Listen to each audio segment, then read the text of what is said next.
Budalangi, Member of Parliament, we're going to tell us his take in regards to this BBI report before he makes his way to the auditorium. That is where we are having legislators and those invited guests apart from Kenyans. Thank you very much for giving me this chance. I'm the Member of Parliament for Budalangi. And first of all, I want to wish our President a happy birthday because this is the day he was born. And again, this is the day our president election was repeated, this very, very day. And again, this very, very day, our president is giving us a new dawn by availing the BBI. So I want to appreciate that he's a God-given president to this country, because I participated from 1991 in the change of a constitution. And this one, he has given us without any struggle. I want to appreciate him so much. And well, on the behalf of people of Budalangi, one, I'm so happy to be here. The reason that Budalangi was going to be scrapped. And my plea and cry to the what we presented to BBI, they have accommodated us. They have said our original 290 constituencies will remain, and we are supporting that. We also said that medical services should not have been devolved because medical services have collapsed in all counties, and indeed they have agreed, they have returned them to a commission which is going to serve Kenyans and many other good things. But there is one thing that I am still objecting to date, that you don't legislate gender issues in a democratic society. You don't legislate. But we can allow appointments. Appointments, that is where we can allow. But on elections, it should not happen. Nowhere in the world, even in America, even these developed countries, they have never legislated gender issues. And that is why I'm opposed when they say that a governor having campaigned and he has to appoint his deputy, he must appoint an opposite sex. That is very wrong. You can get a rogue governor and he can sample all women in the county in the name of promising them that he's going to appoint them, especially after elections. And he can sample them, all of them, and you get a rogue governor to do these things. And that is risk. Even many families will be destroyed if we take this route. If the woman wants to be a governor, let her run. Let her choose who she wants to be her running mate.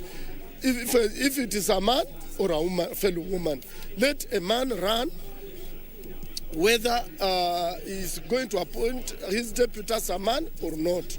Unlike the situation in which they are putting us, that we legislate these kind of things. There are no constituencies. You will just insist that they must produce a woman. It is difficult. People vote because they have looked at your agendas. They don't vote because of sex. We are also aware that in our constitution, it provides that if you want to marry, if you want to get married, then that is when you look for an opposite sex. But it should not be legislated that when you want to be elected, you must look for an opposite sex. They have not done it even for the president. Yeah.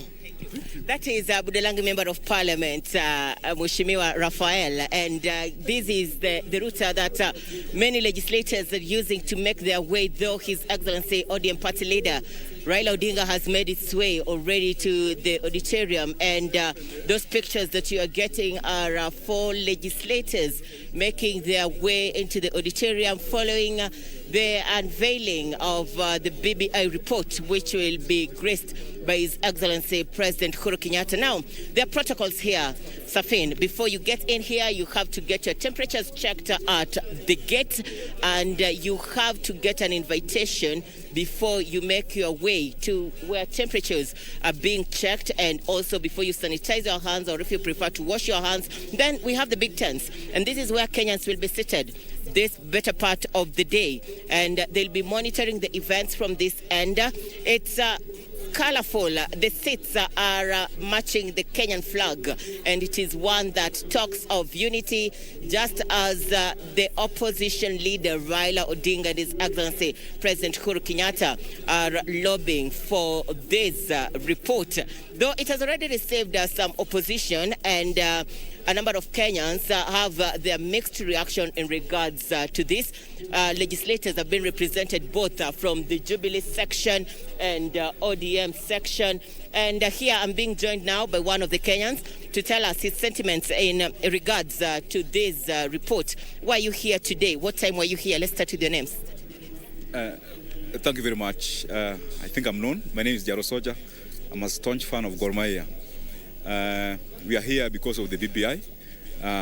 I personally have read the BBI, but even before I read it, Baba read it. So it's obvious. See, we Nyanza people, we don't pretend. When we love you, we love you. So we love Baba and we love the BBI. So we are now urging our brothers from Nyeri to welcome Baba as we welcome Baba in Kisumu. Thank you. God bless you. Thank you so much. That is one of the persons that is supporting the BBI report. And we'll be looking forward to more legislators making their way here. Chirao Ali Makwere is making his way to the auditorium. Perhaps, sir, tell us your representation here and how do you feel to be part of this historic event? I'm extremely excited that we've come to this stage. BBI deserves everybody's support. It's a man-made document. It cannot be totally perfect. But we cannot just sit back and say we're waiting for a totally perfect document. It will never be. Since it has got more positives than negatives, if any, we better pass it and we shall take care of whatever is not acceptable to some people at an appropriate time. Thank you. That is... As the national chairman of the Wiper Democratic Movement. Thank you. That is Chirao Ali Makwere, the national chairman of the Wiper Democratic Movement. Safin, you can say a patriotic Kenyan here to witness the historic unveiling of the BBI report, one that will now set the platform for debate and prove whether Kenyans will support the report or not. His Excellency President Uhuru Kenyatta will be making his way to the auditorium through that entrance. Now, Safina, as I was mentioning earlier before, I invited the national chairman for Wiper Party leader, Chirao Ali Makwere. We are having representations here. So far, I've seen Kajiado governor making his way. I've seen governor from the county of Meru. And these are leaders who have been at the forefront supporting the handshake and the baby of the handshake with his the BBI report. And Safin, we'll be keeping a close eye from this end. Security has been heightened. This is to ensure that all is going on as planned. And Kenyans have not disappointed. They have turned up in numbers, and it is one that we are waiting to see how it will unfold as the day goes by. Back to you, Safin. Thank you, Irene Muchuma Odin, for that comprehensive reporting coming to us live from the Bomas of Kenya right here in Nairobi, where you can see there is quite a number of activities already taking shape as political leaders from different political divides, stakeholders from different sectors representing women, representing the youth, representing the religious institutions have also started making their way to the venue ahead of the official launch of the BBI report. That is a process that is expected to be presided over by President Uhuru Kenyatta after the BBI task force handed over the report to him together with the ODM party leader Raila Odinga when they were visiting Kisii County just the other day. Now today it is a chance to just sort of set the stage for a public discourse on the contents of this particular report, for Kenyans to have a chance to understand it in depth as the steering committee will be taking Kenyans through some of the key highlights of this particular report, that when this journey began, courtesy of the March 2018 handshake between President Uhuru Kenyatta and ODM leader Raila Odinga, they sort of were looking for a way to bring the country together, to end the animosity that we are witnessing, the differences that we are witnessing in the country. It sort of helped to quell the tension that we were experiencing during that particular general election. And they centered their vision on 9 thematic areas. We'll be talking about these areas and whether the report that is being launched today, because I know quite a number of Kenyans I've had a chance to go through it and see what is contained in the final report by the steering committee. Has it met the threshold to fulfill that dream, that beautiful vision that the crafters of the BBI initiative had in mind? And that is the conversation that we want to kickstart right here in studio this morning. Allow me to bring in my guest into the conversation. His name is Steve Mogaka. Thank you so much, Steve, for creating time for us. He's a lawyer, political analyst, and of course also has very useful insights on issues governance. We really appreciate you creating time for us, despite the fact that you could be at the Bomas of Kenya this particular morning as part of those representing our views as Kenyans. But we appreciate you creating time to come and have this very important conversation with us. All right. Good morning, viewers. All right. So let's begin straight away. On a general perspective, I know you've had a chance to interact with this document, and if you compare the promise that we were given as a nation to, bring a new dawn to the country, there were quite a number of issues that the Building Bridges Initiative team sought to tackle. I would just like to mention the 9 thematic areas to remind our viewers on how this journey began. The national ethos, responsibilities and rights, ethnic antagonism and competition. It sought to address the issue of inclusivity, to address also divisive elections, shared prosperity, to intensify the war against graft, talk of enhancing safety and security, among other issues that sort of formed the foundation of this particular initiative. If you look at what came out, does it, meet the threshold of what Kenyans expected from this initiative? Thank you. By and large, it does. And before I jump to the deep end, I think I must appreciate the leadership of the architects of the BBI, His Excellency the President and the Right Honorable Prime Minister, because even if it achieved nothing, it migrated us from combat and brought us to a conversation table where we have been presenting views and we have reached where we have reached today. And to them, I think it is kudos.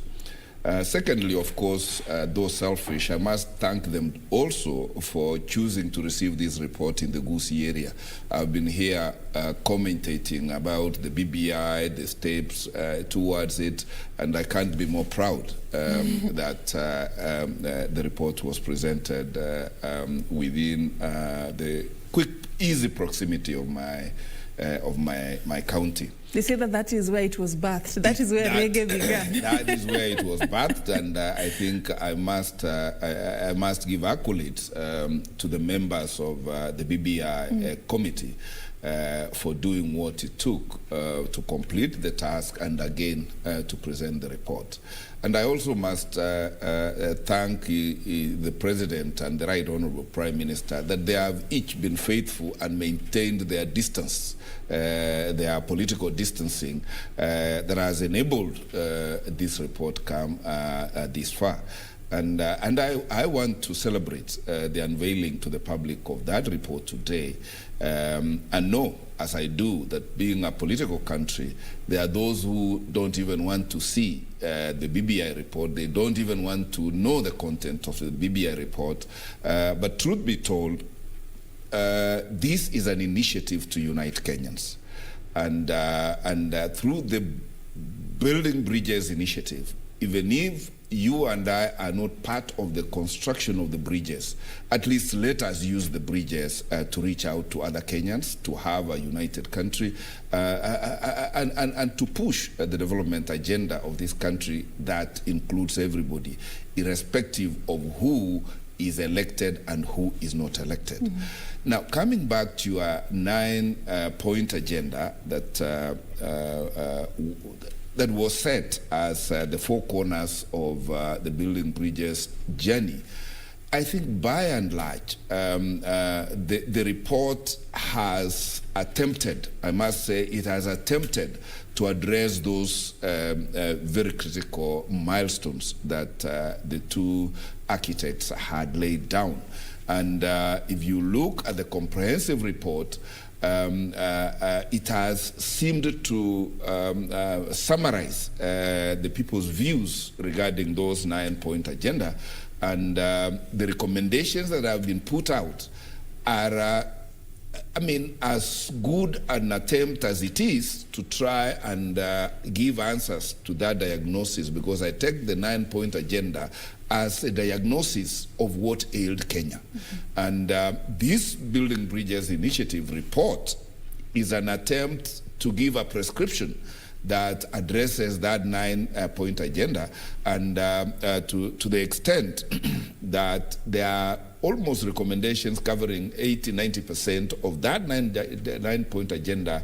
To that extent, in my considered view, this report is a good attempt at giving a prescription to what ails Kenya.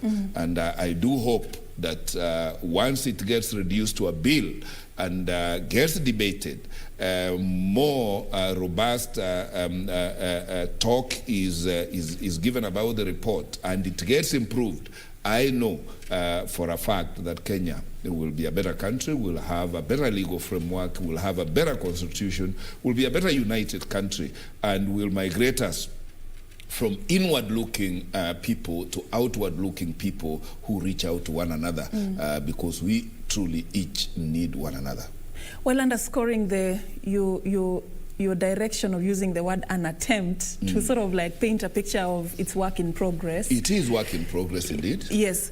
I'd also like to ask you how you feel about how this process has been conducted. Has it been participatory enough? Critics of the BBI report have termed it as something that does not represent the true reflection of the views of Kenyans. Do you feel you're contented with how this process has been conducted?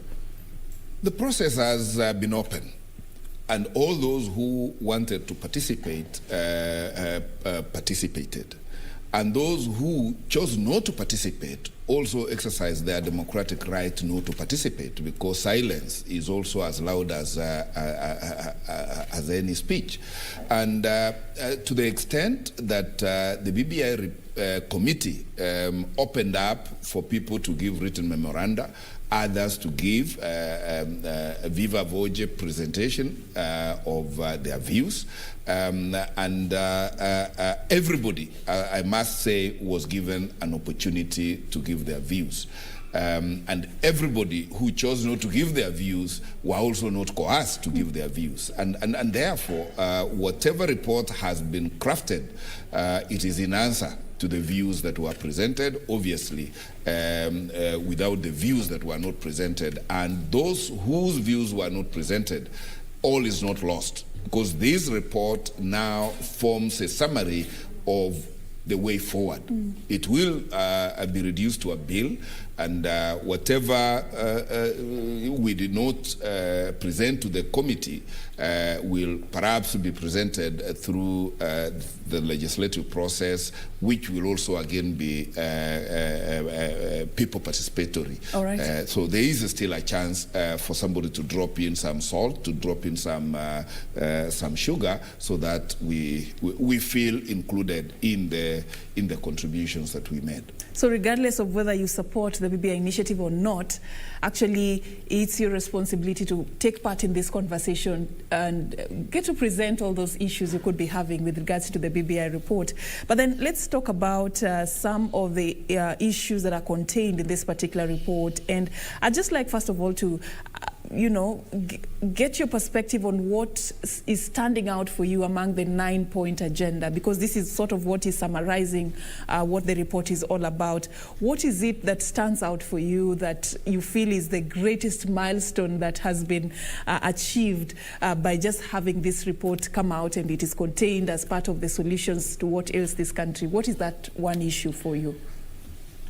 One would be too small a pointer to this report. And when we deal with this report, how I wish that we looked at every article or every paragraph of that report as complementary, because it's the totality of that report that then gives Kenya the architecture of where we need to be, because there are articles that are addressing the governance structure.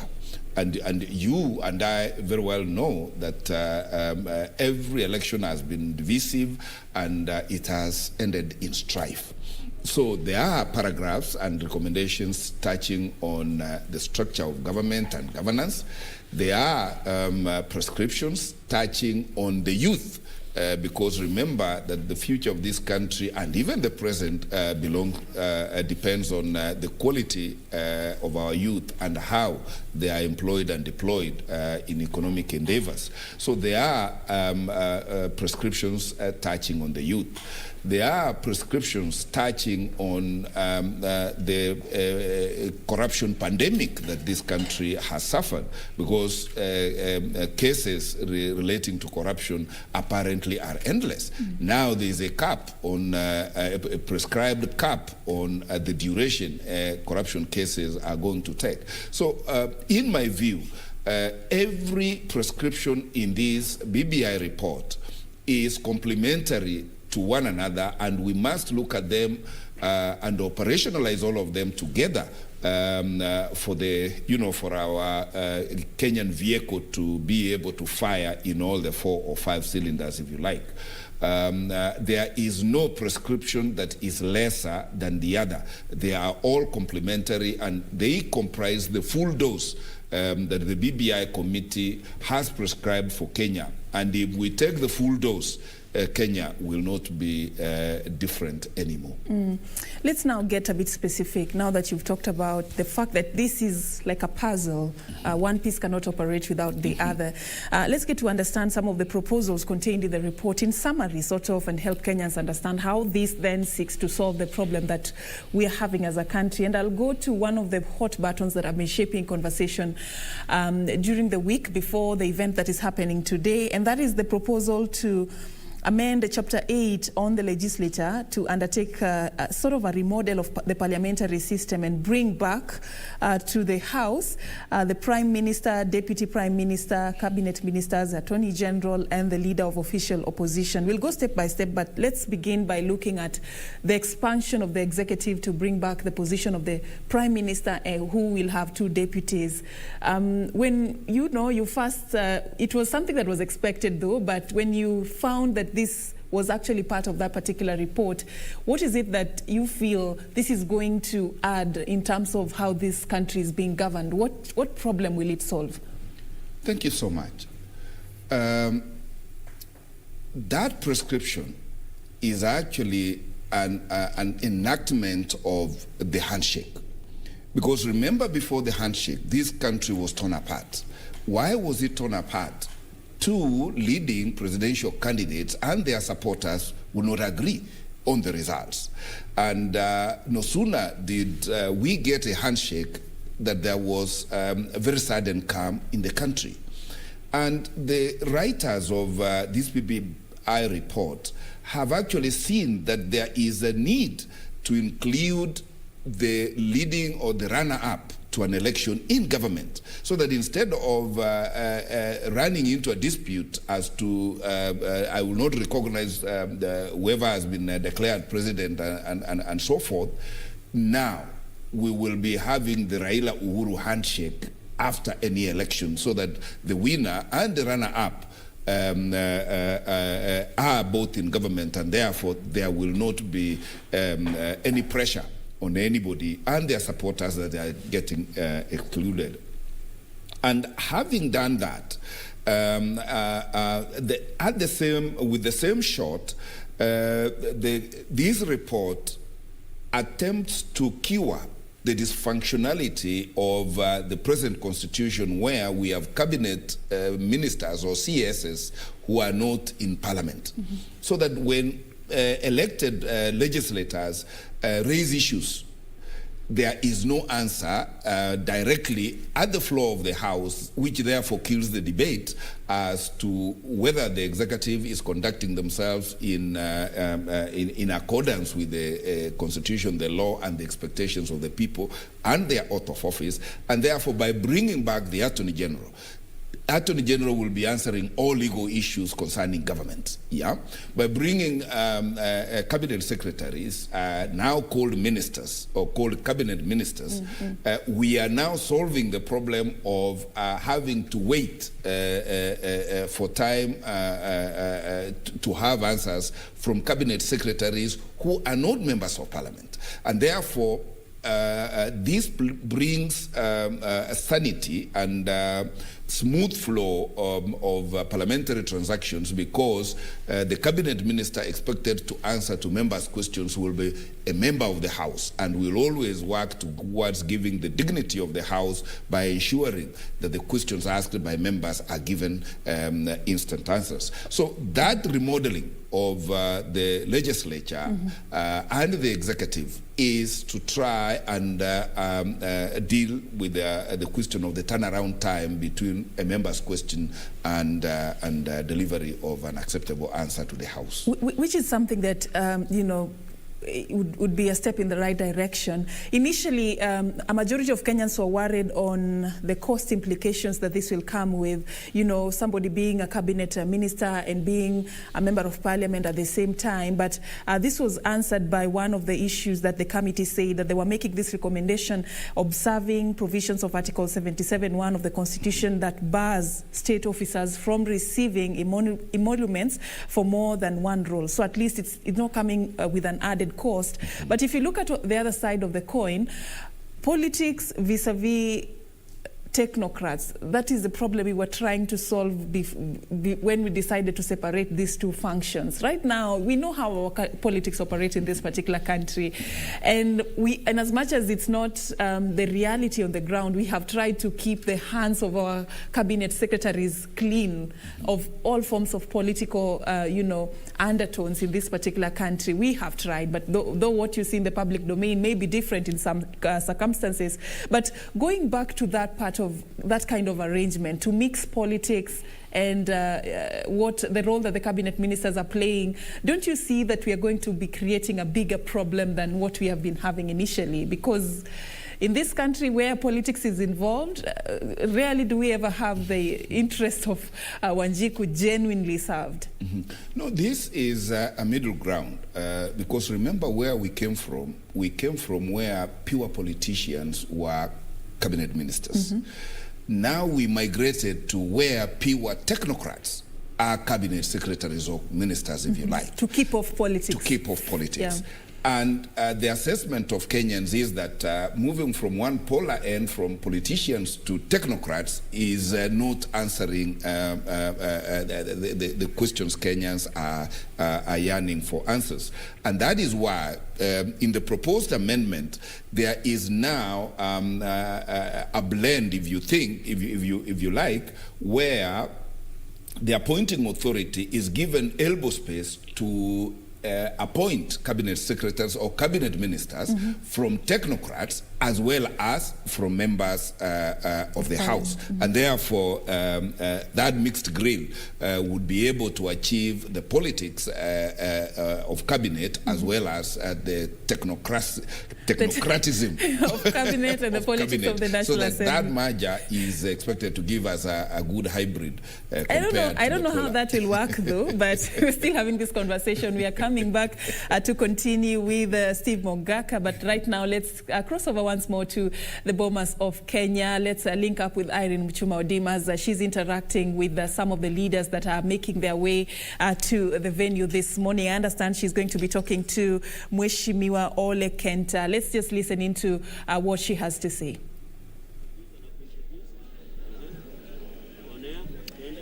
Safin, as we're pitching camp here at the Bomas of Kenya, as we wait for His Excellency President Uhuru Kenyatta and former Prime Minister Raila Odinga to formally unveil the BBI report, we are also monitoring on legislation. Who is being represented? Right now I'm being joined by Narok North Member of Parliament, Ole Kenta, to tell us why he's here, Do you think the Ma community will benefit from the BBI report?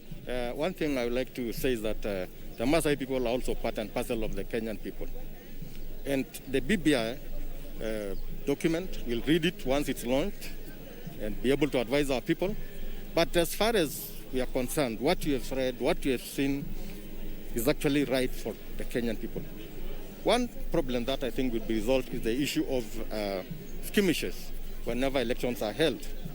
And I think when you create a situation whereby it will be unproductive to actually bring what we will call chaos, election chaos, if it becomes unattractive, then I think we are going to get somewhere. Secondly, when you expand the leadership, because that has been the main reason why people are objecting, once you expand the leadership parameters, then of course we expect more people to benefit, especially the marginalized communities. And in fact, we are going to push that if positions are going to be available, especially Prime Minister, Deputy Prime Minister, and all those other positions, we will insist that one of those positions must go to the marginalized people, one of them being the Maasai people. And we will insist as the Maasai community that we must take one of those seats. So we are actually appreciating the expansion of the executive and all that. We're also appreciating the fact that we are going back to the people's representative being the leaders in government. Because when you have people from nowhere becoming cabinet secretaries, that's when the state fails. Because we are giving people the power, yet they have not been elected by anybody. So you are actually handing over the people's power to people who do not represent them. So when we bring the cabinet secretaries or cabinet ministers back to parliament, then I think that's a win-win situation for us, even as a community, because we expect to get cabinet secretaries or ministers from within our elected leaders. And these are the people who know our problems, they are the people who really represent us, and not just somebody picked from nowhere by the president. And that is one of the biggest failures of this cabinet. And I think it's being rectified. Mheshimiwa, what are the amendments that you think should be made in this BBI report? First of all, you should also consider that the taxpayer will have to pay more for us to be able to have these leaders in these positions that have been created in the BBI report. I don't think that is a position, because when you look at the government, it has not really expanded as such. We have just added maybe 1 or 2 positions, but we have not, expanded the employees of the government. These are just 2 or 3 figureheads, yet the executive remains the same. More than anything else, if you are not going to have peace because of this, exclusivity where people are excluded, then you are achieving nothing. So what I will say is that a lot of money is being siphoned through looting, through other things. We should actually seal those loopholes where we are losing money and put this money in better use. And one of them is governance, leadership. So I think we are not clearly losing anything, or we are not going to save more taxation and all that. No. I think it's better we have peace than to have money in the consolidated fund, for the sake of it. So I think it's important that we include more Kenyans in leadership without necessarily looking at what cost. At what cost? Because money at the end of the day is not more important than peace and inclusivity. Thank you, Mheshimiwa. That is Moitalel Olekenta, the Member of Parliament for Narok North constituency, and he's representing the Ma community, and he'll be making his way to the auditorium where His Excellency President Uhuru Kenyatta and former Prime Minister Raila Odinga will be gracing the event. There are a number of Kenyans who would want to share their sentiments. As I mentioned earlier, Safin, there are 2 sections here at the Bomas of Kenya. There is the auditorium where legislators, members of parliament, governors, MCAs, and also invited guests. I've seen His Excellency former Nairobi Governor Evans Kidero making his way to the auditorium. And also there is this other side where we are having Kenyans. They have pitched up tents, and this is where Kenyans will be monitoring the events from. Social distancing, I would say it has not been keenly monitored. That is from the observation from where I stand, from the sitting positions that Kenyans have been put in the tent, but we'll be getting into that later on. Right now I'm being joined with one of the Kenyans. Kindly introduce your name na utuambie maoni yako. Mimi kwa majina naitwa Benjamin Lokor. Mimi nimetoka kaunti ya Samburu, natoka Baragoi. Tumekuja kuangalia ama promulgate the constitution, I mean the BBI, so that it can be available, the document can be available to all Kenyans, so that all of us can see the areas, so that the next thing is to confirm it as a constitution. Thank you. Safin, there are varied reactions from these events, and we are here to see how events will be unfolding. Yes, I was telling you about the protocols in line with the COVID-19 prevention measures. Yeah, there are those who are having their masks, and I would say 90% of Kenyans that I've observed today from this end are having their masks on properly in covering their mouth and nose, but our greatest concern could be the social distancing. At the tent from where I stand, if my cameraman will be able to get to those pictures, there is no social distancing, but as you walk in, you'll see you'll be required to have your temperatures checked, you have to sanitize, and also have an invitation for you to be able to pass through the gates here at the Bomas of Kenya. And not everyone will be able to make his way to the auditorium.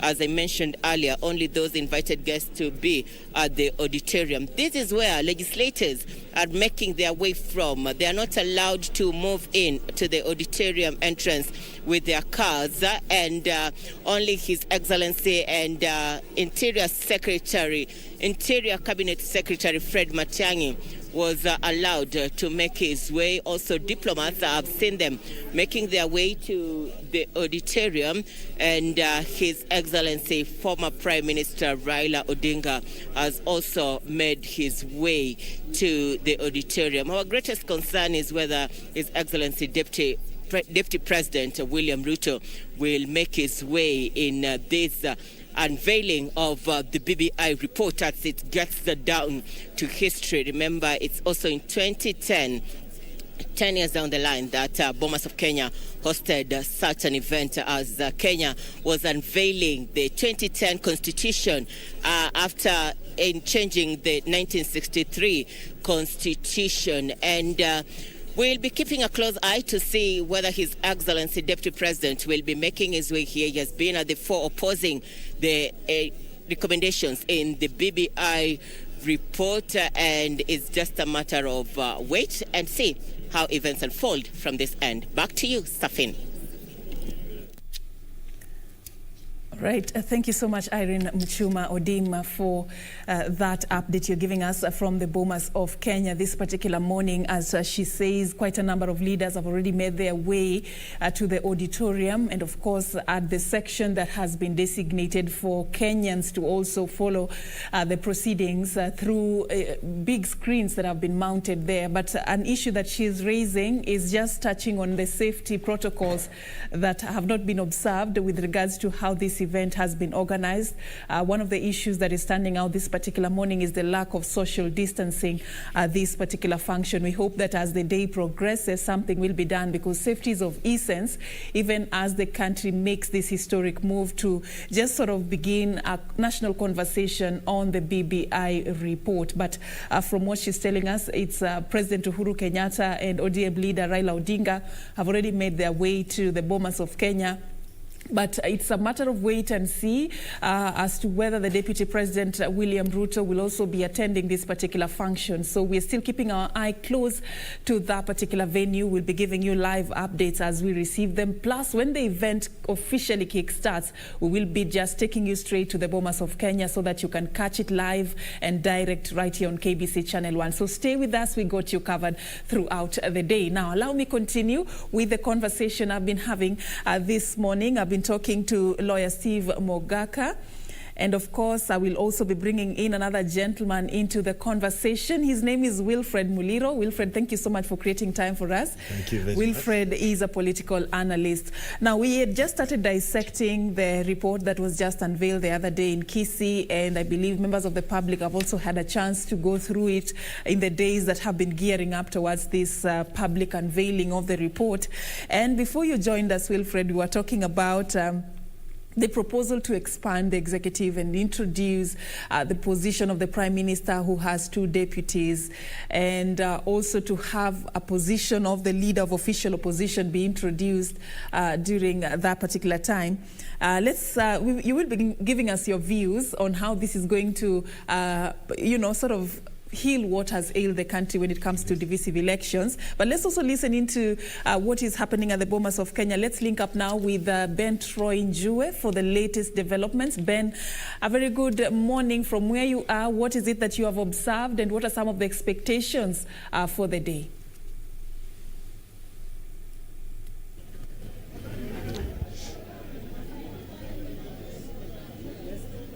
Microphone testing.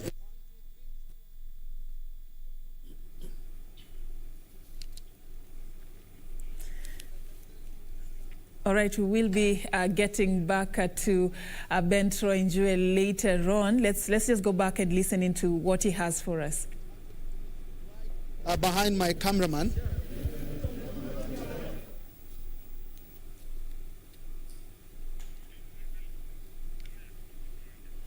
All right, we're having quite a bit of trouble. They're linking up with Ben Troy Njue, but we are working on that. We will be hearing from him anytime from now. But Wilfred, what is your view on expanding the executive and creating those critical positions in governance? Thank you very much, Safim. I would say this, that maybe we map out first what the 2 leaders told us, that, they told us they took time, the 2 of them, and realized that there's always a division during elections. There's division in Kenya. There's a problem of the winner takes it all. And therefore they thought that the challenge is about power being concentrated at the top. And therefore they came up with the idea of how can we accommodate everybody, especially those who lose, so that we do not have a zero-sum game. That was their opinion. In my opinion, I would say this, that when you look at the BBI, and actually you've started with the right question, it's almost 95% is politics, and maybe very little about the people themselves. And if you try to look at it, it's like maybe you're doing a serious research, and at the end we go back and ask whether you have answered the questions and the objectives of what you are set out to do. So when I look at the expansion of the executive, I'm not a lawyer, maybe my brother here will tell us, I don't see any direction whatsoever to do with reducing, ameliorating the conflicts over power. It will not I don't see that direction, because if you look at the constitution that exists, I think, even maybe the lawyer will know, that the beginning of that was that how do we reduce the power of the president? I think that was, in fact, that was a theme around there. So you bring devolution, you limit his power to appoint, at will, and maybe even if he nominates, it goes through parliament vetting and all those issues. So don't concentrate so much at the top there. But it seems like we are now thinking that it is also much about the presidency, but it's so much about regional kings. So where do we put them?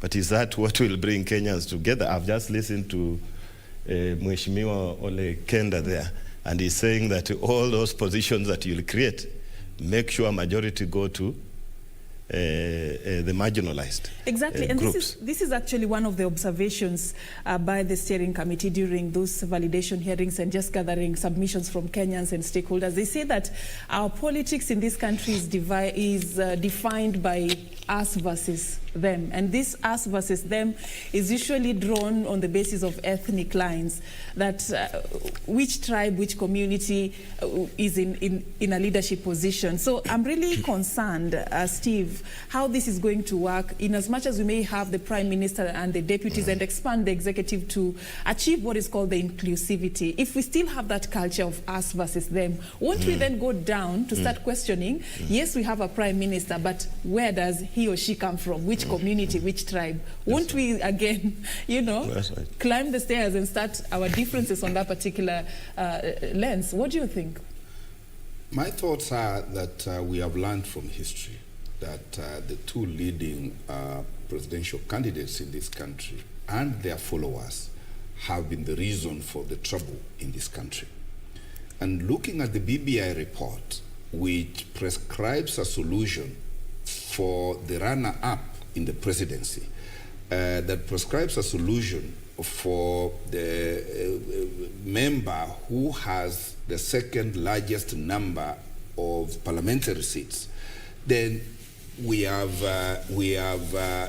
come near solving that problem, because you can imagine if President Uhuru and the Right Honorable, their votes cast constituted about in excess of 80% of the presidential vote.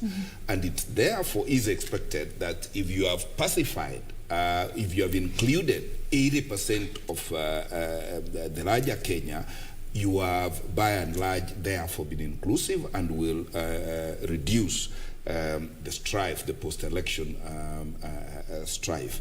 And I think, in my view, that is a better experiment to do than the winner takes it all that we are in at today.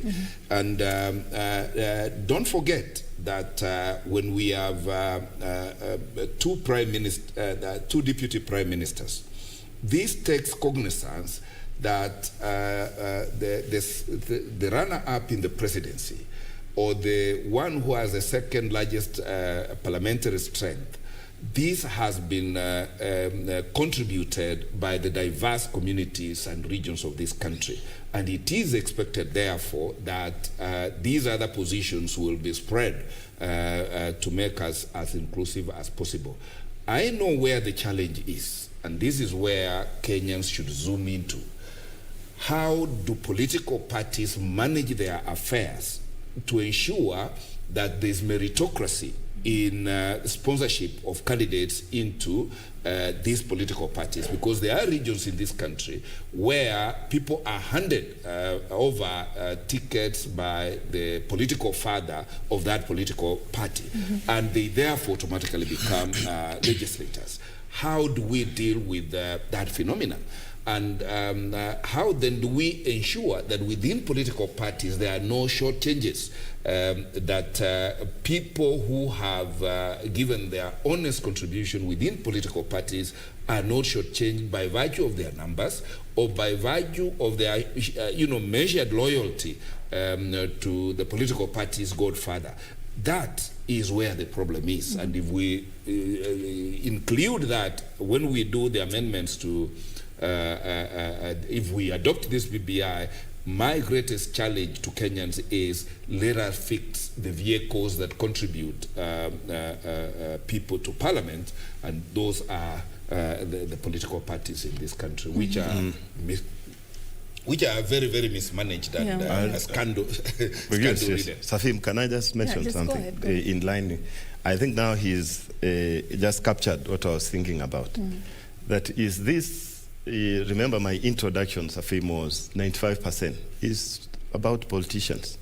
But the way he talks now, actually, the idea is, who are we talking about in terms of inclusivity? Is it this many, Kenya is a multinational society. We are almost 42, 43 nations in one state, vying for the power, which may not be our problem. Maybe those people who constructed these borders in Berlin, the colonialists. But then we must live, if you remember the theme of one nation, one state. So the idea is about the people. So why I was saying that even if you expand at the top there, and you're not doing anything down here, beginning with the people coming now, even the middle, my brother, is now the political parties. You have put the right finger at the finger at the right place there. You are not doing anything. For this reason, that we had that progressive 2010 constitution. We created issues the National Integration, Cohesion, I think, Commission. What stops this government? What stops these same leaders, these two leaders, from making use of this existing commission? All right. To achieve,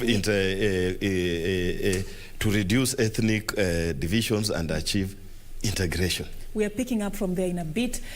Right now, I understand President Uhuru Kenyatta has already made his way to the Bomas of Kenya. We will be following up that later, but we have now taken you to Mombasa County. Let's listen in to one of our reporters in the coastal region, Michael Mwandiga, just to understand what the residents are also saying ahead of the public unveiling of the BBI report. Mwandiga. Good morning to you, Safino Chenga, coming to you live from Mombasa. I'm at the CBD to get the views of residents here on the BBI report. Is being launched today, the 204 pages report. And I'll be joined by one of the vocal leaders, grassroots women leaders in Mombasa, Mama Ambassa, who will kindly tell her views regarding this BBI report, which is being launched today. Karibu Mama Ambassa, waeleze kwa majina kunaitwa nani na unatarajia nini kuhusiana na ripoti ya BBI ambayo inazinduliwa leo? Karibu. Mimi kwa majina naitwa Mama Ambassa, ndio jina langu maarufu hilo, na ni mkaaji wa Mombasa katika eneo la Vita Constituency. At the same time, I'm a leader. I'm calling myself that I'm a leader na ni kiongozi.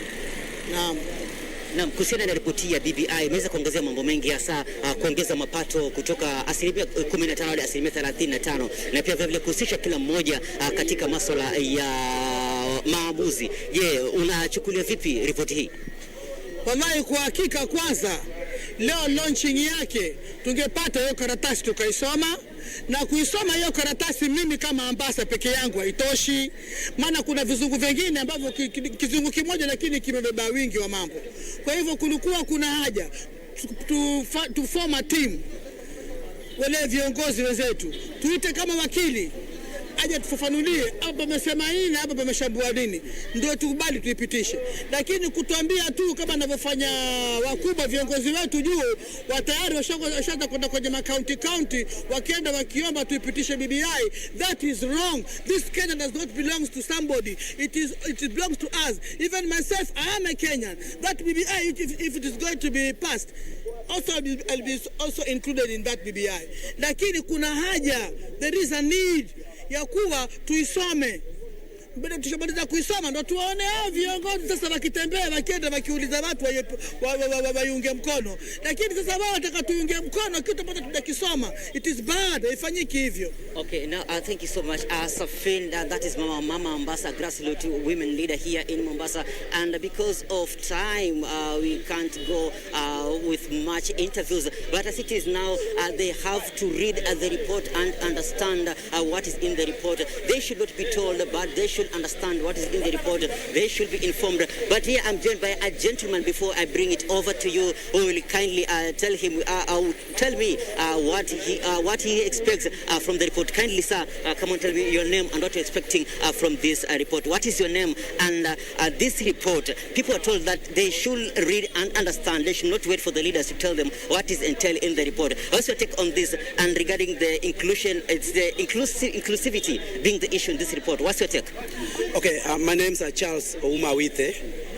My take on the same is that actually this paper needs to be read and studied well by Kenyans. We need to at least comprehend whatever is inside it. But then the few that we have at least heard or read from the newspapers and the papers that we have currently are really giving us a lot of proposals. And as per me, it is one of the best proposals that we ever had in Kenya, because it is full of inclusivity, sharing of resources.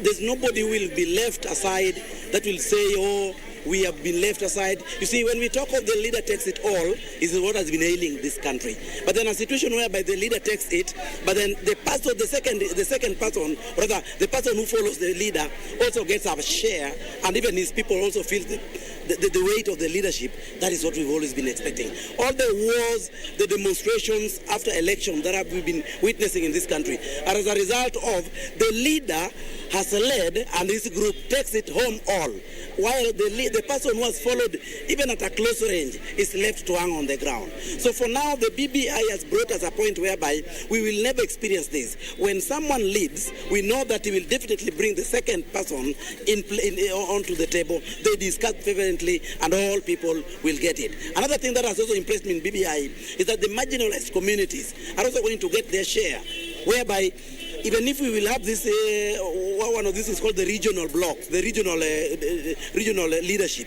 it will also even devolve the resources further into the ground, that everybody will feel at least a present person in the country. Yes. Okay, so thank you so much. Of course, those are their sentiments regarding the report which is being launched today at the Bomas of Kenya. Sentiments which were yesterday given by Archbishop of LCK Church of Kenya, that is Archbishop Ole Sapeti, who said that I urge the Kenyans, they should read the report. They should not wait for leaders to tell them what is entailed in the report. They should understand it and, of course, point out the grey areas which they need to be worked on, and, of course, give their proposals on the way forward on what is expected on this report, which brings on board inclusivity. Everyone is being brought on board, and, of course, people living with disabilities being given a chance, of course, to give out their issues, not to be just included in paper, but also to be brought on the table and give their way forward or their proposal as it is their right entailed or enshrined in the Constitution. And that's what we have from you in Mombasa County. We'll be back to you in our subsequent bulletins, of course, to give you much more reactions from the people. From Mombasa County, I am Michael Mondigan. Back to you, Safina Chen. Michael Mwandiga coming to us live from Mombasa County, getting the views and sentiments of some of the local leaders concerning their expectations with regards to the BBI initiative report. Now we want to take you back to the Bomas of Kenya to link up with Ben Troinjue. He's just standing right outside the auditorium, and just to give us an update on what is happening as we gear up to the official unveiling of the BBI report. Njue.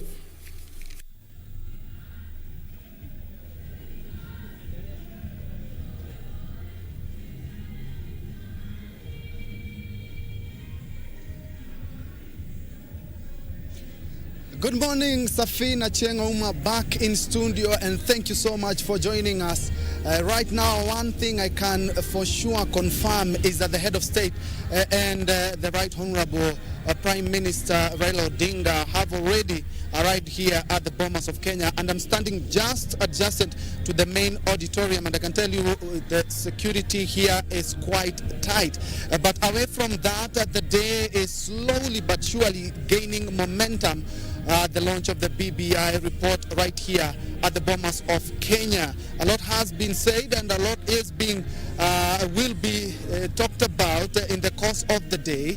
But one thing I can also confirm is that the program is yet to officially begin, and it's supposed to begin any moment from now. But right now I'm being joined by a constitutional lawyer, Henry Kurauka, who will give us a glimpse of what the 14-member committee led by Senator Yusuf Haji had to go through, and what he feels the BBI report is talking about.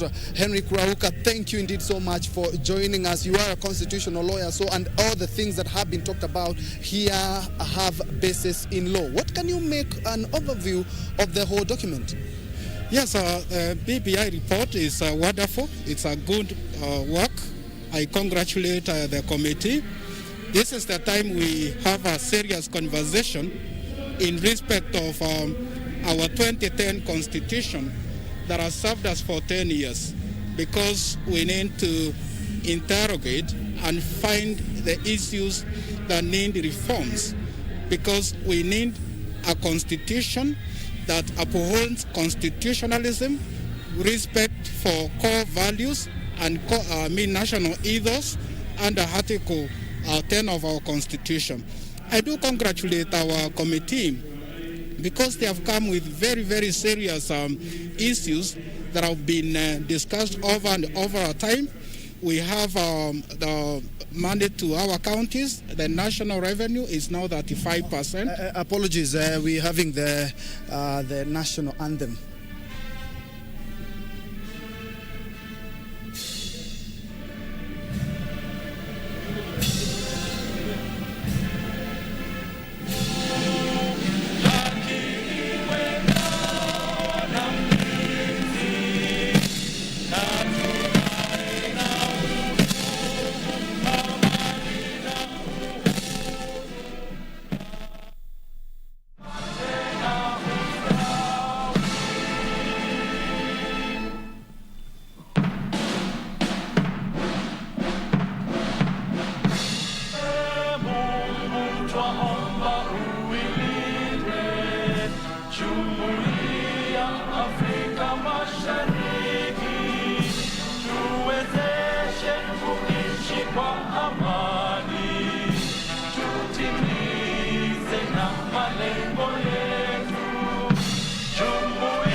Na tukiwa tumesimama hivyo kwa hali ya utulivu, tutaongozwa kwa maombi na Sheikh Yusuf Maki, kiongozi wa masuala ya kidini SUPKEM Nairobi, na askofu mkuu Jackson Ole Sapit wa kanisa la Kianglikana. Let's pray. Bismillahirrahmanirrahim. In the name of Allah, the most beneficent, the most merciful. Alhamdulillahi Rabbil Alameen. We thank and praise you, Lord, the sustainer, the cherisher. We thank you for guiding us to this day and time. Ya Allah, today we put into your hands this noble journey of reforms and transformation of our nation. We pray that you guide us to what is best in this document, and may it be the reason for our country to unite and remain cohesive. Lord, forgive us our errors, and we also ask you, dear Lord, to overlook our humanly shortcomings. Ya Allah, we ask you to be pleased with what we do today, with what we do tomorrow, and with what we do every day. Lord, as we read this document for ourselves, we ask for your guidance. We ask for your patience, and we also ask for your tolerance. Help the common citizens of this country. Help them to objectively understand its contents. Dear God, we pray for your support to our leaders, and especially to our president. May you continue giving him wisdom so that he can continue leading us cohesively. May you guide him to lead us into a cohesive, a healthy, and a prosperous nation. We pray, Alhamdulillahi Rabbil Alameen, wa sallallahu ala Sayyidina Muhammadin wa ala alihi wa sahbihi wa sallam. Amen. Bishop.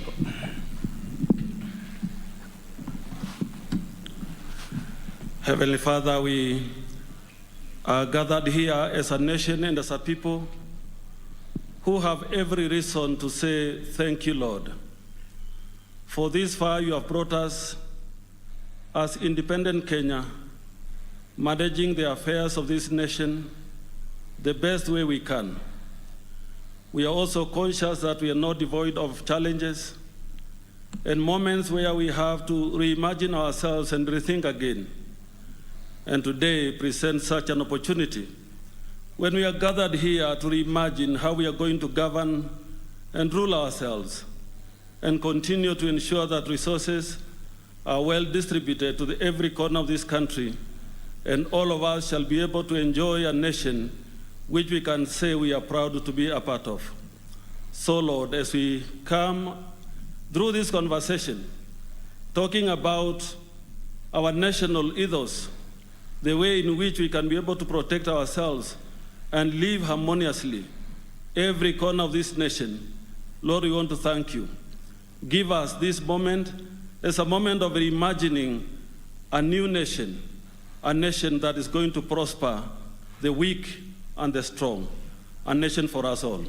So, Lord, may you guide us, led by our president and all those who are gathered here today, and particularly the team that has been working on this document, that we can all have the clarity that we require so that we make informed decisions after looking at it in depth. Lord, guide us as we begin this conversation, going forward as a nation. Give us the best opportunity to live in peace and in harmony. This is our prayer. In the name of God the Father, and of the Son, and of the Holy Spirit. Amen. Mheshimiwa Rais, mabibi na mabwana, tafadhali na tuketi.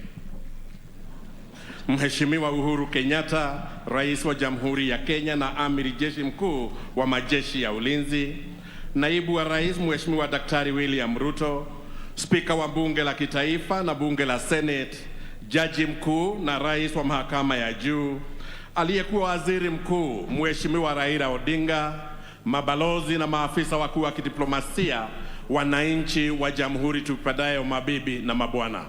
Mheshimiwa Rais, naomba ruhusa yako niweze kumwita mwimbaji Rafton atuletee wimbo Mungu Baba Twaomba kwa dakika 2. Rafton, asante. Karibu. Asante. Bwana Yesu asifiwe. Wakenya mpo? Rais na pia Prime Minister na naibu wa rais, nasema ni asante, na ningeomba tafadhali tusimame tukiimba Mungu Baba Twaomba. Tuko tayari? Mungu Baba Twaomba. Father God, I thank you. Father God, I bless you. For there is no God like you. Oh! Haya, tuimbe ni kama tunataka Kenya iwe na umoja. Mungu Baba Twaomba. Everyone, uilinde nchi yetu. Wanna better listen, me say. Uishi kwa umoja. Tukisitumalize. Tusameane, tupendane. Ni wewe Mungu pekee. Mungu Baba Twaomba. Uilinde Kenya yetu. Kila mtu imba. Uishi kwa upendo. Tukisitumalize. Tuungane shangiliane. Kila mtu imba. Let me say love one another. What can you do? Say love one another. We say serve one another. What can you do? Say serve each other. We are the leaders of today. We are the kings of today. We are the princes and the queens of now. We are the one and the God that's chosen. Yes, we are the one with the power today. Yes. My home, my Kenya, my land, my residence, my president, my town, my city, my crown, my love, my home, my Kenya, my land, my residence, my president, my town, my city, my crown, my love, Mungu Baba Twaomba, uilinde nchi yetu. Uishi kwa umoja. Tukisitumalize. Sameane, tupendane. Ni wewe Mungu pekee. Mungu Baba Twaomba. Uilinde Kenya yetu. Uishi kwa upendo. Tukisitumalize. Tuungane shangiliane. Ni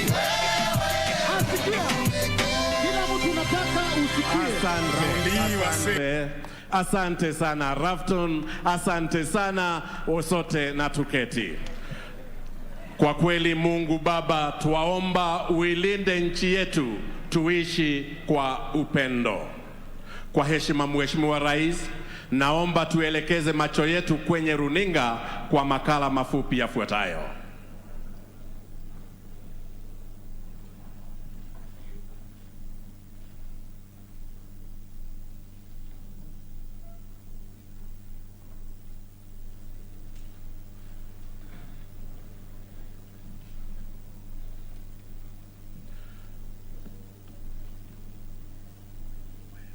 Amjui. Na mmesikia raundi tunafaidika vipi sasa? Wewe na hiyo udaku yako umesikia wapi? Hata usiongee ripoti kwa BBI. Wacha hata sisi wa mama raundi tufaidike. Tumeteseka sana. Jisome. Buda, wewe BBI nini? BBI hata sitambui. Na constitution sitambui. Hiyo kitu ni ya masosa, hao wanasiasa wataka sijui wajiongezee mavyeo, madoa wajiongezee. Bila watu BBI ni bora bidii endelee. Hiyo ni bidii yetu tupiga yetu saidia hapa. Wachana na story yao wasi. Jisome. Jisome. Jisome. Jisome. Jisome.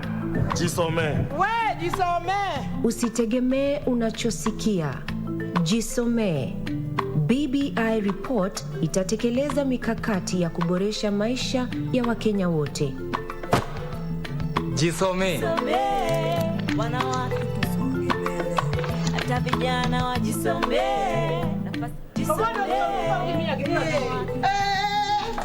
Amjui.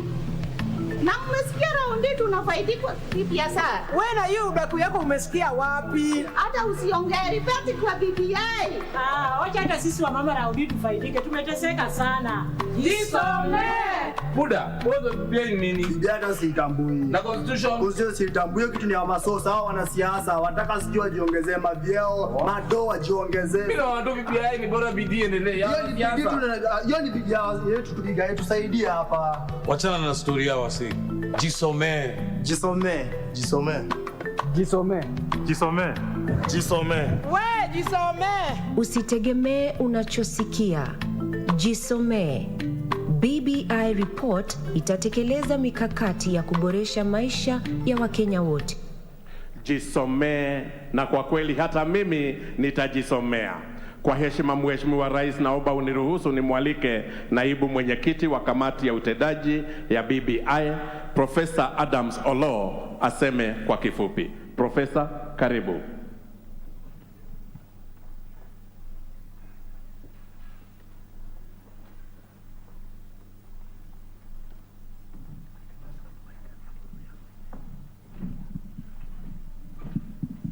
Your Excellency, the President, the Deputy President, the Right Honorable Prime Minister, all protocols observed.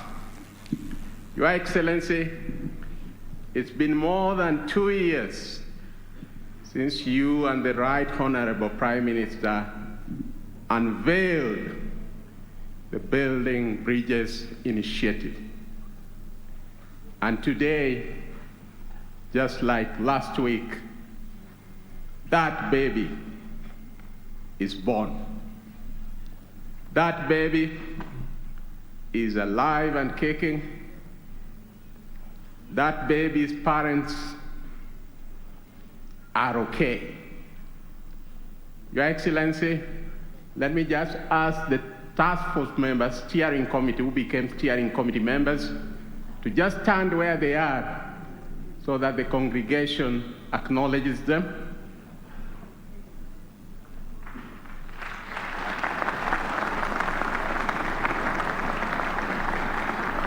They are together with the joint secretaries there.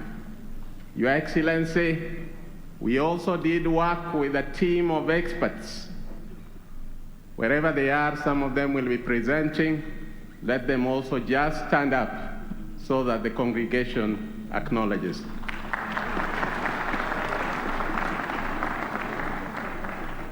Your Excellency, we also had a very youthful and vibrant secretariat that worked with us throughout. If they can also just stand up wherever they are so that the congregation can acknowledge. Your Excellency, more than 2 years ago, when the task force was put in place, through a Gazette notice, we went about our task, and we went to all the 47 counties. In our going to those 47 counties, we ensured that all the 290 constituencies were represented in the deliberations. As we went to those 47 counties, We also ensured that the different cleavages within the society appeared before us. This included the youth, women, persons living with disabilities, the elderly, the civil society, religious groups, and the political class. Other than going to the 47 counties, we also had what we called KICC stakeholder meetings. In those KICC stakeholder meetings, we had representatives from all the arms of government appearing before us. The executive component appeared, the judiciary component appeared, the parliament component appeared. In addition, constitutional commissions appeared. Trade unions appeared, whether COTU, NAD, the health sector. We also had civil society groups appear. We had experts appearing. And in addition to that, Your Excellency, we received written memorandums either by email or physically before our secretary. Your Excellency, when we thought we were going home in November, you again found it fit to invite us now as a steering committee to the implementation of the Building Bridges Task Force report. So we became a steering committee. And the mandate this time round was to do a validation process. That validation process undertook a route in which the task force report became a baseline for conducting that validation. And throughout, again, Your Excellency, the same groups, in addition to those who had not appeared before us, came and validated the report. The validation process was multifaceted. We had, again, KICC and like committees in which stakeholders came and gave their views on that November report. We had regional meetings which were preceded by stakeholder meetings or delegates of particular regions. And during the political gathering in all those regions, a memorandum was given to us arising from the delegates' presentations. That happened in all the regions, but Your Excellency will recall that we had divided Rift Valley into two. Narok had already taken place, but as we prepared for Nakuru, COVID struck. Your Excellency, I can confirm to you, and if the governors from the Rift Valley are present here, they'll confirm to you that the Nakuru meeting that did not take place, we still gave them an opportunity, and as individual governors from the Rift Valley, they brought their memorandums to us. What I'm trying to say, Your Excellency, is that this was a very participatory process. In addition to the regional meetings, we had stakeholders inviting us and asking us to send experts all over the country to go and listen to their views, which we did in town hall meetings through our experts. We also, again during this stage, Your Excellency, as is reflected in our report, received memorandums via email and physically. Your Excellency, great nations usually look in the mirror when they are at war with themselves. Your Excellency, in your wisdom and the Prime Minister, you say that this country had been at war with itself, and that this was a critical juncture that the country needed to soul search in order to once and for all weave a national fabric that will be there for generations to come. Your Excellency, our report is multifaceted. We have a constitutional section, we have a statutory legislative section, we have a policy guide section, and we have an administrative section. Your Excellency, there are those who have always said that implement. We have done that by providing those administrative actions that need to be taken. As I finalize, Your Excellency, our report has both the hardware and the software. Part of our challenge is also our attitudes and behavior as a people. If, as the Archbishop of the Anglican Church said, we can build on our national ethos as a country and seek this opportunity as an avenue for a national conversation where we are talking with each other, but not at each other, Kenya shall be the better. God bless Kenya. Thank you. Asante sana Profesa. Kwa heshima Mheshimiwa Rais, naomba unikubalie nimwalike wakili Tom Macharia na mtaalamu wa masuala ya uongozi Bwana Pandi Onyango watueleze kwa kifupi yale yaliyomo kwenye hii report. Wakili. Your Excellency the President, Your Excellency the Deputy President, Your Excellency the Prime Minister, ladies and gentlemen. The steering committee heard from Kenyans that no nation can prosper or thrive without a binding set of values which they called national ethos. And therefore they recommend to you, Kenyans, a philosophy which they called Utu, which is an emphasis on our common humanity in nation building rather than the common enemy identity politics that have sometimes divided us over the last 5 years. They have provided you with a set of policy doctrines and guides that you're to discuss as a basis for future policy formulation in this country. They've also included in the bill, in the proposed constitutional bill, an article on responsibilities that every Kenyan can look to cultivate national unity on the basis of respecting Kenya's ethnic, intellectual, economic, and cultural diversity. They request and recommend to you that we orient our education system to train us for value creation rather than value extraction.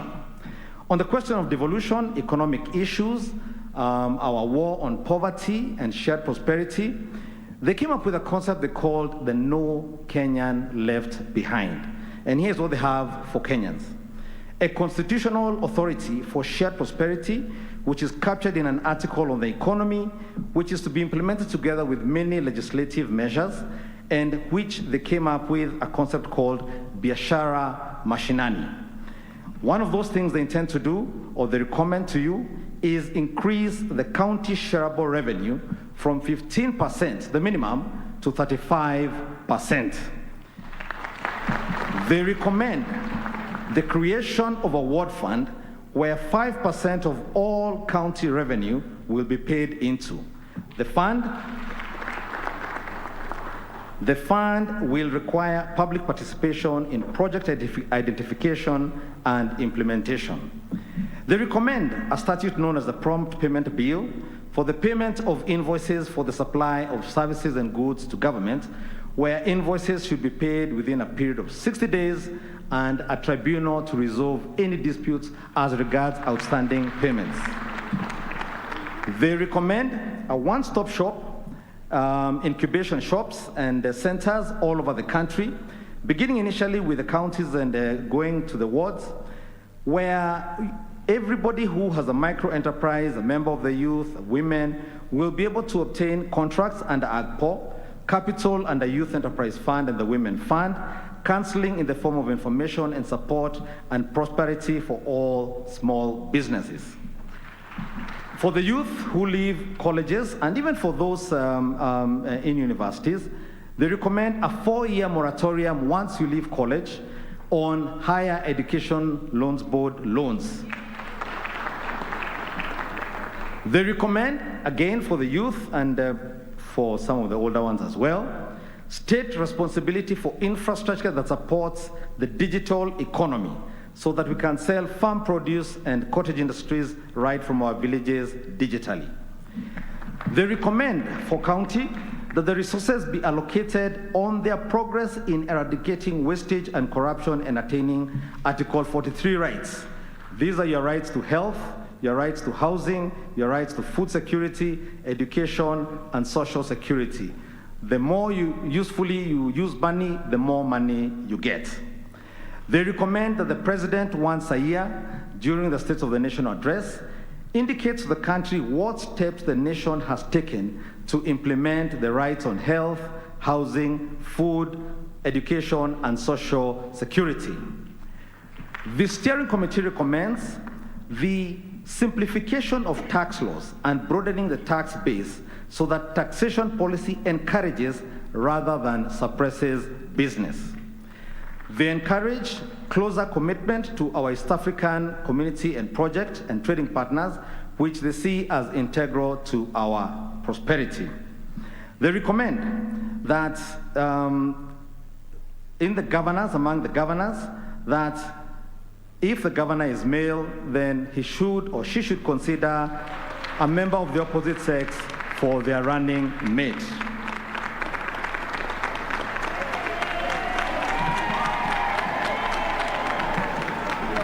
They also recommend that deputy governors be given a specific portfolio so that they have a desk and work to do. In the interest of time, I move to the question of the war on corruption. They recommend that Parliament passes the laws that are effective for the expeditious hearing, disposal of trial of cases involving corruption. They recommend enhanced penalty for economic crimes and corruption offenses and introduce a duty to report any knowledge or suspicion of instances or acts of corruption. They recommend an offense to be introduced on the concealment of corruption. They recommend, as regards fraudulent land acquired, that the Supreme Court should clarify the law with certainty so that Kenyans can enjoy the security of their land rights. The steering committee recommends strengthening of the office of the DPP, which is to be elevated if the proposal is passed to an independent office under the Constitution. The steering committee recommends to you Kenyans that the Controller of Budget strictly enforces the Public Finance Management Act to ensure that no more than 35% of a national or county government's revenue is used on salaries, benefits, and allowances. They recommend reforming of the IBC, our electoral system, to ensure credible, free, and fair elections. As to the question of gender parity, there are many recommendations, but one of the most prominent ones is full gender parity in the Senate, 47 men and 47 women. In the interest of harmony, in the interest of inclusivity, they recommend the creation of the position of the leader of the official opposition, who is to hold the government of the day accountable. They recommend that the president shall now share power with the prime minister and 2 deputy prime ministers. They recommend that the office of cabinet secretary be renamed to cabinet minister and that the president be able to appoint some of those from the National Assembly. They recommend some changes to the judiciary, including the introduction of the office of the Judiciary Ombudsman, who shall sit on the Judicial Service Commission so that Kenyans have somewhere to take their complaints if they have any. The steering committee recommends the creation of a youth commission that will champion all youth issues in the country. The steering committee recommends the creation of a health commission under statute to look into questions of health professionals and to help harmonize standards of service in the counties and in the nation. There are many, many more provisions that you should read from the report. You have had to read for yourself. And the steering committee humbly submits their report and submits in accordance with its mandate that you can see reflected back at you your stories, your desires, your frustrations, which they have attempted to turn into instruments of change. Thank you very much for the privilege of your attention.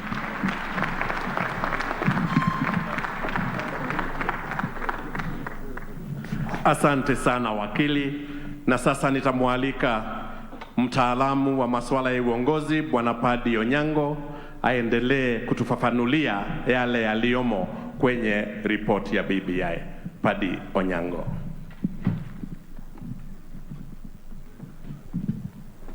Your Excellency the President, Your Excellency the Deputy President, Your Excellency the Right Honorable Prime Minister, ladies and gentlemen, good morning. I am representing one of the committees that worked on legislation that needs to be changed so that the recommendations of the steering committee can be implemented. There are many legislation that we looked at, but I will only mention a few in the interest of time. But firstly, I'll give preference to special legislation that needs to be given, that we have recommended should be given priority as we move on. The first one is the Persons with Disabilities Act, which has taken 11 years to try and repeal. Your Excellency, we are happy that on the 14th of August 2018, your cabinet in the third meeting adopted a resolution calling for the repeal of the 2003 Persons with Disabilities Act. Secondly, under the special category, we have the Kenya Sign Language Bill, which takes care of the deaf, that should be also fast-tracked. Under the special category, and finally, Your Excellency, on 26th of March 2015, in your State of the Nation address, you offered apologies to Kenyans for the historical injustices suffered, and you directed the Treasury to establish a fund called Restorative Justice Fund. In recognition of that, and to give effect to that directive, we have proposed the enactment of a legislation known as Reparative and Restorative Justice Bill, which then will be considered at Parliament. The essence of this is that all historical injustices, as covered in the Truth, Justice and Reconciliation Commission, will be implemented within a time frame. And you know some of these injustices include the Wagala massacre, for example, extrajudicial killings. People have been assassinated over time.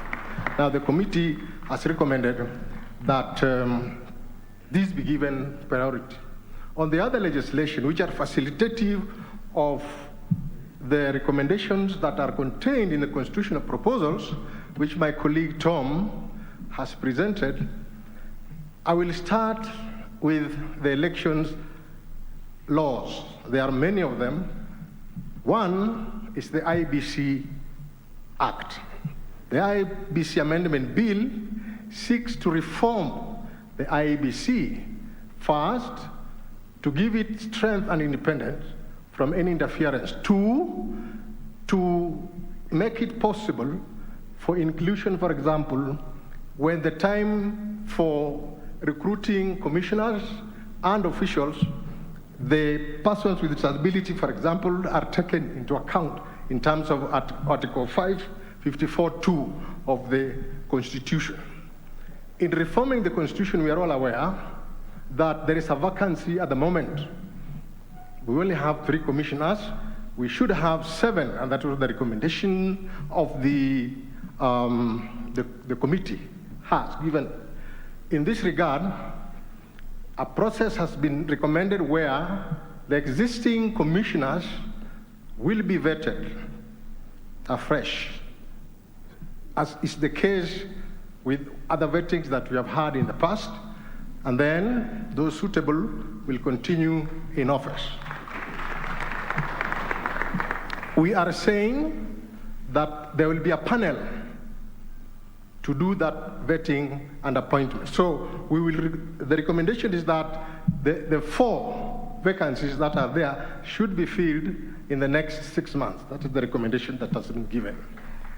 On the Political Parties Act, the political parties have been obligated, when they're doing party primaries, to take care of the interests of marginalized youth, women, persons with disability.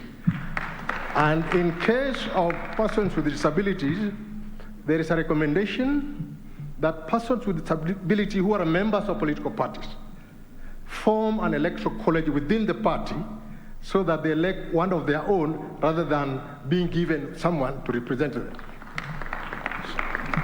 And then we have made a recommendation under the Political Parties Act whether we have proposed that all disputes arising out of a nomination during the political campaign or primaries should be resolved by the party, within the party. And therefore, anybody going to the political parties dispute tribunal must show that they have exhausted internal party mechanism before they can be allowed to move the tribunal. And that applies also to petitions. On Election Offences Act, we have made stringent measures, we have recommended measures that any person causing violence be barred from taking part in succeeding elections for 5 years. And again, it has been recommended that where violence is meted against women candidates, that violence will be an aggravating factor. So, for example, if you happen to assault a woman outside the election period, then that will be common assault. But if you assault a woman within the election period, then you will be given a higher penalty or sentence than in ordinary circumstances.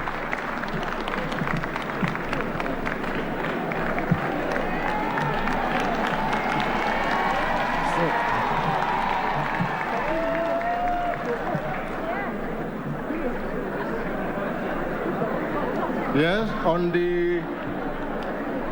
on election campaign financing,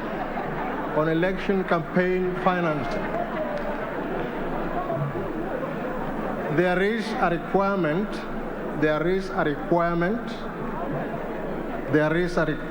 it is recommended that candidates campaigning or seeking state office should declare the sources of their funds. The idea is to save the sovereignty of the country and to ensure that we have the right people in leadership to do the right thing. I now come to there are others, but now we'll go to the police. We are recommending that IPOA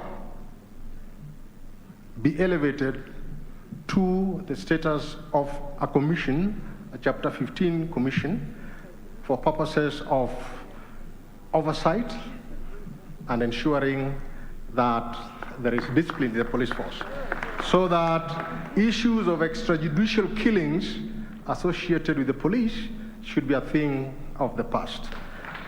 I have just seen Baby Pendo is here, the parents of Baby Pendo is here.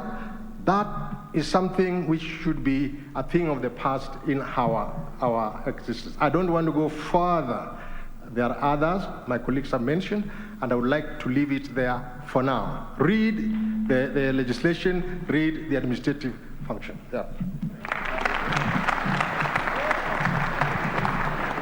Asante sana Padri Onyango na asante sana wakili. Na baada ya kuwasikiliza wataalam, naomba sasa utukubalie Mheshimiwa Rais tuwape nafasi wananchi wachache na viongozi wachache waweze kutoa maoni yao.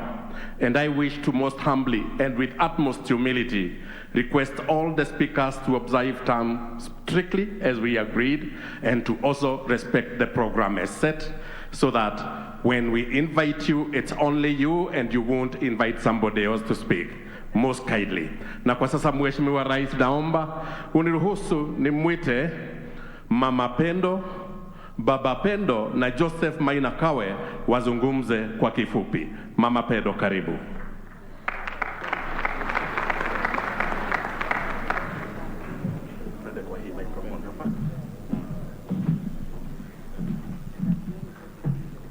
Mheshimiwa Rais, mabibi na mabwana, habari ya asubuhi.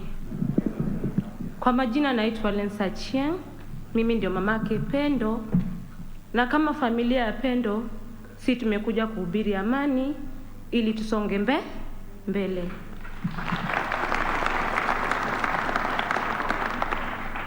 Sitaki kusema mengi, mmejua chenye ilifanyika wakati wa uchaguzi mwezi wa 8 2017.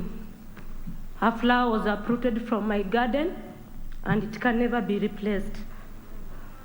I can be given another person, but not the same person like Pendo.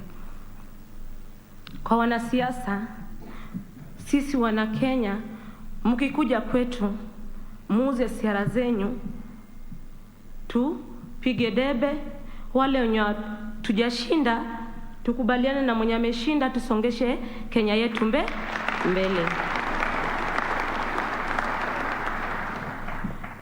Na mnapokuja kwetu, mchunge chenye inatoka kwa ulimi yenu.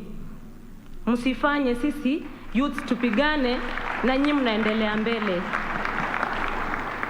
Wewe sema tu yako yenye uko nayo, tukubaliane nayo, vile BBI tujisomee. Nikikubali nipige tick, nikikata nipige X. Tusongeshe Kenya mbele. Na nawaomba wanasiasa, ikuwe mwisho kwa kitu ilitendeka 2017, mwanamke yoyote asilie mtoto wake, na familia yoyote isilie mtu wake. Msituache sisi victim tubaki na pain and agony while you move on. Wakati yenye tumepata msiba, kuja kwetu uangalie how are those victims faring on, and let the relation move on. President Uhuru Kenyatta, I've never seen you face to face, but I know you are a cheerful person, and I was happy when Honorable Raila came and shake hand so that we can move the country forward. Ndio maana nasemanga mwanamke anakuanga gangari.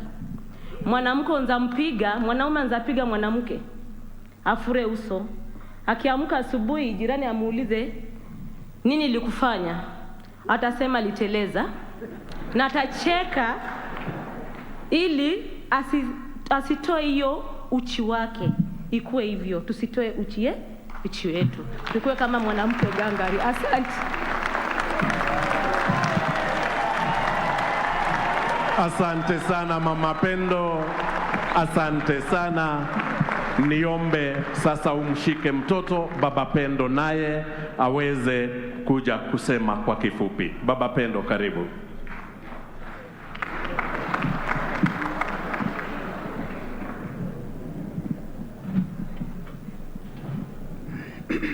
Mheshimiwa Rais, mabibi na mabwana, amjambo? Mko salama? Mimi kwa majina naitwa Joseph Abanja, mimi ndio babake Pendo. So imekuwa hivyo, ikafanyika, but lazima nchi endelee mbele. Ya kwanza nataka kupongeza Rais na Mheshimiwa Raila kwa kuleta handshake, juu venye walileta handshake, dunia ilikuwa na amani. So the only thing nataka kusema saa hii, jameni, ni Wakenya tuko watu wazuri. Tusidanganyane hapa ati siasa hivi ikifika saa ya nini matusi pale mtu anakuja na kumalizia hasira na huko kwa hapo. So ituweke tu kama like I say like a football pitch. Patana Gor Mahia na FC, Gor Mahia imepiga FC imepiga Gor Mahia, maisha yanaendelea mbele. Hakuna mtu anauliwa. Si ndio? So tukishakuwa hivyo Kenya itaendelea mbele na Kenya itasonga mbele. But ningependa kuomba Rais Uhuru Kenyatta kwamba venye mmeshikiliana na Mheshimiwa Raila Odinga, msiachane mkono jamani. Msiachane mkono jamani. Msonge mbele na BBI. Venye nimesikia kwa uchache tu, pia nilipewa nimesoma kidogo tu. Naona ni kitu kitaleta mabadiliko kwa maisha yetu. So tupige debe ya BBI, tusonge mbele, tusiuane, tusimwagi damu tena. Wacha damu ya mwanangu ndiko ya mwisho kuwatika election kumwagika tena. Wacha damu ya mwanangu ndiko ya mwisho. Kwa hiyo machache tu nasema asante, na Mheshimiwa Rais, kumbuka familia ya Bibi Pendo. Msituache hivyo sana bwana. Mmetuacha tunateseka bwana. Asanteni.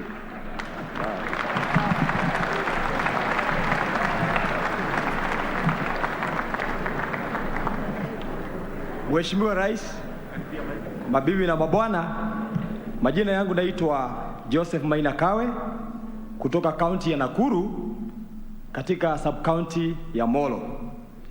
Nimesimama hapa kwa sababu mimi ni mmoja wa wale ambao wameathirika sana na vita vya baada ya uchaguzi ambao ilianza kunisumbua nikiwa miaka 13 na hadi siku hii ya leo niko mjini Molo nikikodesha nyumba na kwetu nina kwetu ambako ni kule juu upande wa Kulesoi.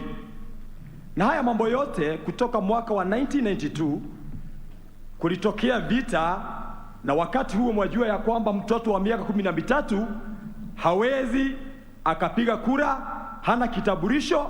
Siwezi kujua ni mambo gani yaliyonipata ili niweze kuomba kwetu, nyumba zikachomwa, ng'ombe zetu zikaibiwa na mambo mengi yakafuatilia. Tukafika mjini Molo, baada ya kipindi tena tulirudi na kukawa na amani.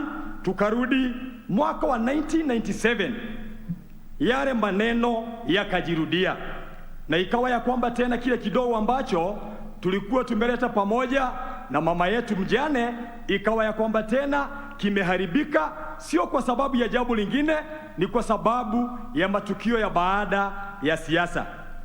Mwaka wa 2003 ikawa hivyo, mwaka wa 2005 wakati wa wako draft ikarudia hivyo, na mwaka wa 2008 ikawa ndio ilikuwa mbaya kuliko zote.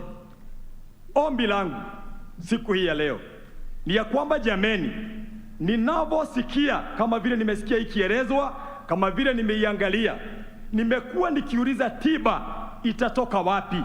Tiba ambayo inaweza ponya taifa letu mara moja na mwisho. Kwa sababu kuna wakati tulidhania ya kwamba kwa sababu ya kupata kiongozi wa kabila letu tutapata amani, lakini pia hata wakati tulipata hivyo amani hatukuipata. Jameni, ninaposoma dokumenti hii na kama ndio itakuwa tiba, ombi langu ni hili: nisaidieni, kwa sababu siku hii ya leo mametu alisukumwa na hata leo yuko kaburini baada ya depression nyingi. Na mimi naomba ya kwamba kama kuna kitu ambacho singetaka watoto wangu wakione na vizazi vya baadaye, ni yale mambo ambayo nimeyapitia. Mungu awabariki na Mungu abariki taifa la Kenya. Nitamwalika sasa Mheshimiwa Kate Waruguru na Alex Matere waongee kwa niaba ya vijana. Mheshimiwa. BBI, unaniambia Kenya moja. BBI, Your Excellency, the President of the Republic of Kenya, on this historic day, katika ukumbi wa Bomas on a day when you are born and you are celebrating your birthday. Happy birthday, Your Excellency. Mimi nitasema tu machache kuhusu maneno ya vijana. Sisi kama vijana tumechoka kila baada ya miaka 5. Vijana wanatumika kufanya campaign ikikwisha maneno yao inakuishia pale. Kando na hiyo uchafuzi ambao huwa unatokea, biashara za sisi kama vijana zinaharibika, and we want to thank the handshake, the President and Right Honorable Raila Amolo Odinga for inviting us on this occasion to have a national dialogue and a national conversations, because there is no country without us as young people in this Republic of Kenya. Mheshimiwa Rais, wewe unakaa kama Nehemia. Umekubali kutuita sisi kama Wakenya tujadiliane na tuongee juu ya kuta ambazo zimeanguka. Tunakuomba ufunge masikio yako mkiwa na Mheshimiwa Raila Odinga na viongozi ambayo kwa midomo yao na vinywa vyao wanasema wanataka kuona Kenya ikiendelea mbele. Conversation ya BBI lazima ikuwe ni conversation ya patriotism and not a conversation of 2022 politics or 2027 politics. We want to see sisi kama wamama, vijana wetu wakimaliza standard 8 ama form 4, the government will be taking care of our youth as opposed to us investing in individuals ambao wanakuambia tutakuweka ndani ya serikali ijayo. Sisi tunataka haki yetu ilindwe na serikali ndani ya katiba, ndani ya BBI. Tunaomoka kwa katiba na sio kuomoka kwa biashara ya kutengwa. Kwa hayo mengi na machache, naomba Mungu awabariki.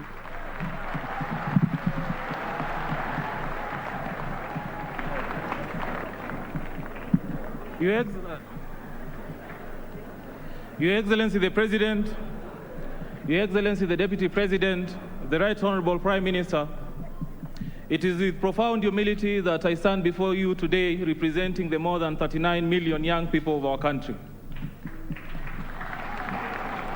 Your Excellency, it is the former President of the United States, J.F. Kennedy, who said that the future prospects of a nation can be directly measured by the kind of investment that its leadership bestows on the young people.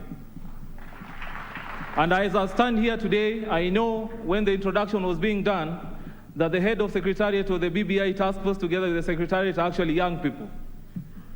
That it was actually very inconceivable that a young person from the Western region, Trans Nzoia County, for instance, can have the opportunity of standing and addressing such a gathering in Kenya today. If that is anything to go by, then the future of Kenya is indeed luminous. Your Excellency, first allow me to join the other speakers in congratulating you and the Right Honorable Prime Minister for the magnanimity introducing the handshake that has given birth to the BBI. One thing that I'm sure of is that when the history of our nation will be written, your names will be written in the golden pages of that book. Your Excellency, allow me secondly to appreciate the task force because they went round and they collected the views and aspirations of the young people. And I can confidently report to you today that the views, the aspirations, and the perspective of the young people are in the document as we speak. In the annexure of that document, the task force recognizes the youth as a special segment upon which the foundation of a peaceful, cohesive, and prosperous nation will be built on. Secondly, Your Excellency, the youth of our country have been feeling that they have been left out. And we have a common cliche that if you're not on the table, then you're on the menu. And the youth of this country have been on the menu for far too long. At this particular moment, when we are launching the BBI report, I'm happy and elated as any other youth from this country that the report gives us a table on the seat by introducing a youth commission that will ensure our issues are mainstreamed and that we have serious engagement with government and other non-state actors. Secondly, we have a problem and a very great challenge in terms of unemployment and unemployment of the young people. The report faces it in 3 phases. That one, we have TVETs that are able to train our people with skills and so that they can be able to develop our country. And secondly, we have the Biashara Mashinani that is also part and parcel of the document. And thirdly, we have business incubation centers that are going to the ward level. With all this together, merged together, you can be rest assured that the young people at Mashinani are going to change their prospects and also the prospects of this country. In the language of Mashinani, I can tell you, Your Excellency, vijana wanasema ya kwamba mbogi za mtaa zinaenda kuomoka na BBI. Lastly, Your Excellency, as we celebrate the gains that are going to come with BBI, we should also be wary of the political class. And as the youth of this country, we've experienced the politicians who have mastered the art of conning, conniving, confusing, and taking advantage of our youth and cutting corners with their future. We are here today to give them notice. We've seen some of them who are parading inventions that happened during the 16th century of a one-wheel machine. And we are telling them this morning that the 16th century inventions cannot be used to solve the challenges of the 21st century. Because reggae is back, Your Excellency, because reggae is back, allow me to quote Bob Marley, and he sang and said that you can lie to some people sometimes, you can lie to some people all the time, but you cannot lie to all the people all the time. In conclusion, Your Excellency, Martin Luther King said that all of us, and I paraphrase, that all of us must endeavor to fly. But if we cannot fly, then we run. And if we cannot run, then we walk. And if we cannot walk, then we crawl. The message of the young people today is that they will going to fly with you, that they are going to run with you, that they are going to walk with you. And if circumstances force us, then we are going to crawl with you to ensure that your legacy is secured and delivered, and also that the prospects of the BBI are united. Thank you very much. Asante sana, asante sana. Mheshimiwa Mishiboko, Rene Mayaka na Governor Charity Ngilu wataongea kwa niaba ya kina mama. Mheshimiwa.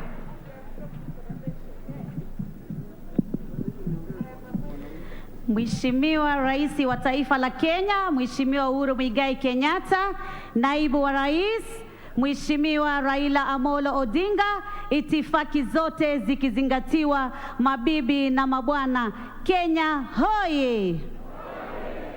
Waswahili wanasema hayawi huwa.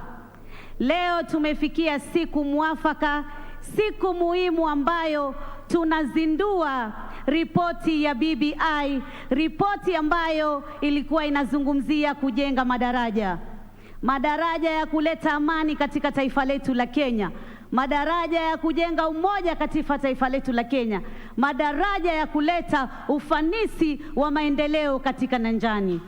Kwa niaba ya kina mama wenzangu viongozi na kina mama wa Kenya, sisi tunaunga mkono ripoti hii kwa sababu imeangazia haki za kimsingi za kina mama. Tukiangalia, Mheshimiwa Rais, BBI imezungumzia ya kwamba katika nafasi ya ugavana, gavana akiwa mwanamke, naibu wake atakuwa mwanamume. Hivyo basi, jambo hili litaweza kutupatia ngazi sisi kama kina mama wa taifa la Kenya tuweze kupata hatua ya kuingia katika uongozi wa ugavana katika kaunti zetu. Vile vile katika seneta, sasa hivi tulikuwa tuna masenesa wateuliwa 16 na wale watatu tu wachache waliochaguliwa. Lakini sasa tutapata sauti ya kina mama waliochaguliwa kikura, watakao kuwa na haki ya kupiga kura pale katika bunge la seneti na kuweza kufanya maamuzi ya kuhusu mambo ya county government zetu pale mashinani. Mheshimiwa Rais, tunajua hapo awali tulikuwa na wale kina mama 47 katika National Assembly. Lakini sasa hivi katika ripoti ya BBI tunaona kuna formula nyingine ambazo zinazungumziwa ili kuona ya kwamba tutaweza kuhakikisha ile sheria ya thuluthi mbili ya jinsia itaweza kupatikana. Tunaomba sana wale wataalamu, wale tunawaita experts, waweze kuweka formula ambayo haitaleta tena utata ifikie ya kwamba eti bunge la taifa liweze kuvunjwa. Tunasema ya kwamba Mkenya aisome BBI report, tusiweze kudanganyika na porojo, tusiweze kushika propaganda. Huno si wakati wa kudharauliana, huno si wakati wa matusi, huno si wakati wa kejeli. Huno ni wakati sisi wa Kenya tuje pamoja, tujizatiti, tuwe kidete, tuweze kufungua ukurasa mwingine wa taifa la Kenya lenye umoja, amani, ufanisi na maendeleo katika nyanja zetu. Jamani, mwenzako anaposema mimi naipinga katiba, muite karibu, mzungumzie, mpe ushauri, aielewe kinagaubaga, ndiposa tuweze kufanya maamuzi. Na mimi kwa yale mengi yamezungumziwa ambayo tumeyapata, si elimu, si universal health, si mambo ya mashamba, si mambo ya kilimo. Jamani, tusikose mwana na maji ya moto, tushikane kidete kimoja kama Wakenya, tuhakikishe tuna ukurasa mwingine. Wakati wa siasa ukija, tuwe kama wenzetu majirani wa Tanzania, tunapiga kura na tunafanya uwiano na tunakuwa na mapenzi. Twakupenda sana Mheshimiwa Rais, twakupenda sana Mheshimiwa Raila, kwa sababu umetuenzi sisi kama kina mama. Endelea kutuenzi, uache urithi wako ama legacy yako iwe itazungumziwa na vizazi vijavyo kuhusiana na uongozi wa kina mama, vijana na walemavu. Asanteni.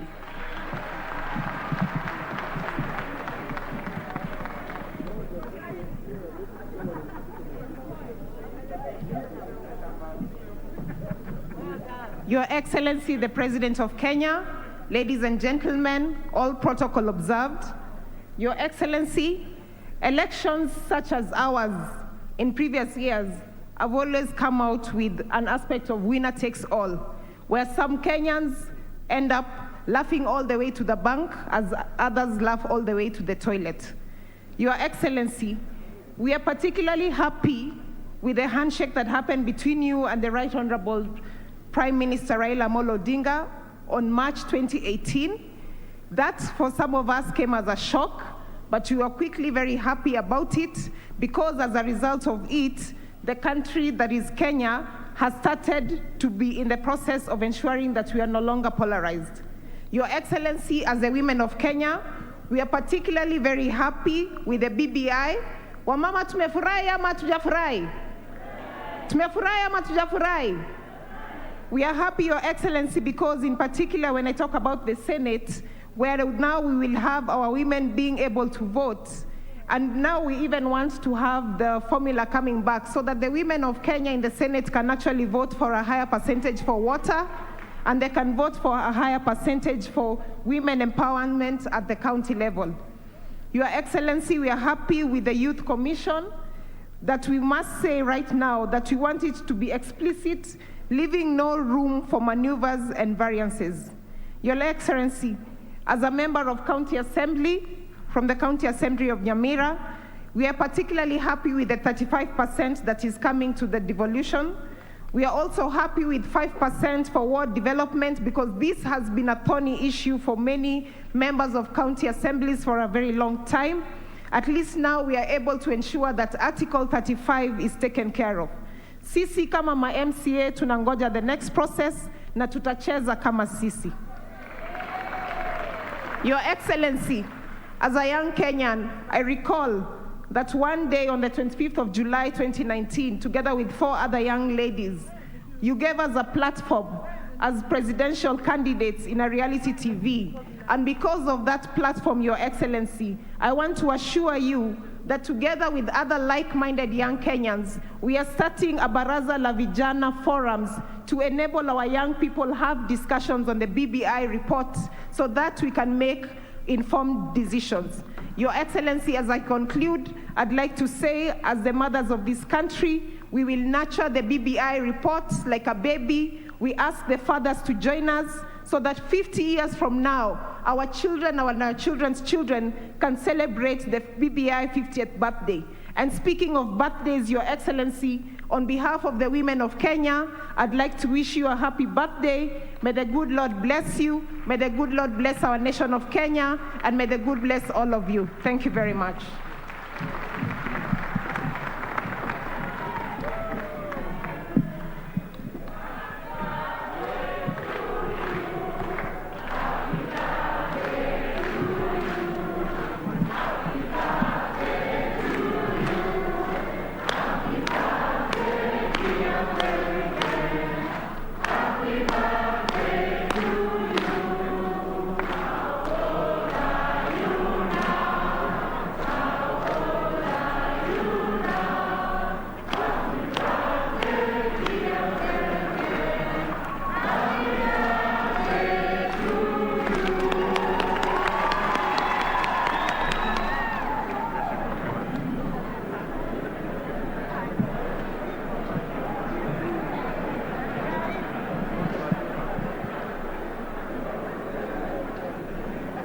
Your Excellency, Rais Uhuru Muigai Kenyatta, Your Excellency, Mheshimiwa former Prime Minister Raila Amolo Odinga, Mheshimiwa Deputy President, mabibi na mabwana, hamjambo. Thank you very much for giving me this opportunity. Let me just say, I have been invited here to speak on behalf of women, but I also speak on behalf of Kenyans. And to say that today is a great day. 10 years ago, we met in this very same place, and we promulgated a new constitution. We said then that we will continue to make any amendments that are necessary. 10 years after, we have reflected, we have seen some of the things that needs to be changed, and we are here to change them. And we are going to change them so that we can get everybody included in the running affairs of this nation. We do not want anybody to be left behind. Therefore, Your Excellency and the former Prime Minister, thank you so much for coming together in a timely way, shook hands, agreed, and we put every Kenya to be part of this. I would like to say, Your Excellency, from where I'm sitting as the governor of Kitui County, first and foremost, I really say thank you that in this constitution, we are going to have extra resources that will go mashinani. And that is what a lot of people have been advocating. We have been getting 15%. Now we are talking about 35%. Surely 35% will get Kenyans out of ufukara, will get Kenyans out of maskini, and these are the things that we have all been fighting for since independence 57 years ago. Today is the time for we leaders to appreciate, with more resources on the ground, using those resources well, for sure Kenya will start growing. And for the leadership to understand that if we use the resources well, we can now actually implement our Big Four agenda, ensuring that every Kenyan has food, ensuring that we can get universal health care, ensuring that we can manufacture, and the leadership to sell our goods, both in the country and outside the country. Small handouts. Small handouts coming from leaders, it has no place in this country. Let us get every Kenyan working for what they believe we believe in. Your Excellency, having said that, first and foremost, I also want to insist that these resources must make sure that Kenyans get better health care, that women can get water into their kitchens, that we can have food on the table. For me, that is the basic needs that we have fought for many years. Your Excellency, National Assembly issue of 2/3 gender rule has not been addressed in this proposed constitution. Remember, there is a serious threat of Chief Justice Maraga that we must have the 2/3 gender rule.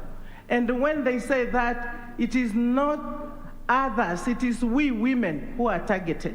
Your Excellency, the 7 depositions that will be given to the National Assembly, then put it there that they will all of them go to women, all of them, without exception. Your Excellency, you know, I wear two hats. I'm a party leader, and I'm also a woman, and I'm a governor, and the only one governor you didn't even call. So let me take 3 minutes. Your Excellency, finally, the executive is very silent. We know those positions up there, it is easy, and we know it can happen, that watu wakae pahali, now they will do always what they do. We want those 5 positions to ensure there is a 2/3 gender rule applied.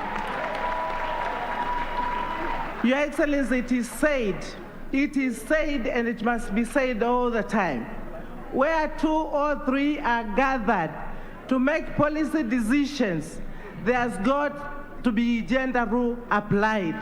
I want to thank you. God bless Kenya. Tuingie mashinani, tuuze hii katiba. Hii katiba ni lazima ipite. Asante sana. God bless you. Asante sana Governor. Atakayetoa maoni yake sasa ni Ashura Michael na atasaidiwa na mtafsiri Flora Atieno.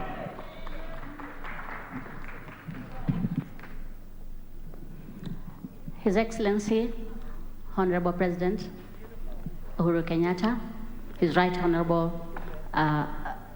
Raila Amolo Odinga, our Deputy President, Honorable Ruto, all protocol observed. I'm pleased to be here to witness the milestone that we've been waiting for a long time. I appreciate on behalf of my community, which is the deaf community, BBI is not about Honorable Raila and my President Uhuru. BBI is about me and you.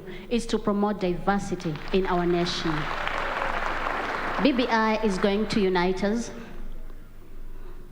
We have persons with disabilities, we have the women, we have youth. We've been all enacted into the BBI.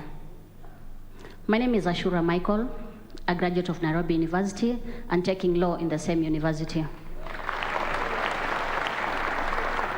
This BBI is to change our lives for the better, to change our life for all of us to live as we want. I appreciate you, and I would like to ask everyone to read this document. Read keenly. Don't let anyone read for you. Thank you for the good work that you're doing. As persons with disabilities, we have benefited in the BBI. Article 54(2) of the Constitution, I'm happy that the word progressive have been removed, and it will make sure that persons with disabilities access different positions. We have the disability bill that has been in the National Assembly for a long time, awaiting debate. It will make sure it's implemented within 2 years. We have the Kenya policy on guide and unity to diversity. It's going to make sure that our positions are not lost in this document. Right now, 17 counties don't have representative of persons with disabilities, but I'm sure with the BBI, we are going to be represented in all the counties. I'd like to encourage my brothers and sisters to go through the document. The aspiring governors, I'd like to encourage you to kindly appoint persons with disabilities to be your deputies. Don't listen from anyone. Don't listen to anyone. Kindly take your time to read this document, and I believe it's going to change your mind. Na nikimalizia, mtukufu Rais, I'd like to thank you so much for uniting us, making our country best to develop for our children. Thank you for improving our economy. Finally, Mheshimiwa Rais, recently you went to Kisumu na nikasikia ukisema unatafuta mpango wa kando. Najua mama alikubali. Babangu Raila yuko hapa, ako tayari kuchukua mahari, na ndugu yangu hapa Deputy President akikubali atakuwa best man. Sasa na mama wa taifa tutaendelea kubuild bridges pamoja. Na sasa mtoto wa BBI atazaliwa. Asanteni sana.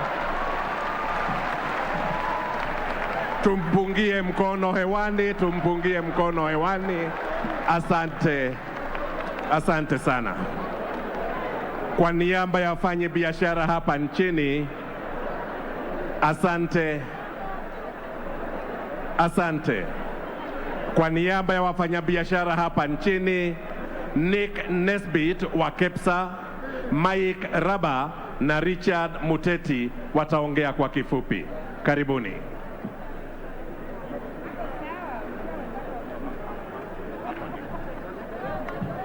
Nick, we strictly 3 minutes kindly so that we are able to move the program. Na wakati anakuja nitakubusha wale wote ambao wataongea, tulikubaliana kwa heshima dakika 3. Asante. Thank you. Your Excellency, good morning, happy birthday on behalf of the private sector and everybody. Right Honourable Raila Odinga, Deputy President, Honourable William Ruto, distinguished guests, all protocols observed. Good morning, everybody. My name is Nick Nesbitt, and I'm chairman of KEPSA, the Private Sector Alliance. But I'm standing here not really to talk perhaps only on behalf of private sector, but also to talk on behalf of the Multi-Sectoral Forum. This is an organization or a group of organizations from the religious, the civil society, the media, professionals, youth, women groups that all came together at the end of 2018 to talk about the ills of our country and the positives of our country. And we came together and presented a report to the BBI to address what we thought would help move the country forward. And we're very happy and pleased, Your Excellency, to read many of our recommendations and see that they have been included in the BBI report. And for that, to the BBI team, I say asanteni and thank you very much. So my comments are, I hope to be very brief here, but what I want to talk about is how do we create an inclusive economy? And I'm coming from the private sector, the economy side. How do we make sure it's fair and equitable, that youth, women, and even the elderly can participate? How do we make sure that this is a country that improves its competitiveness so that the SMEs in Kenya can expand in the region and expand in the world? And to do that, we have a few points. One of them is we must adopt an ethos of self-regulation. We talk about it as Nyumba Kumi, but we must all become our brother and sisters keepers. That means as professionals, that means as people in the wards at all levels, we must bring honesty and integrity to our work, and we must call out people who are not doing the same. We must ensure that in this inclusive economy, we can ensure that all the people who want to participate in programs, in projects, in companies, in tenders, can do that safely and they can be certain to win. This issue of hii tender ni ya hawa must stop. We must ensure that young people and women can win fair and square. We must build an export-led economy. We must ensure that everything that we do in terms of the money that we raise as companies and the taxes that we pay is put to good use. We must ensure the public is engaged in all sectors of the economy, and we reach out to everybody and ensure that we can move forward together. So with those few words, I just want to say thank you that our report was included. We, as business people, always do handshakes. We thank you for your handshakes, and we like the whole concept of shaking hands. However, the pandemic has made it a little more difficult. So we give a fist bump to everybody, and we wish us all a very good day. And thank you very much for listening to us. Thank you.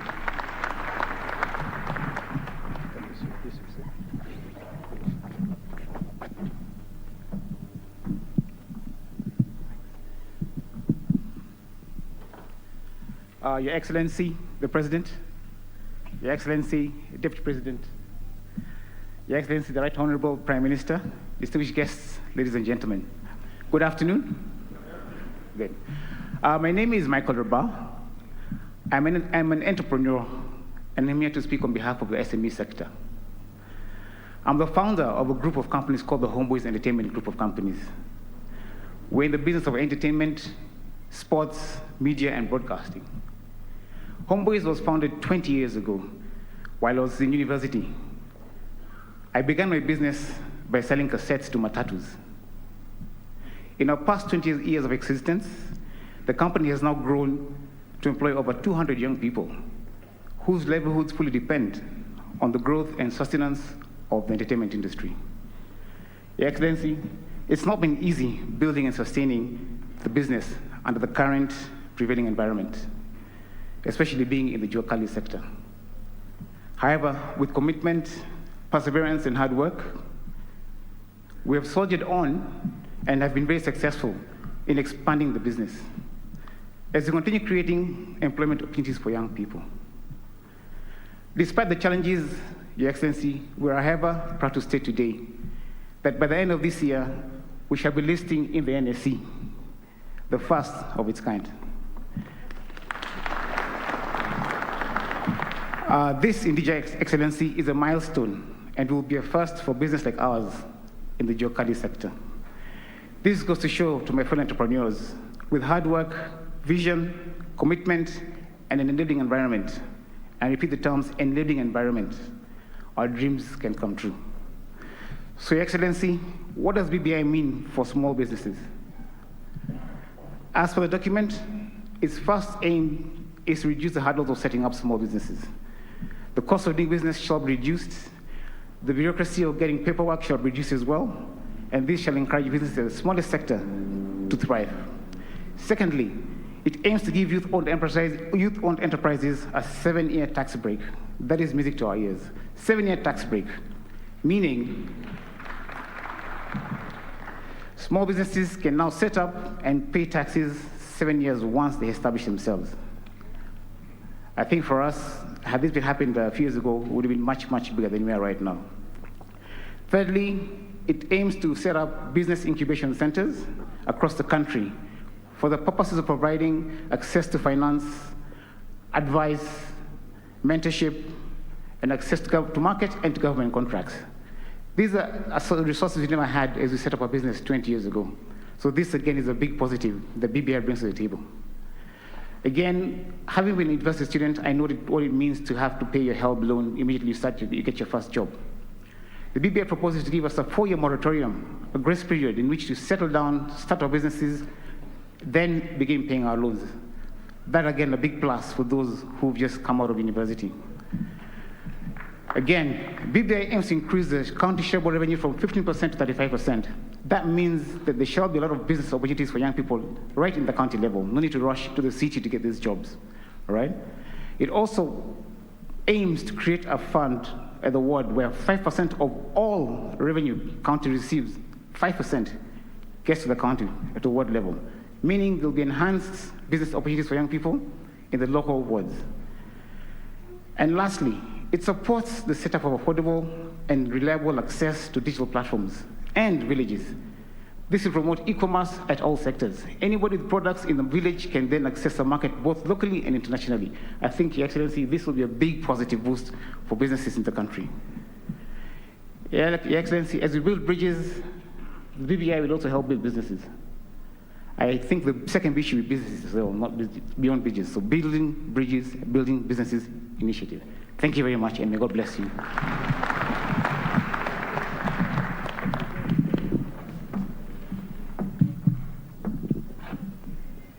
Your Excellency, the President of the Republic of Kenya, ladies and gentlemen, Jambo. My name is Richard Muteti. I'm representing the National Federation of Juakali Associations and the National Coalition of Informal Sector Coalition on Business Continuity. Your Excellency, I'm happy today to inform you that among the crowds, among the hundreds of people here, is the National Chairman of Kenya National Hawkers Association, Makofi kwa Hawkers, and the National Chairman of the Kenya National Federation of Juakali Associations. Your Excellency, we also have the national chairman of the Nduthi sector, United Border Associations. I have just a few points today. Your Excellency, the informal economic sector is the biggest single employer in this country. It employs more than 16.4 million people who put their food on the table. And the informal economic sector has been the biggest victim of politicians. They are the people who vote, and they're the people who fight. They're the people who manufacture the djembes and the arrows you see. And they're the people who are confused. For the first time in this document, the SMEs or MSMEs are recognized officially by this document. It has never been recognized in this country. Your Excellency, a few points that are making us support this document, namely, the Constitution. The people talk about Kenya, the importance of the SME sector, but they have never constituted them officially and mainstreamed them. This document is mainstreaming the MSME sector into the Constitution. That's a very big plus for us. Your Excellency, MSMEs do business. The government is the biggest purchaser. Your Excellency, when our people are not paid on time, they die. Because they have nothing, they have no money to sustain themselves as the big boys. So if you give our people business and you take more than 2 months, that's why, Your Excellency, most of our people work with medicine in their pocket. But I'm happy to inform you today that this document talks about the prompt payment bill, whereby now it will be mandatory for our people to be paid on time. They will not be begging. And this is going to create employment, is going to create jobs, and is going to give hope to millions of Kenyans in this country. Your Excellency, we are talking about, in this document, the business incubation centers. That we are going to have business information incubation centers in all areas, mpaka mashinani. That will not be coming from Kisumu, from Machakos to Nairobi to seek for help. That your small business will be nurtured where you are. Makofi kwa BBI. For the first time, we're also talking about business registration by the youth, the women, and people with disability, majority of whom are in the informal economic sector. This is the first time that they are going to be mainstreamed in the Constitution. The other times, imekuwa ni story na porojo. This time, they're going to be mainstreamed inside, and they're going to be measured, and their supplies are going to be appreciated. Your Excellency, lastly, we are talking about tax holidays. It has never been in this country before that a startup starts paying tax immediately. So he is knocked by taxes, he dies. This document says, start your small business and do it for 7 years. Nurture yourself, then you will grow. Ain't it a good thing? Lastly, Your Excellency, the informal economic sector in this country, people think that it is not organized. We have an elaborate structure in this country. We have an elaborate structure in the region.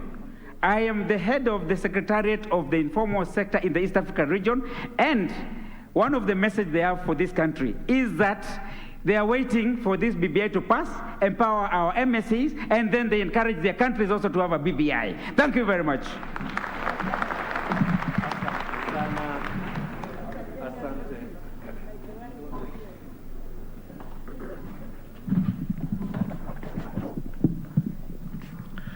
Naomba uniruhusu Mheshimiwa Rais niwaite sasa Askofu David Ogide na Ibrahim Ridhome waongee kwa niaba ya viongozi wa kidini. Bishop na Ibrahim, karibuni. And I will still remind all of us who are speaking that we kindly stick to the 3 minutes, kindly. Thank you.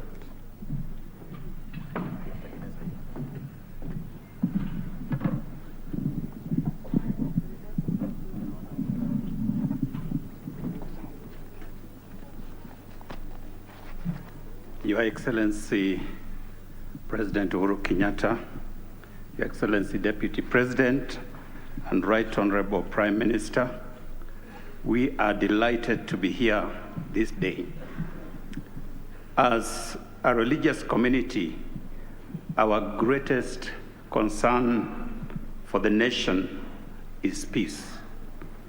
That we live in a peaceful environment where everybody is able to do that which they would want to do without interference, without fear of anything happening to them. And so, over the years, we have tried our best to be peace brokers for this country.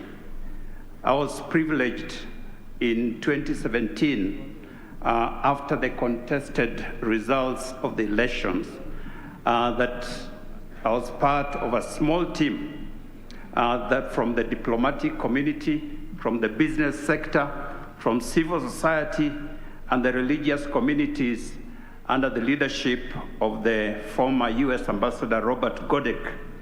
For several months, we engaged in a shuttle diplomacy, committed to seeing this country get back to normalcy. Sadly, both sides were extremely hard. And I can tell you it was one of the most difficult responsibilities that I've ever had. It therefore came as a great and pleasant surprise when Your Excellency and Right Honorable Prime Minister stood on the steps of Harambee House in the famous handshake. We were delighted that you also spoke of creating a national conversation on issues that bedevil this nation every electoral season. This has been one of our key plans to create a national conversation. In fact, our group was loosely known as National Conversation. Your Excellency, I say all this to let you know that the spirit of national conversation has been with some of us for a very long time, well before BBI. This is because we have believed that unless and until we address the cancer that eats this nation, we will never have enduring peace. To continue with business as usual is to deceive ourselves. It is just a matter of time, and this country will one of these days explode to unquenchable flames. For this reason, we want to unequivocally laud the efforts that have been made by the steering team and by your leadership in addressing these issues. Your Excellency, we, however, have some very serious concerns. In this nation, we have developed a very dangerous tendency of politicizing everything. Even a very important matter as constitution making gets shrouded in political intrigues. That is why we are finding ourselves with laws that cannot satisfy the desire of the political class, but do not effectively address our national needs and aspirations. It is in this light that I want to plead with our political leaders. Please allow the current process to objectively lay a foundation for the future of this nation. We must therefore remember that the laws you make today will tie your hands and your feet tomorrow. The liberties you take away today will imprison you tomorrow. It is most unfortunate that the politics of our nation is based on divide and rule. Politicians somehow believe that the only way to succeed is to divide us into dichotomous categories of us versus them. Yet, political interests shift rapidly. Between 2017 and 2020, the political formations have changed significantly. In fact, I want to prophesy that it will not be a surprise before 2022 that Dr. William Ruto and Honorable Raila Odinga will be on the same side. It is a fact that no nation has ever become great through division. The Bible is clear that where there is unity, the Lord commands a blessing. A cord of 3 strands cannot be broken. Your Excellency, perhaps it is time that hustlers should pause their hustling for a moment, and the reggae dancers pause their dance for a moment, and join together in a serious Jerusalem dance for the sake of the peace and the unity of this nation. After all, DJ Master KG and his sister remind us that the New Jerusalem is our ultimate home. Finally, Your Excellency, in 2005 and in the 2010 referendum, the church said no because of various major principles. We would like to see this addressed. We have noticed that the pillar of religion and faith seems to be completely missing. Furthermore, the Religious Freedom Bill that was to help the registration of religious groups seems to have been left out. Issues of marriage and family need to be taken care of. Your Excellency, we want to assure you that as a Christian community, after this launch, we are going to review the report and make our position known. If we choose to support it, it will be because we believe it is good for the country. If we find anything contrary, we will call for appropriate amendment. God bless you and thank you for a great work. Amen. Asante sana Askofu. Naomba niwaalike sasa Wilson Sosion na Francis Atwoli kwa niaba ya wafanyikazi. Kwa heshima. Na niombe na niendelee kuomba we stick to the 3 minutes.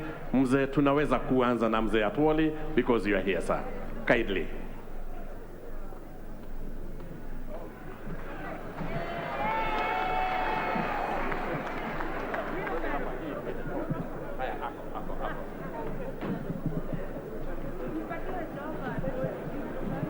Your Excellency, the President of the Republic of Kenya, the Right Honorable Prime Minister, the Deputy President, and all delegates, ladies and gentlemen.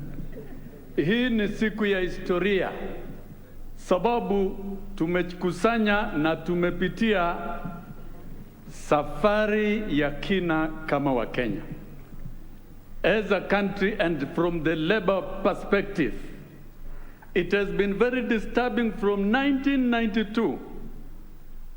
We drive our country into points of uncertainties, killings in every election. 1997, the same, but in 2002, we were more historic and more decisive as a country because we were very optimistic and we came together through NAG. But we lost it again in 2005 during the referendum. We went in different direction. Now 2007, the same thing. I think, rightly as has been presented by the committee of experts, we agree the document is wonderful. And all what we need moving forward is to objectively reflect and open a robust conversation and improve the document and go through a referendum and pass it so that we can have peaceful elections in 2022 and a robust economy that guarantees employment of the youth in this country. There is no solution to the youth except guarantee to decent employment. And that decent employment is in a strong economy. And that explains why, as a labor movement, we were very passionate in campaigning for a handshake, even before elections in 2017. But now that it has come, we urge all Kenyans to close rank and we stand together and support this document. Where there are gaps, there should be room for us to correct. From the labor movement, we even think the aspect of the constitutional commissions needs to be worked on more thoroughly so that workers who are the main drivers of the economy can continue enjoying their freedom and right to negotiate without much interference from the institutions that we have created. In overall, we support this process, but we urge more engagement and more friendship as we deal with it. Thank you.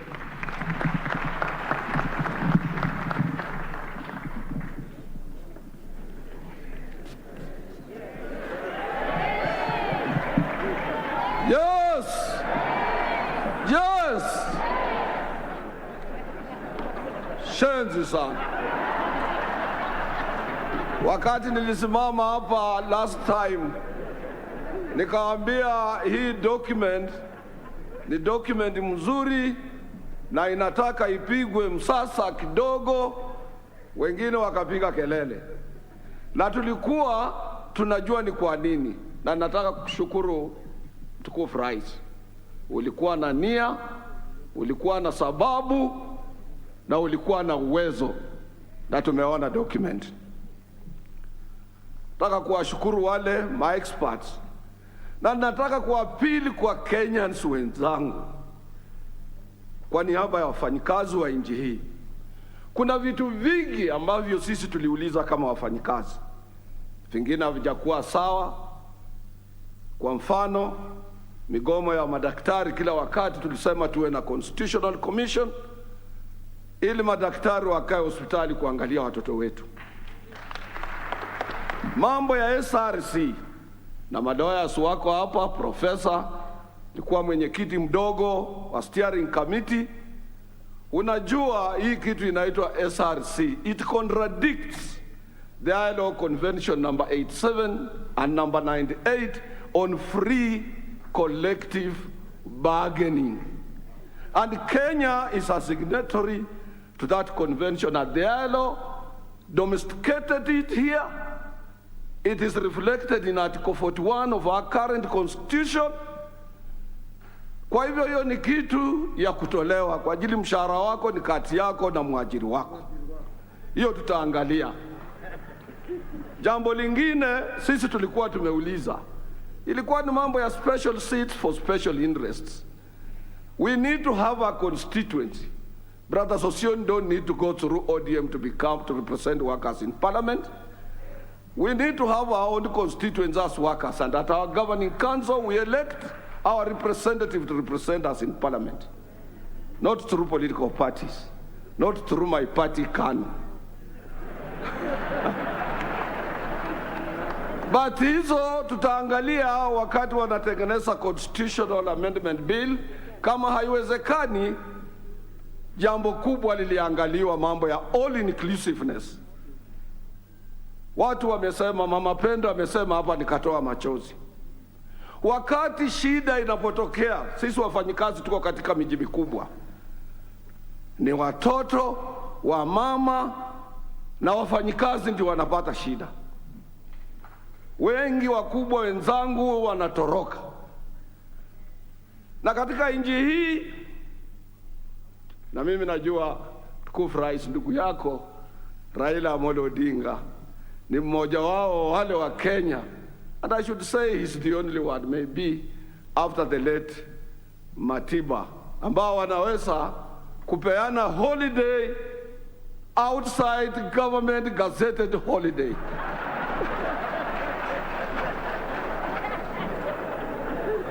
Kwa hiyo ndugu yako mheshimiwa tukufu rais akitangaza tu hapa saa hii watu wasiende kazini na waende Uhuru Park, hataki facilitation money, hataki campaign, that place will be full. Na wakati kazi zinapofungwa, sisi mtukufu rais ndio tunaumiana. Ndio kwa sababu tunaunga handshake mkono. And I want to support Bishop. A politician ambaye anaona mbali na ile anatakia watu wake mazuri. Please, sisi 2022 ni mbali. Njaa iko sasa. Na mimi nataka kuambia hivi, na msikie, na hii ni ya mwisho, nipe dakika moja. I'm an elder and there is no another elder in this Republic of Kenya. When we were growing, tulikuwa na polytechnics. Kazi ya hizi polytechnics ilikuwa ni kufundisha tailoring, mason and motor mechanics. Wale makanika wa siku hizo, mechanics wa siku hizo ambao walijifunza hiyo kazi, ukiwapatia gari la sasa ambalo na automatic, computerized, hawawezi kuendesha. When I was growing, I was trained as a telephone technician. Simu za kisasa siwezi kutengeneza. People are talking of digital economy, blue economy, smart economy. Tusielekeze watoto wetu kwa mambo ya zamani.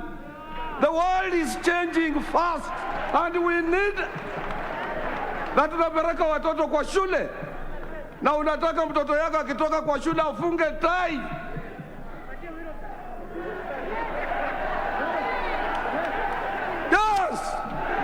Yes. Rais, hii document nataka kuambia pamoja ukiwa na ndugu yako. Musitishwe. Leteni tuende kwa referendum. We are the majority. We are the people. We are there. We will get it. Usubuhi saina itakuwa imepita. Musitishwe. Kenyans wasitishwe. Tunataka amani. My shop steward 2008 January in Naivasha alikufa akiongea na mimi because of tribal clashes. We don't want to go there. Na tusitishwe sisi. Tusitishwe. Asante sana. Naomba Mheshimiwa Rais, kwa ruhusa yako niwaite sasa Reverend Dr. Samuel Kobia wa NCIC na Bwana Degwa Wahome aliye mwenyekiti wa County Assemblies Forum.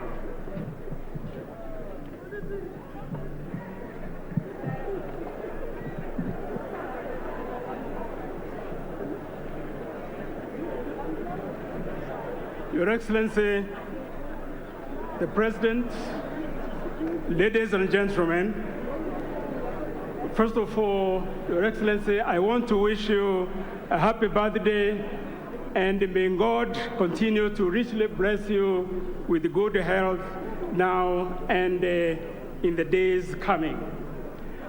I am thankful for the opportunity to speak during such an important milestone in our collective quest to refine the way society is organized and governed. Building a just, peaceful, and cohesive society is an indispensable pillar of this quest.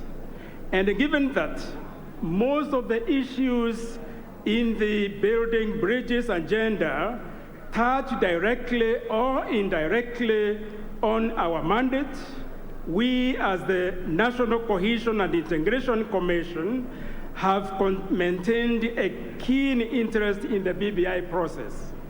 After all, we are the ones who will be expected to spearhead the implementation of a good number of its recommendations in the days and years ahead. Your Excellency, we all recall the highly polarized and tense state of our nation prior to the handshake. But since then, peace and tranquility has prevailed, and the Kenyans have been able to integrate freely across the Republic, which also has enhanced integration. It is against this backdrop that we should look at today's launch of the BBI report. The BBI report is being launched at a time when we are grappling with the effects of the COVID-19 pandemic, which has exposed our class, ethnic, and regional inequalities that have long driven political polarization and fanned conflict in our country. The pandemic has also amplified fragilities in our health and education systems. The BBI recommendations should therefore act as a stimulus to invest in systems to promote prosperity for all, ones that will build a cohesive and peaceful society. My hope is that after we flatten the COVID-19 curve, our national revenge on the pandemic will be also to flatten the gaps in our societies, so that there will be no us versus them, a dichotomy that, if not well considered, could easily lead us the Rwanda way, a way we don't want it to go. Whereas the BBI has the potential to transform our country by resolving many of the underlying issues that lead us into cyclical bouts of electoral unrest, no amount of legislation will take us from a nation of blind ties to a nation of ideals. For this, we, and in particular our leaders, must bring to life the national values as expressed in our Constitution. The evolution of a national ethos essential to our national ideals is critical to the consolidation of our democratic gains and to our quest to build a peaceful, just, cohesive, and prosperous society.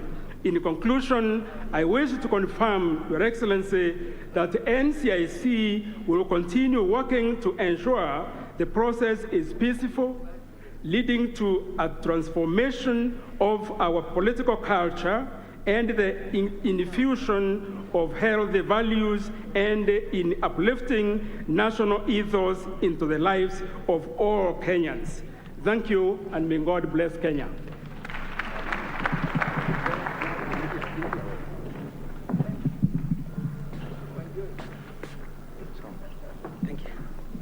Yes, Your Excellency, the President of the Republic of Kenya, Honorable Uhuru Kenyatta, Your Excellency, the Deputy President and the Right Honorable Prime Minister, all protocols observed, good afternoon. Yes, my name is Dego Wahome. I am the Speaker for Nyandarua and the Chairman of the County Assemblies Forum. Hiyo ni mabunge yote 47 ya Jamhuri ya Kenya. And to start with, I would wish to quickly introduce the members, Your Excellency, who are here. Can we have the speakers upstanding? The speakers of the county assemblies of this country, kindly. Very well, thank you very much. The deputy speakers, you make it fast. Yes, deputy speakers, you can wave. The majority leaders. Okay, and then all the MCAs from across the country. Can you kindly be upstanding? Asante sana. Thank you very much.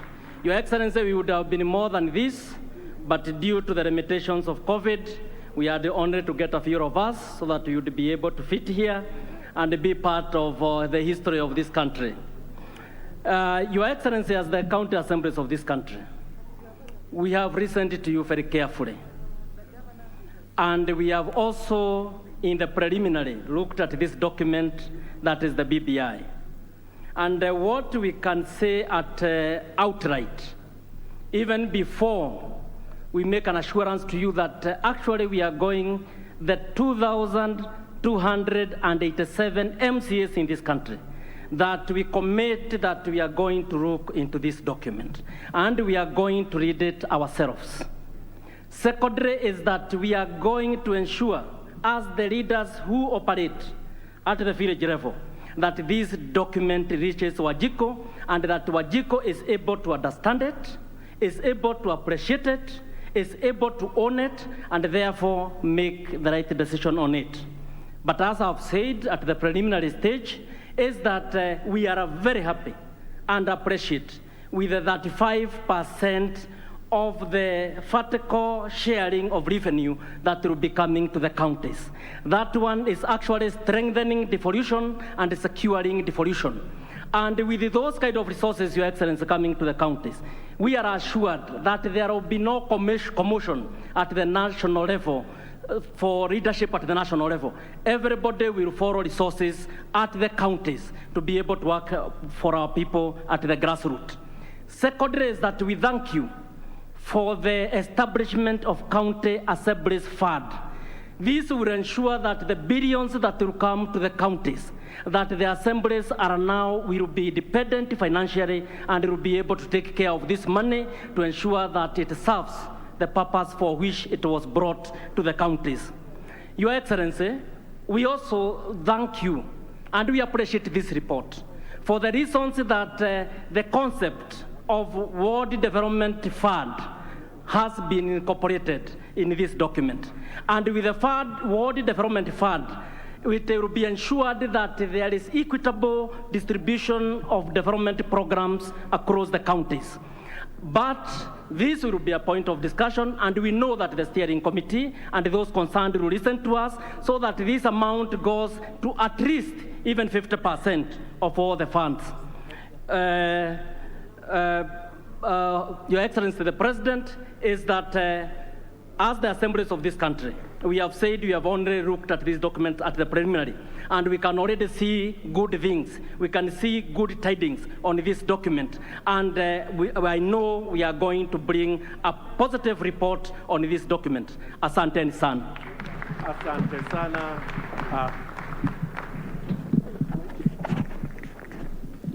Asante sana. Bwana Wahome ndiye chairperson County Assemblies Forum.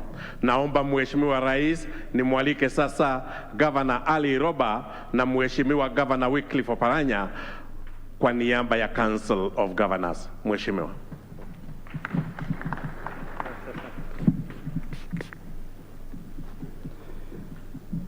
Mheshimiwa Rais, mabibi na mabwana, hamjambo.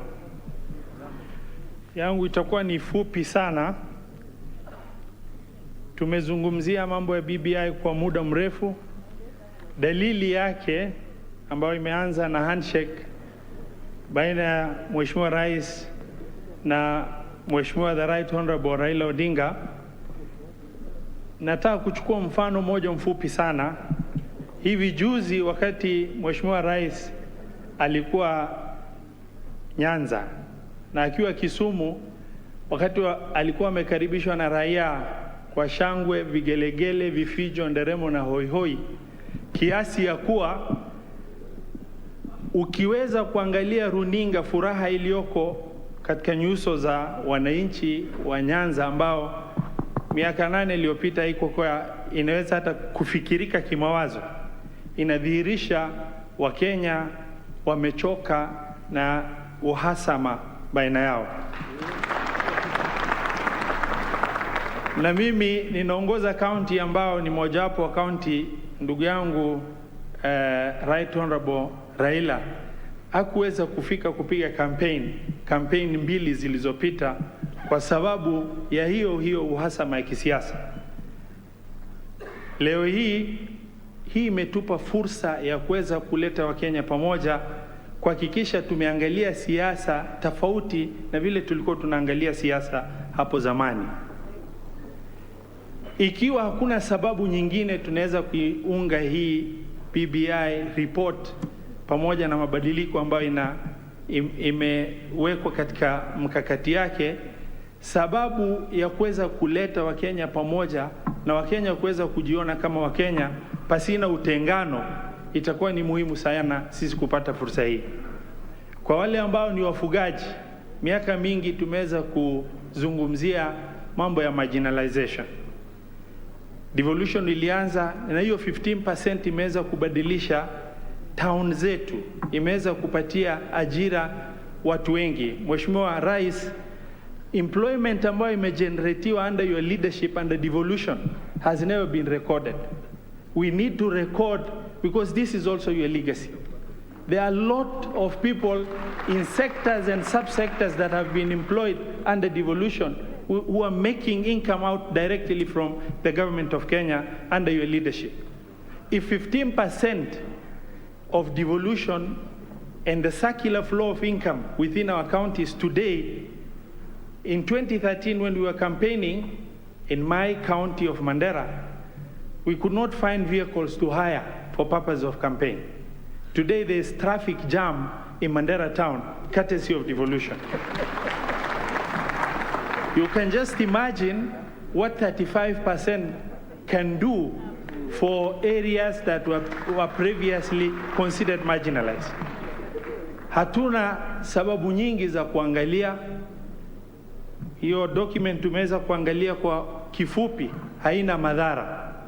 Lakini manufaa ya hiyo document itakuwa ni mabadiliko, na hiyo ajira tunazungumzia katika mashinani. Na mimi nataka kusema tutaiunga mkono 100%. Asante sana na Mungu awabariki.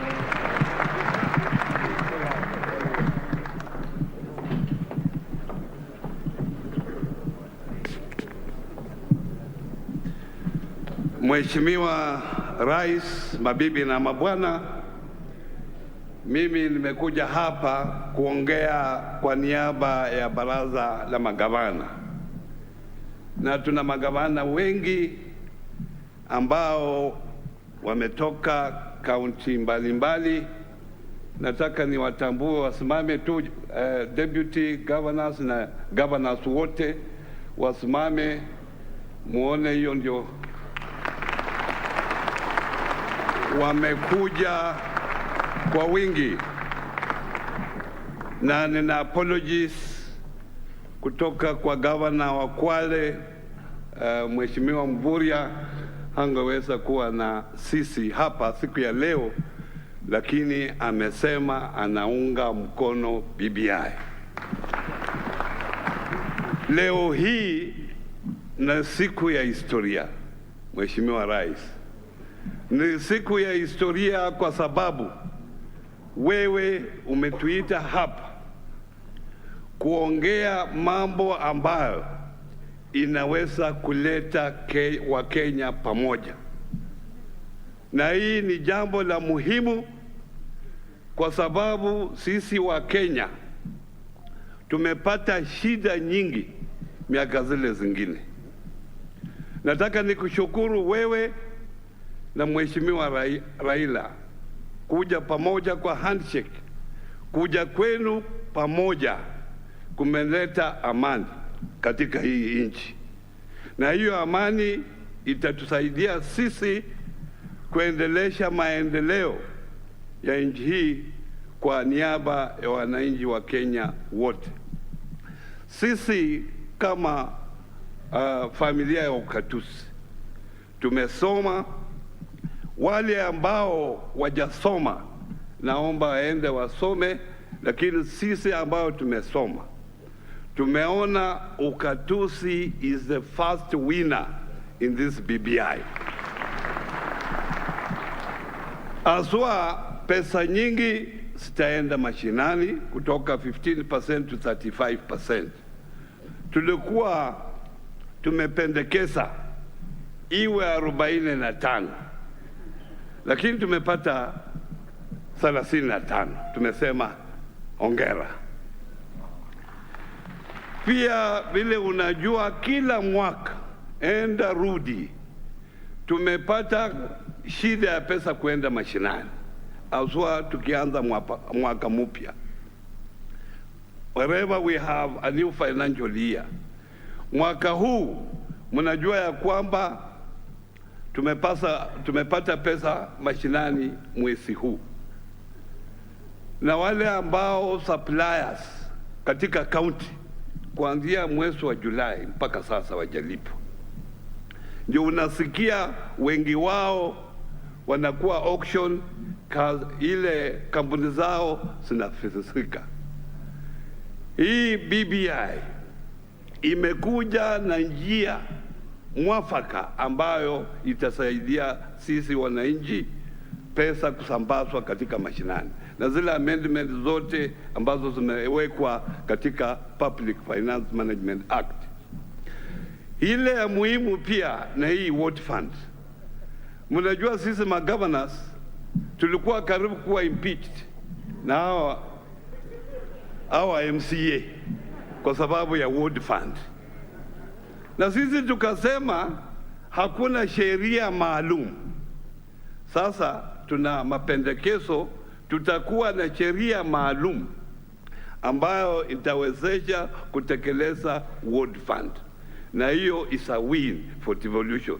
Kwa hivyo wale governors wako hapa wote wamesema wataenda mashinani kusambaza BBI, na wao wote wataunga mkono BBI.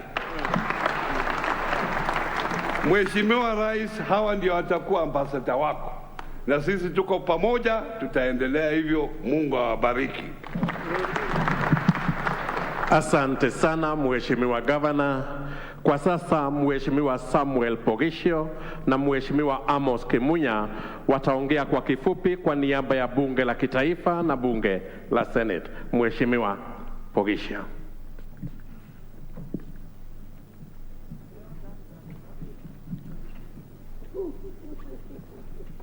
Your Excellency, President, the Right Honorable Prime Minister, Deputy President, distinguished guests, ladies and gentlemen, good afternoon.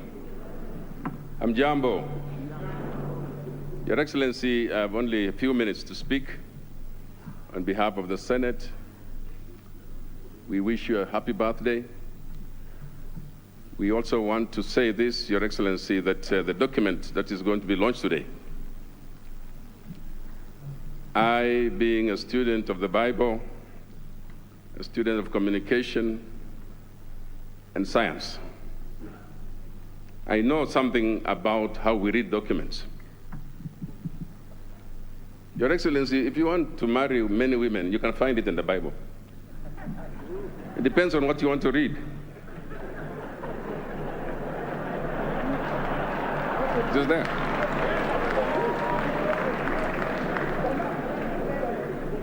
If you want prosperity, you can find it. If you want sadaka kubwa, you can find it. It's the way we read the documents.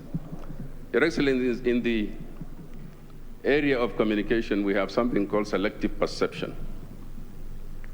It means even if you're on a busy street and you're hungry, all you will see are restaurants. You can't even see a bank next door to a restaurant because your mind is set. You are going to eat and you can't see anything else. My advice on this account, Your Excellency, is that we read this document in a way that brings the same meaning for all of us. Let's read this document with an open mind. I've also had the privilege, Your Excellency, of experiencing all the violences of elections that we've had. But the one that really hurt me was the 2007, 2008, when I was minister. And having been the Minister for Information, Your Excellency, the information I used to get and the pictures I used to see, not many Kenyans saw. And I just want to say, for God's sake, let us never go back to that scenario. Never. And Your Excellency, I'm also privileged to have come from a community that understands something about war and warfare.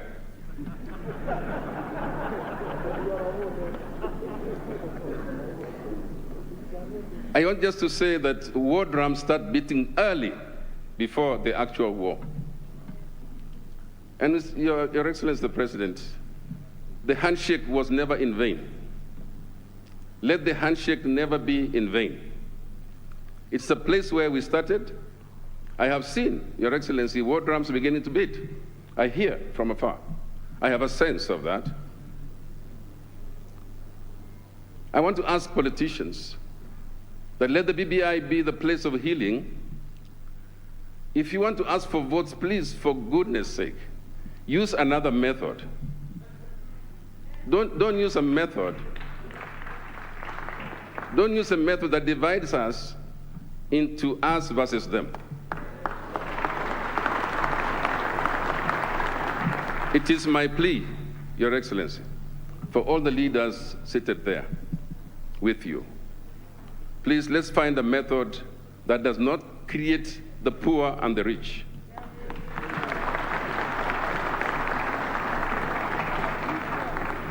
And it's on that account, Your Excellency, that I just say, I pray. Because there are no poor that belongs to any of us. There are no rich that belong to any of us. If you split the poor, they will fight. If you split the rich, they will fight. And so we just want us to begin a new phase of our political life. And this document, we support it. I ask those who have issues, will get around to look at it properly. But may God help Kenya.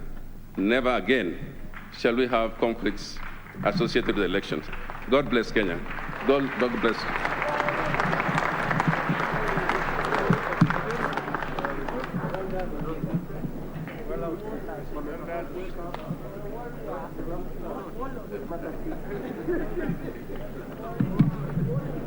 Your Excellency, the President,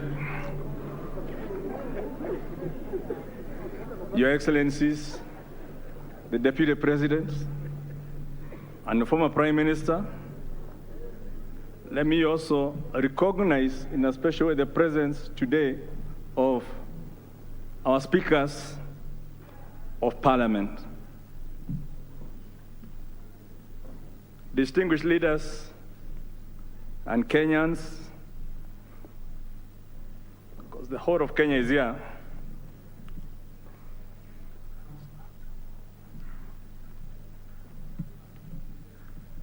Ladies and gentlemen, we've been listening to the cries of Kenyans. We've heard the aspirations of Kenyans and the hopes that Kenyans have. And all these have been contained in this document and indeed in a series of other documents. But the ultimate burden of actualizing that dream and that vision is being placed on the shoulders of 349 members of Parliament in the National Assembly and another 67 in the Senate to deliver. So at this point, may I ask the members of the Senate and the members of the National Assembly who are here today to represent all those who could not, to please stand up for recognition by this group of Kenyans.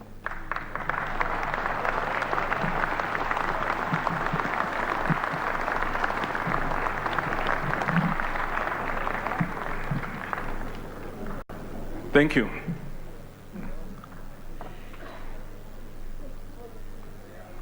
The reason I asked them to stand is because we have less than 2 years to the next elections.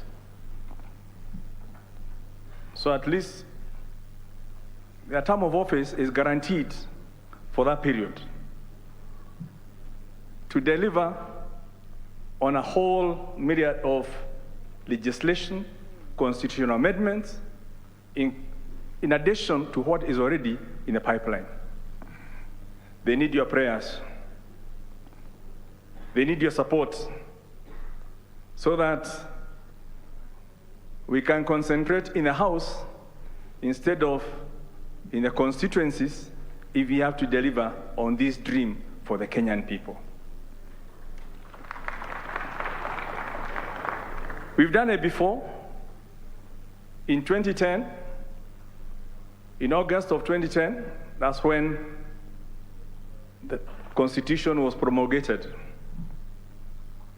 And between August and March of 2012, I believe we had delivered on about all the legislation that was required to actualize the Constitution. So we can do it.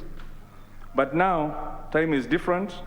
We are meeting limited because of COVID, but we believe we are up to the task. And I want to assure the Kenyan people, on behalf of these members of Parliament, that what has been placed on our hands, we are equal to the task. And in unity, because on this matter, we don't have a minority side or a majority side. We are united for the people of Kenya. So we want to extend that assurance and to say, with your support as Kenyans, we will not use the youth to fight for us. You saw us dancing on the Jerusalem Challenge. United people from all different political parties, factions, affiliations, but we're united to show that when there's a common cause, we can put our political differences aside. And on this matter of actualizing the Kenyan dream, to get the vision of the new Kenya, of shared prosperity with plenty within our borders, I've discussed this with my colleague, the leader of minority, discussed this with our whips, and we've agreed that we're going to marshal everyone together so that we can achieve this dream together. May God help us on that journey. God bless Kenya. God bless you all. Asanteni sana mheshimiwa. Tutawaalika sasa wafuatao na niombe kwa heshima sana tena. Vile niliomba, we kindly stick to the 3 minutes. Tutawaalika sasa mheshimiwa Wafula wa Munyinyi, mheshimiwa Isaac Ruto, mheshimiwa anaye represent Gideon Moi, Governor Alfred Mutua, Mheshimiwa Moses Wetangula, Mheshimiwa Musalia Mudavadi na Mheshimiwa Kalonzo Musyoka. Mheshimiwa wa Munyinyi.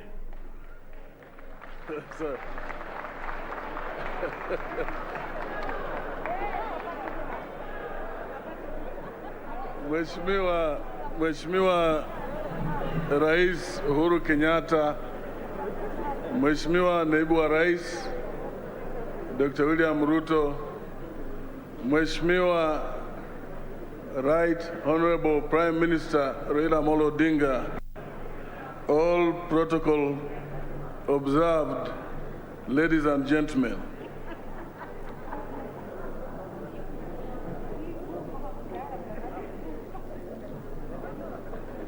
Leo ni siku kubwa,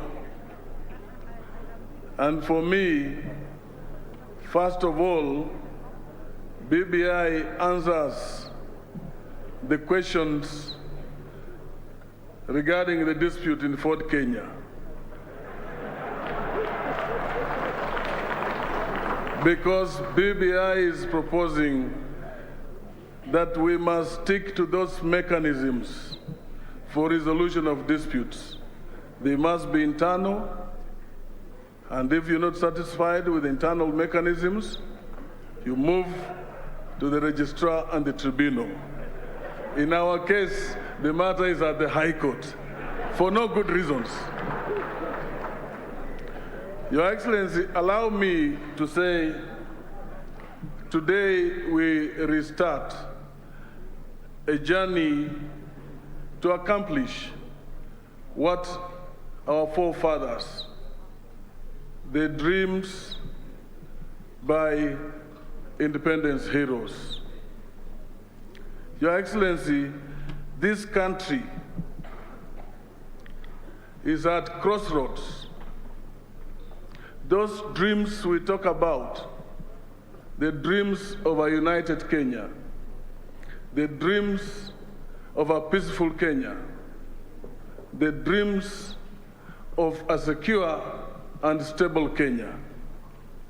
We need to come together in this conversation and deal with these issues so that we all can attain this dream. Your Excellency, Kenya is staring at another ill-tempered electoral process, which would come about with the usual election violence. BBI is providing the answer to end the violence, the political violence in our country. We must pass BBI. We will all recall the committee of experts under the late Zamba Kitonga, and may he rest in peace, had recommended a hybrid system. But when we went to Naivasha, those members of the Parliamentary Select Committee changed from a hybrid system to a presidency without explaining to Kenyans. We need to get back there. There are recommendations here that address that, and BBI is going to deal with all those issues. I am being asked to finalize, but I must restate my happiness with the BBI report and call upon all Kenyans and my colleagues to support the report so that we can reform our country. I thank you.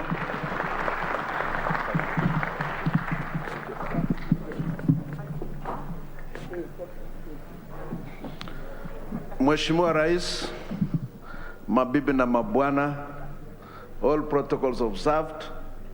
I was given the instructions to be that brief.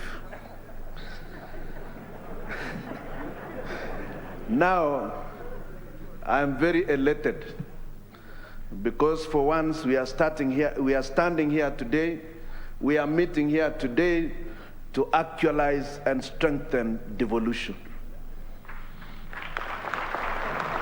This is one of the greatest moments for the people who have lived in utter deprivation. We can now take the economy to our villages. We can take and grow the Kenyan economy to the farthest corner of this republic. I want to urge all of us to support this process. I have read through this document. It has been about more than 4 days. It's enough to read that document. You don't need a whole month to read this document. I have tried to look for the mischief in any of the amendments, and I have found none. I have gone through the pages. Amendments to the Constitution read side by side with the already existing Constitution. And there is no amendment that has been proposed that will negate the gains Kenyans have gotten over the several years that we've done. They are only gains. We've seen Mama Pendo. This Constitution tells us today, never again shall we be fighting. And I want to laud the two principals who have introduced the concept of handshake. I want us to say it should now be a culture for all those vying office that after the elections, they must have a handshake with their opponents. It is the lack of that that has led Kenyans to shed blood. And every time we fight after the elections, after 3 months, we are able to discuss peace. And even when we embrace peace after the elections, those we have killed will never understand that there is now peace, that they need to wake up. They are very dead. They are away from us. We should never take that route again. Let us take devolution strongly, and let us have an all-inclusive management process for our political affairs in this country. I want to laud the Haji team and say, Pongezi, God bless you. That is a lot of wisdom.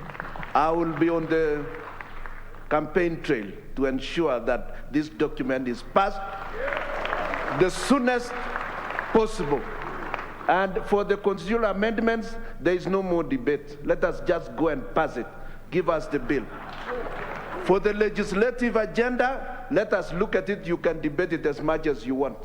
But for these amendments, all is done. We are not going to rewrite that. Thank you, and God bless you.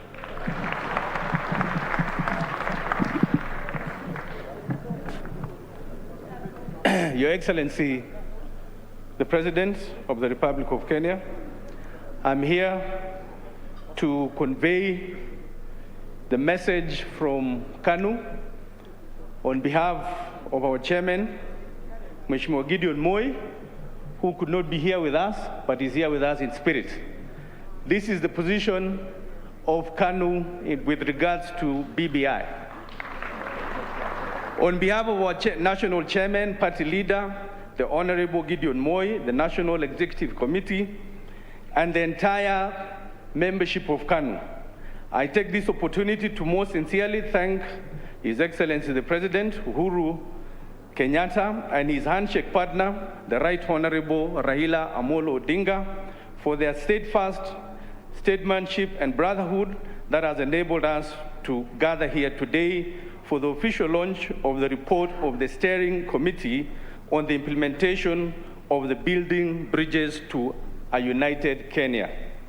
42 years ago, then newly elected President, His Excellency Daniel Toroitich Arap Moi, coined the Nyayo philosophy with the aim of ensuring that our young nation would henceforth be one indivisible nation. Government action for the remainder of his term and under successive administration was and remains centered around the unifying Nyayo philosophy of peace, love, and unity. We are proud for so much achieved in that direction. However, we are brave enough to admit that our country has not been as united as was contemplated by our founding father, Mzee Jomo Kenyatta, Daniel Arap Moi Mzee, His Excellency Mwai Kibaki, our current President Uhuru Kenyatta, and the Right Honorable Prime Minister Raila Odinga. Indeed, we have fallen short in a number of ways, but we are convinced that unity should no longer be a persuasive call, but a mandatory call. In this regard, it is our conviction that the call for peace, love, and unity should be entrenched in law. And that is why we are here today, firmly supportive of the initiative by President Uhuru Kenyatta and the Right Honorable Raila Amolo Odinga to transform the call for peace, love, and unity into law. The KANU rank and file proudly associates itself with other constitutional legislative proposals in the BBI draft report, including the aim to uplift the socio-economic lives of our youth, entrenchment of our national ethos, equality, equity, and inclusiveness, strengthening of our devolution, expansion of the structure of government to allow for inclusivity, bringing the gender disparity, among others. We refuse to entertain the shallow argument by those opposed to the reforms that these changes can only be achieved through mere policy and administrative decision. Hence, we fully associate with the President's position that this is a package that should be anchored in the supreme law of the land. KANU national and county leaders are under firm instructions to endorse the BBI document without haste for the good of the current and the future generations. Having read the report so far, we in KANU have no doubt that BBI agenda is calling upon us Kenyans to embrace ideals that will guarantee for ourselves, the future generation, a united, peaceful, inclusive, equitable, prosperous country devoid of ethnic antagonism and divisive politics. And that is what KANU stands for as a national party. In that regard, I want to reiterate that His Excellency the President said in his recent Mashujaa Day, and I quote, "We are today faced with a constitutional moment, and that moment requires us to seize the opportunity to make right some of the things that we have gotten wrong in the past." Ladies and gentlemen, brothers and sisters, fellow Kenyans, this is the moment. Let us seize the opportunity to have a decent and sober conversation around what this document has to offer. Let us be on the right side of history by discussing the document that has been presented to us so that we can make informed choices when called upon to do so. Let us be ambassadors of the truth and knowledge by telling the rest of Kenyans the truth about this document. Thank you. God bless Kenya. Happy birthday, Your Excellency. Thank you.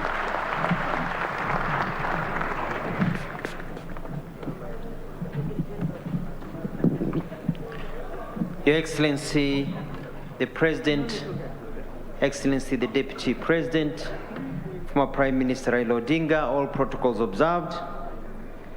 I have 4 points, and I'll do them in a very chap-chap manner. Number one, congratulations to the team that put this together. The BBI document, we've read it. I like the proposals that are there.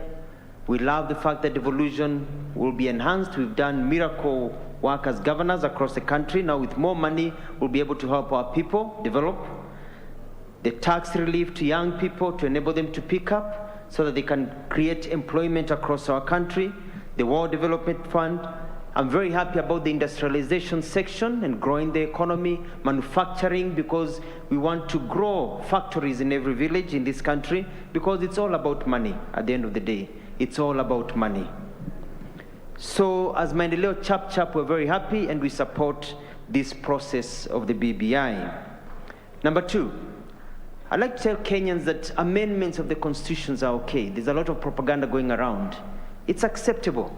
Even the most powerful democracies, such as the United States, you hear of them talking about the First Amendment, the right to freedom of expression, Second Amendment, the right to bear arms, Fifth Amendment, the right not to self-incriminate. They are called amendments because they were not part of the original Constitution. Constitution making is a process, so it is about getting us together to be able to fix and improve on what we have for the sake of our people.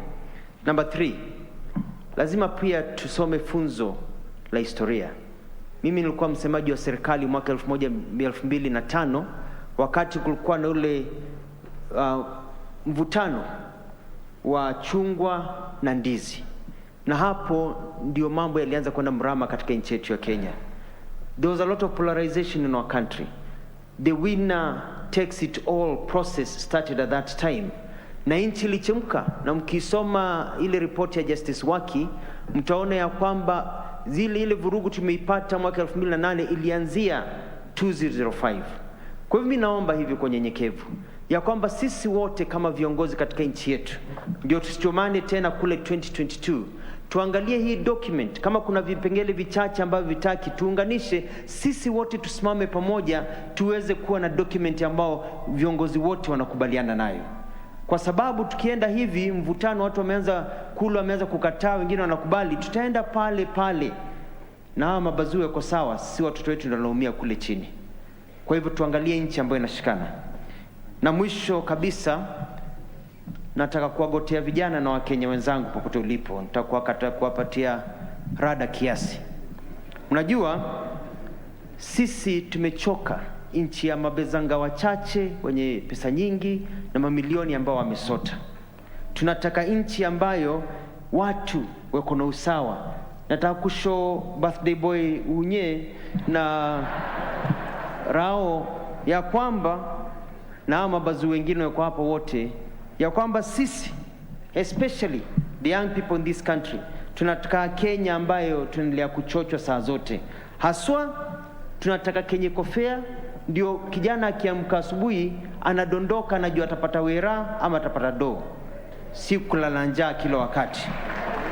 Lakini msitupange na mastingo ya kabila, kutupanga ati huyu ndio leader wa kabila hili, leader wa kabila hili, leader wa kabila hili, mnatupanga na mastingo ya kabila. Mkifanya hivyo sisi tutakataa, mkipanga tutapangua, mkifunga tutafungua, kwa sababu sisi tutaka mambo fresh ndio tusonge mbele. Asante. God bless na God bless Kenya.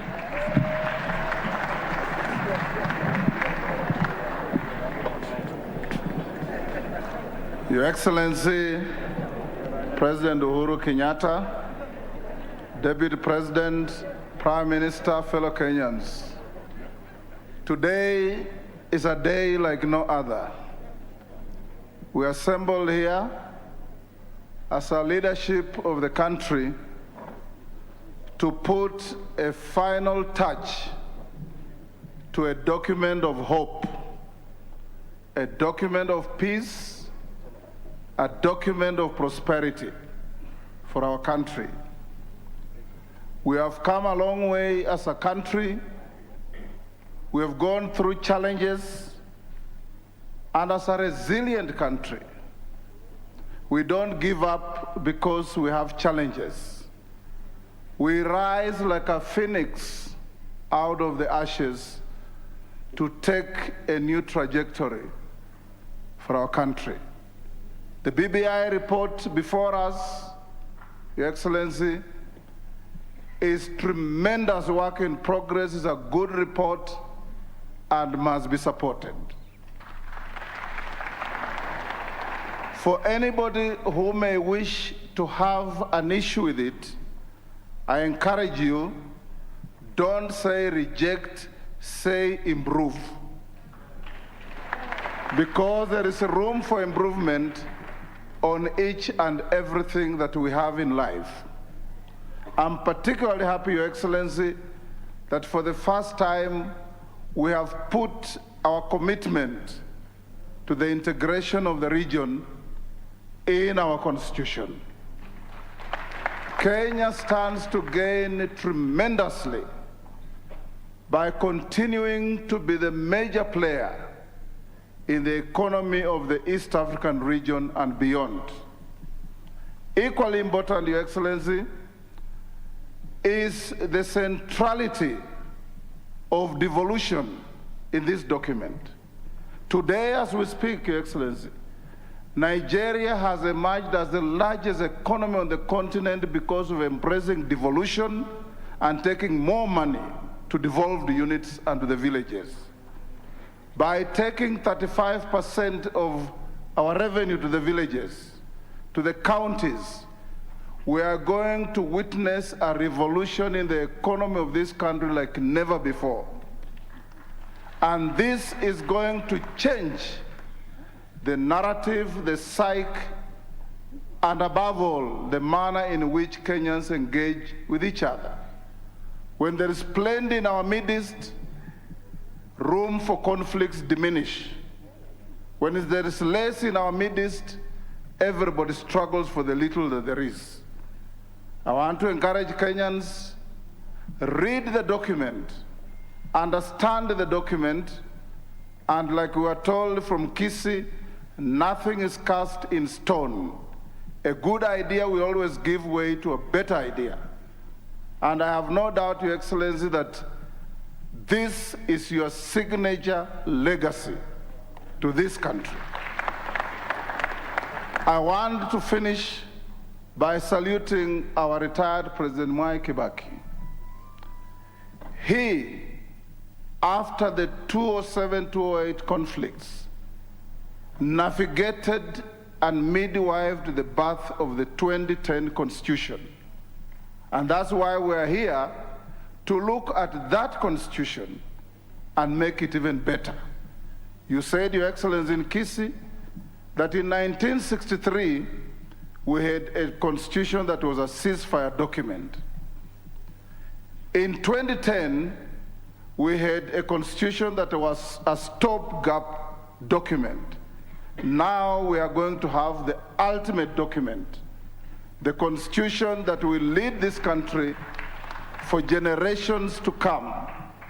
And fellow Kenyans, don't let anybody read for you. Read yourself, understand, and if you have any new idea, we want our country to move together as one big happy family called Kenya. God bless us all.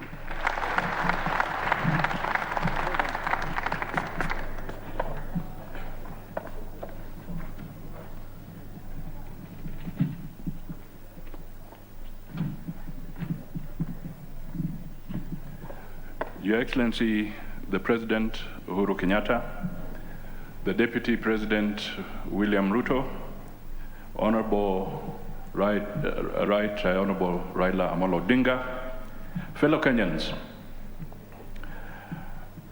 I will be brief, and I want to say that the issues that the BBI sought to resolve are real issues, issues that seriously affect us, and if we do nothing about them, will continue to affect us. I have read the document, and I also had an opportunity to consult with the ANC party leadership, critical organs of the party. We had a robust debate, and we came to the general conclusion that the document has very good provisions. Provisions that need to be enhanced, provisions that need to be enacted carefully and as soon as possible so that we can engage on nation building.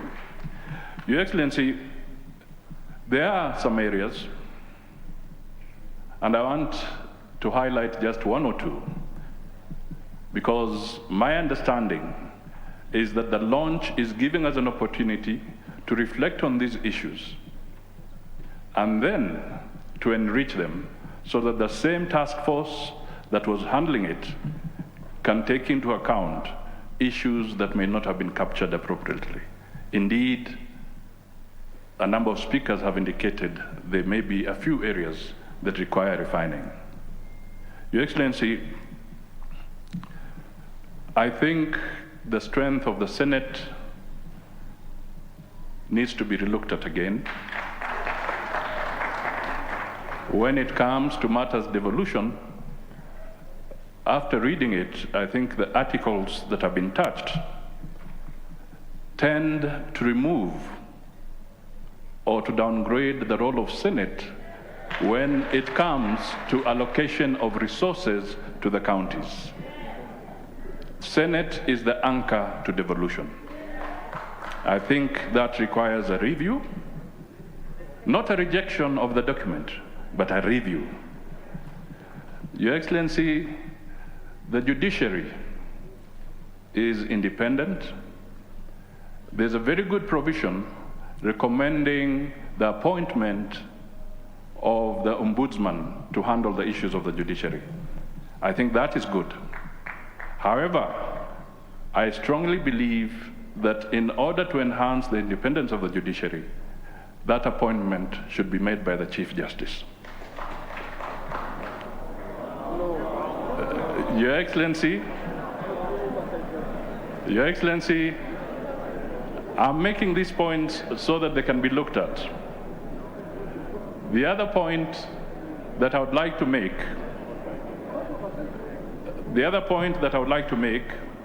is the issue of underpinning the economy.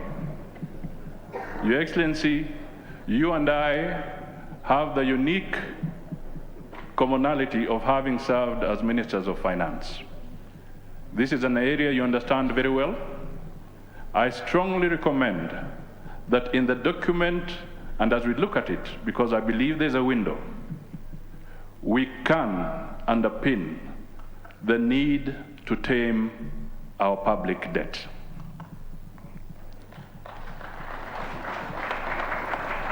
Your Excellency, this is important because the good provisions of increasing 15% to 35% will require resources.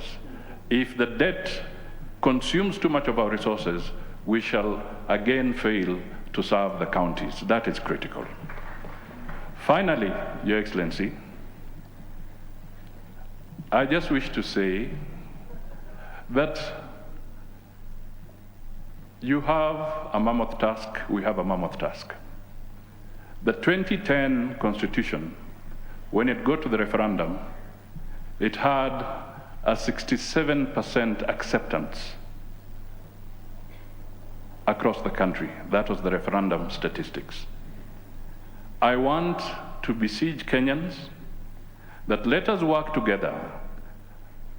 Let us look at this document together so that when we get to the level of the referendum, we should only better that percentage of 67% to higher. That will be so good because it will then be building the consensus we want for the Constitution. Your Excellency, the Constitution is not like the 10 Commandments. We cannot amend the 10 Commandments, but we can amend the Constitution. We can also improve the gray areas around the BBI so that that high percentage comes on board.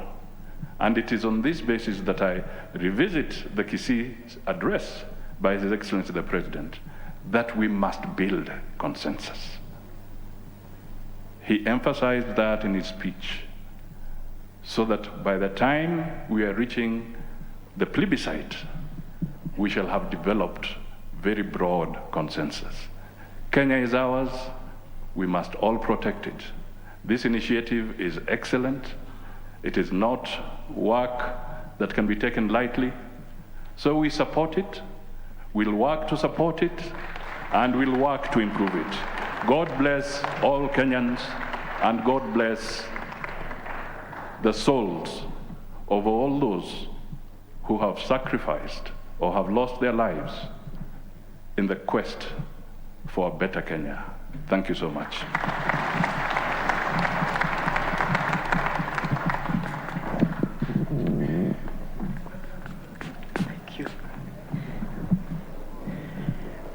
Mheshimiwa Rais, fellow Kenyans,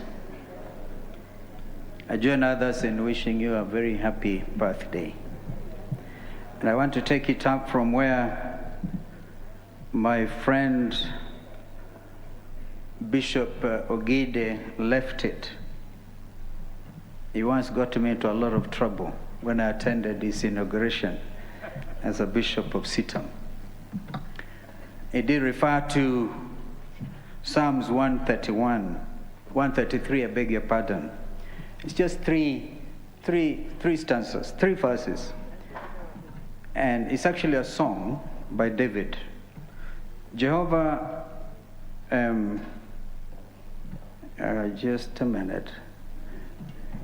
This song by David starts by saying, "Behold how good and how pleasant it is for brethren to dwell together in unity.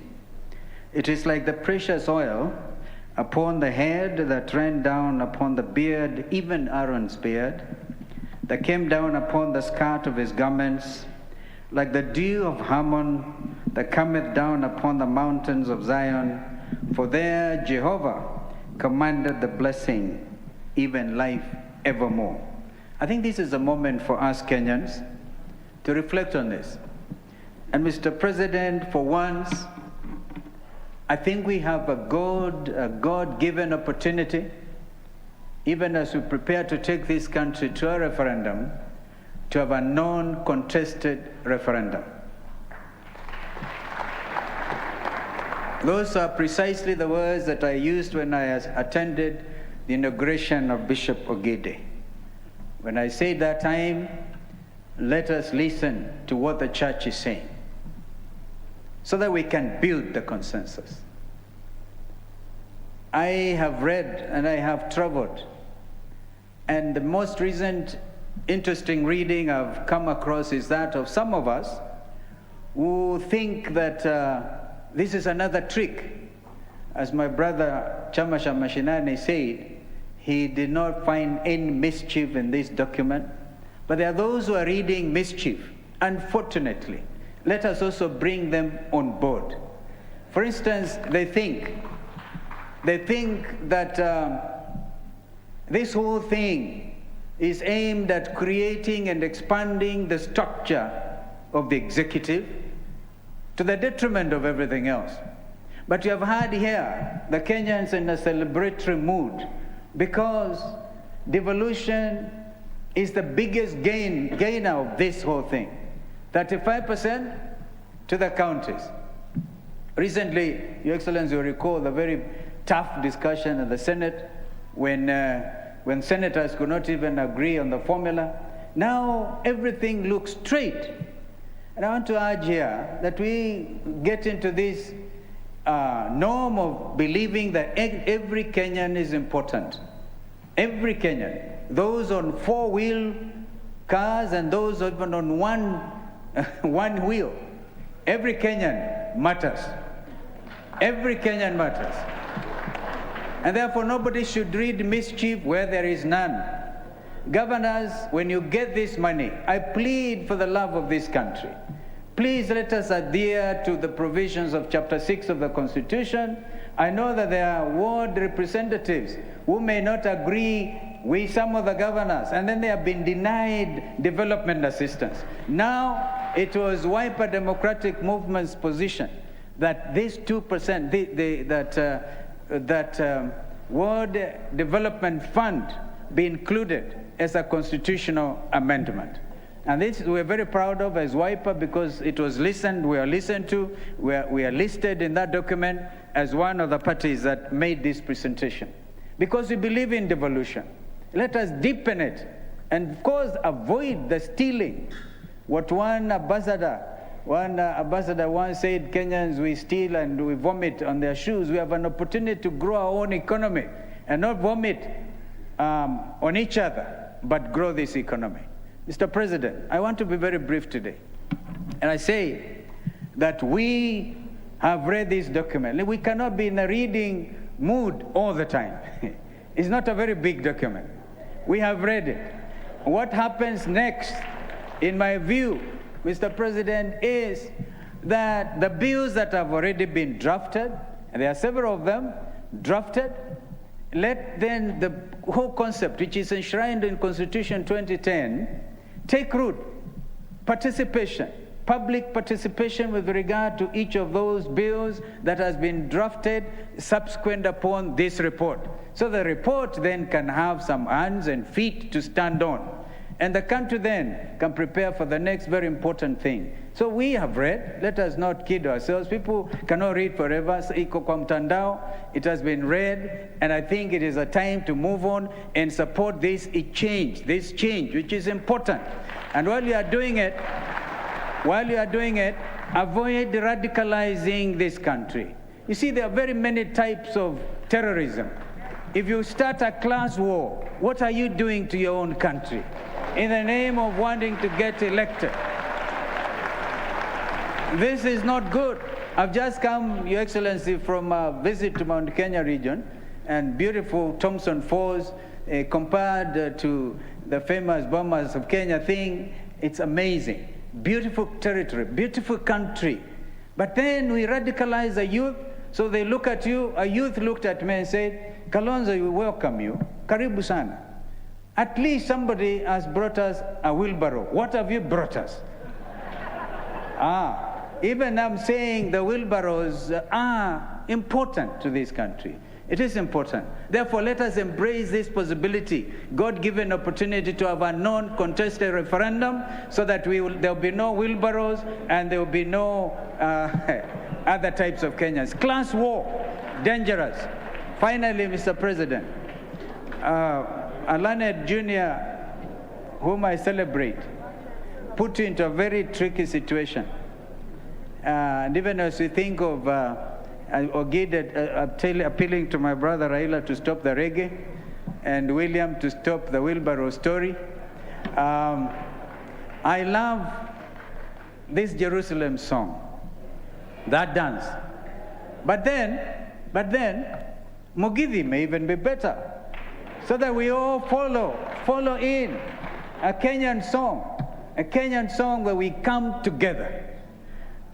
Don't fall into the trap, Mr. President, on your birthday that was given by my Leonard Jr., student of law at the University of Nairobi, taking you very seriously on what you said in Kisumu. I want to refer you to the provisions of the Marriage Act.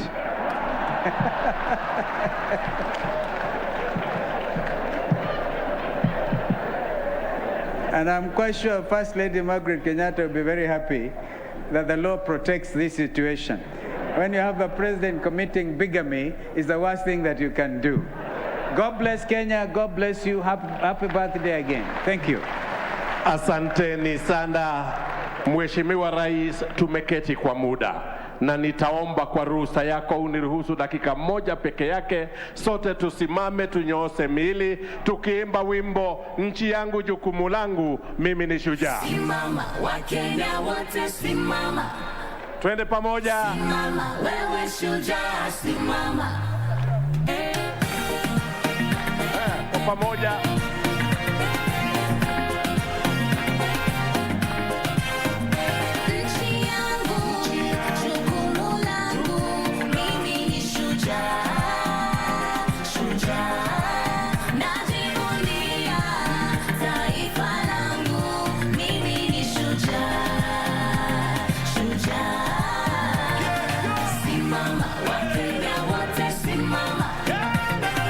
Simama wewe shujaa.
kazi plus na bidii, tunapambana sana kuijenga jamii. Iwe ni jua kali hatujali, Kenya ni nyumbani na sihami. Asante, asante, asante sana. Naomba tuketi. Naomba tuketi. Na kwa heshima na unyenyekevu, Mheshimiwa Rais, naomba sasa uniruhusu nimwite aliyekuwa waziri mkuu, Mheshimiwa Raila Odinga. Welcome, Right Honorable Sir.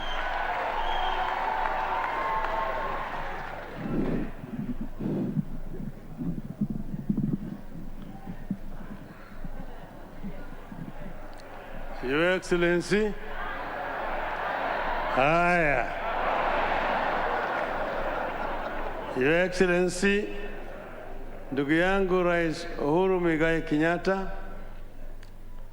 Wakenya wote ambao wako hapa, hamjambo? Your Excellency, 2 days ago, we lost a very strong, patriotic Kenyan who has done a lot and with whom I had just spoken 3 days ago. 4 days before he died, about the Constitution, and he said he approved. This is Zamba Kitonga. And I think, Your Excellency, it would be amiss if we finish this congregation without remembering Zamba Kitonga. Therefore, I'm asking that in memory of Zamba Kitonga, we observe 1 minute silence.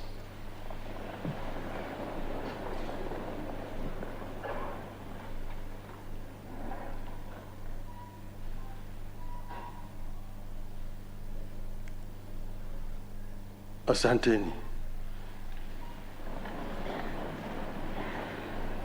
Your Excellency, Zamba Kitonga chaired the committee of experts that delivered this 2010 Constitution.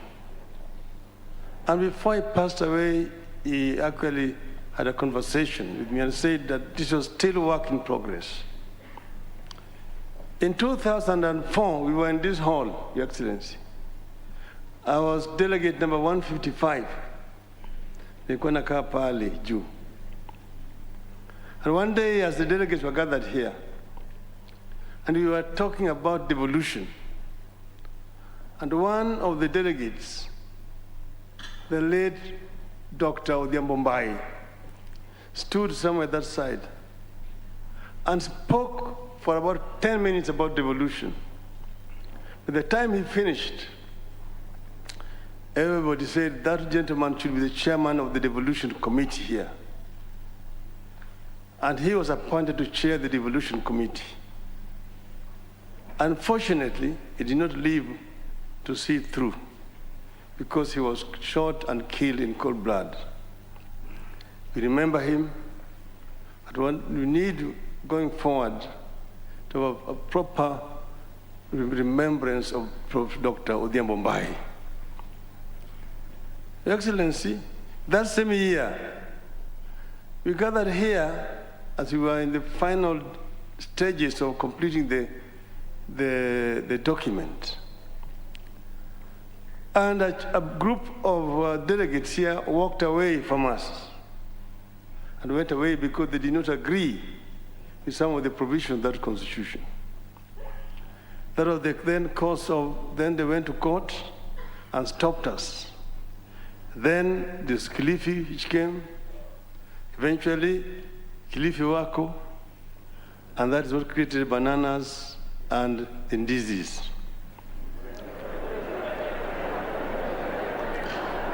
Bananas and chungwa. But then, Your Excellency, why am I saying this? I'm saying this to just say that it has been a journey. After the 205 came 207 and 208. And that's when we now ended up with Kofi Annan Agenda 4. And that is what then created 2010. So as those who have spoken before have said, 2010 Constitution was a ceasefire Constitution. It was still a work in progress. And every country moved through this kind of process. when we had finished here, we had a three-tier structure of government: the local, the region, and the national. At Naivasha, the region was scrapped. We ended up now with the counties, the two-tier, the national and the county, Your Excellency. So this is an issue that could be revisited at some other time. But right now we have this. But then, Your Excellency, when we sat together, we agreed that it was time to look at some of the issues ailing our country. Because in spite of having passed this constitution, which has been hailed all over the world as one of the most democratic constitutions, still we have a problem as a people. So what is it that is missing, that needs to be fixed, so that Kenyans can march on as a people who are proud and who are happy?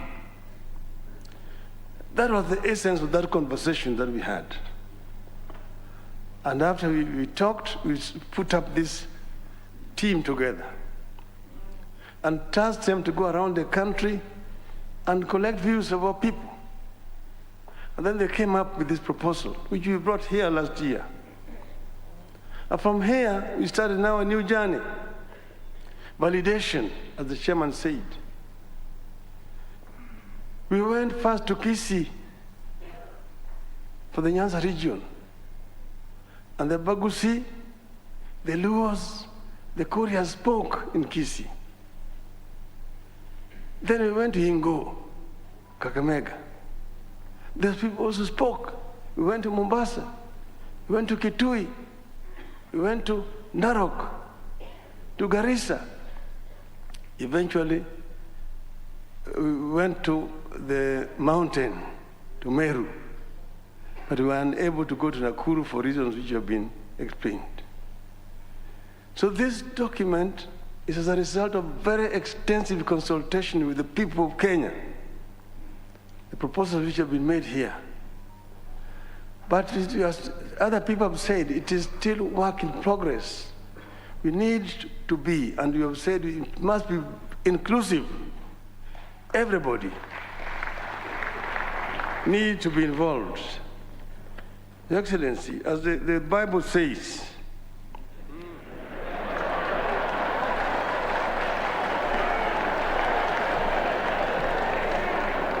Isaiah 1, chapter 18. Come now, let us reason together.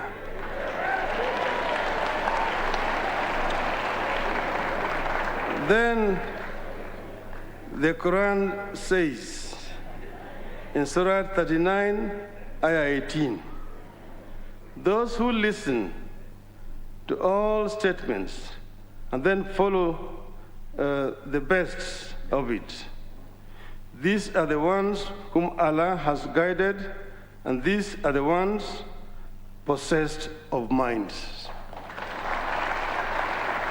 So we are saying, come and let us reason together as a people of Kenya. Let us talk together, and let us not talk at each other, but let us talk to each other. Because Kenya is bigger than all of us. And we, with President Uhuru Kenyatta, when we talked, we said we want to bequeath a better society for the coming generation of our country. It is not about making Uhuru Kenyatta a prime minister or Raila Odinga a president. And Raila Odinga has never declared, and I want to tell the Standard newspaper, anyway, that he wants to run for presidency in 2022. That is not why we brought this. We brought this because we have seen that there are problems in our country, and these problems must be solved by the people of Kenya themselves. The founding fathers of our nation wanted a united nation. Well, that's why they said that God bless this land of ours. Justice be our shield and defender. May we dwell in unity, peace, and liberty. Plenty be found within our borders. That plenty was not going to drop like manna from heaven. It was going to be as a result of the sweat and the toil of our people. So we must give Kenyans opportunity to create that wealth. And this is what we are talking about, empowering the youth so that the youth can be able to create wealth. Wealth must be created by our people. That's when we are going to have plenty within our country. That every child born in our country has equal opportunity to be able to realize his or her potential from the cradle to the grave. That no Kenyan will sleep without food. That each and every Kenyan, when they are sick, will be able to get treatment, irrespective of whether they have money or no money. This is the kind of society that we want to create.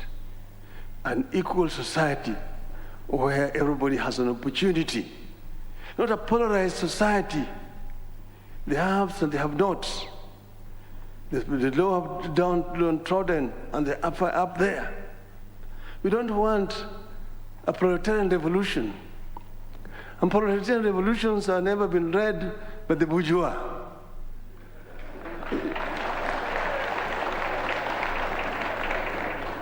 We want to have an equal society where people work together and people love each other.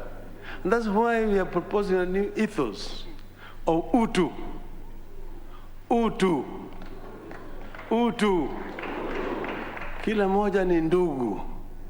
Vile Mwalimu Nyerere alifanya kule Tanzania. Watanzania hawaulizi mtu wewe ni kabila gani. Anauliza wewe unatoka jimbo gani. Ukimuuliza Watanzania wewe ni kabila gani, atasema wewe ni Mkenya. Hapa Tanzania hatuulizi kabila. Si ni kabila moja, ni Watanzania. Hata Wakenya tuseme sisi zote ni Wakenya.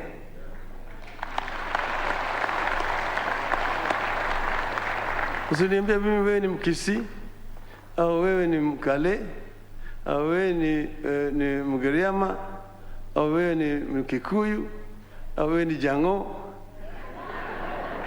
Sema wewe ni Mkenya. I'm proud to be a Kenyan. I'm proud to be a Kenyan. This is the kind of thing that we want to do, and that's why we created this. Me and my brother Uhuru Kenyatta. And we agreed that we will bring this to the people of Kenya. And we want an uncontested referendum. We don't want wengine wanakwenda sisi tunasema la si nini. No, let's bring it here. The disabled have spoken and they've been heard. Wakina mama wameongea na wamesikizwa. Vijana kila mtu ameongea na tutasikizwa. See, do you want this to be a unifying process, uniting the people of Kenya? Once that is done, Kenyans will decide who is going to be a leader in 2022. We don't want to talk about 2022 now. We are talking about Kenya of today. The Jubilee government, and the leaders are here, have their 4-point agenda. Wamalize hiyo kwanza.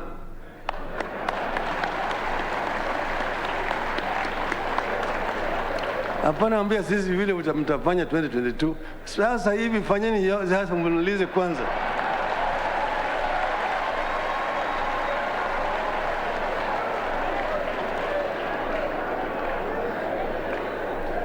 Sisi wako pamoja, wako pair. Wako pair. Wewe umekuwa na bibi, umezaa mtoto, unaona mtoto amekuwa ni kichaa. Sasa wewe unasema hiyo si mtoto yangu.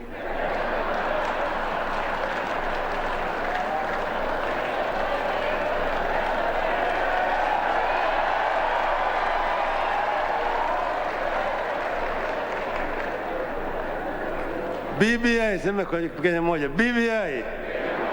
BBI. BBI. Mheshimiwa William Samoei Ruto, ongea na Wakenya.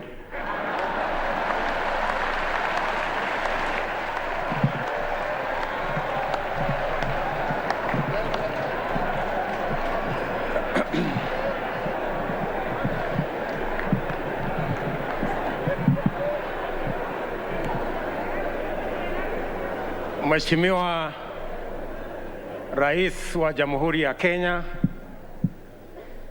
Mheshimiwa Uhuru Muigai Kenyatta, Mheshimiwa Raila Odinga, waziri mkuu wetu wa zamani, waheshimiwa manaibu wa rais wa zamani, Mheshimiwa Kalonzo Musyoka na Mheshimiwa Musalia Mudavadi,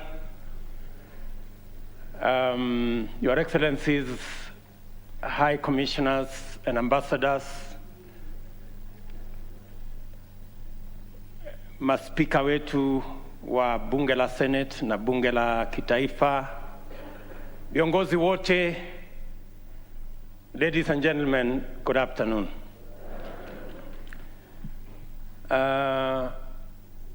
First, I want to say that I hope, Mheshimiwa Raila, you are not referring to me as a bourgeois.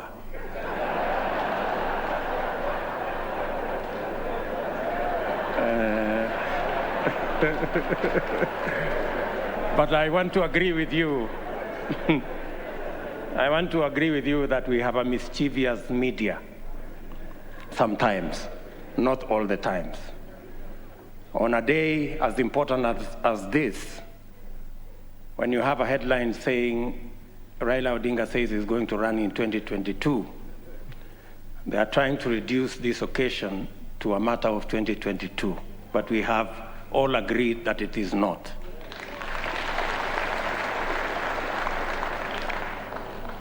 But on the same media, the same headline, they have said that William Ruto is coming to meet demons at Bomas.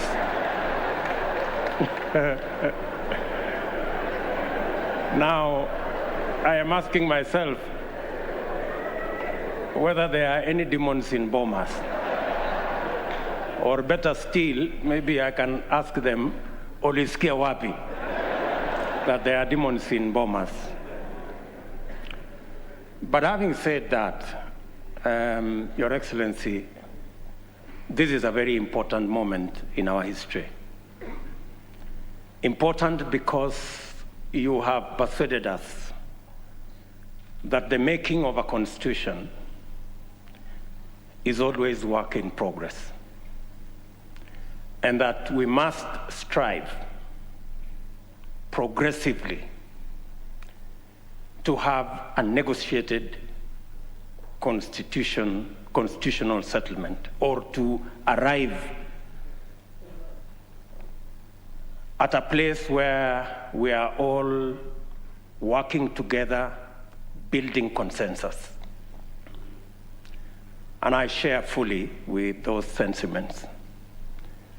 I know even as we are having this meeting and this launch of this report of the Building Bridges initiative, Your Excellency, you have persuaded us that this is a moment to look at our Constitution and to find progressive amendments to our Constitution. There are those who believe, yes, it's a constitutional moment, but to progressively implement the 2010 Constitution. Civil society and others think so. There are those who believe that maybe this is a moment to discuss the ravages of COVID and the reality of our economic status, especially the majority, 40% odd people of our country who live below the poverty line, and the 16 million or so young people who are unemployed. All this, Your Excellency, as you have said, and as the former Prime Minister said here, this is a process where we can bring all our views together and listen to one another. And no idea is more superior or less superior to the other.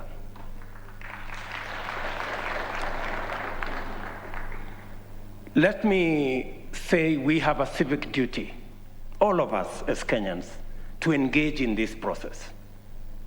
We do not have the luxury to say, I don't care. we do not have the luxury to walk away. In any case, it is said that the punishment given to good people who don't participate in the politics and governance of their country, the punishment given to them is to be ruled by fools. I don't think any one of us here wants to be ruled by fools. That's why we must participate in this process. And it's our civic duty to do so. The BBI process has given us a raft of proposals for us to see, to interrogate, to improve. You did tell us, Your Excellency, that we're all free to improve on this process. And the many proposals that have been put, especially that were outlined here by Adam Solo on administrative issues, on legislative issues, I believe that since we have a forum where in Parliament and in government, where we can discuss the policy, the administrative, and the legal issues in Parliament, that can be interrogated in that process. Many of those issues that are administrative and that are legislative are issues mainly to do with our youth, mainly to do with how to do business, how to grow our economy. And Your Excellency, I want to say that these are very important issues. And in any case, I would add that from that list,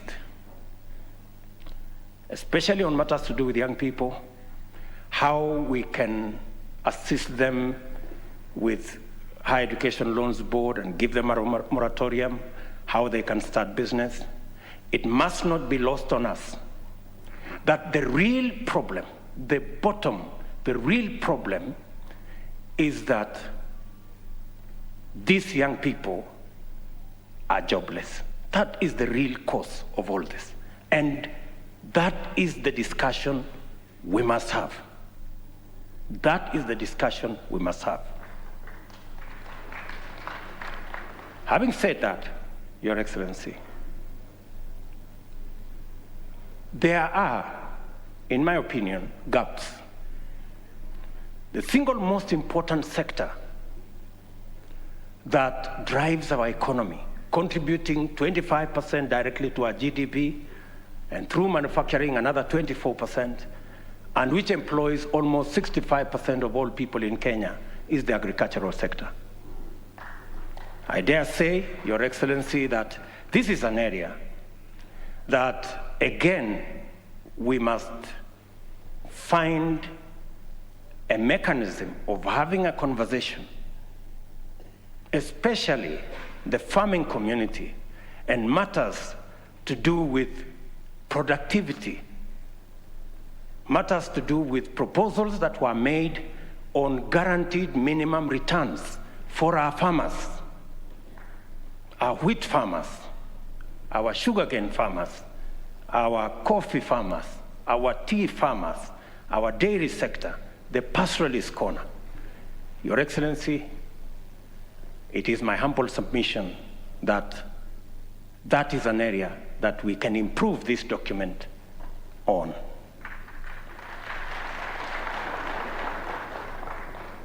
I have heard many speakers say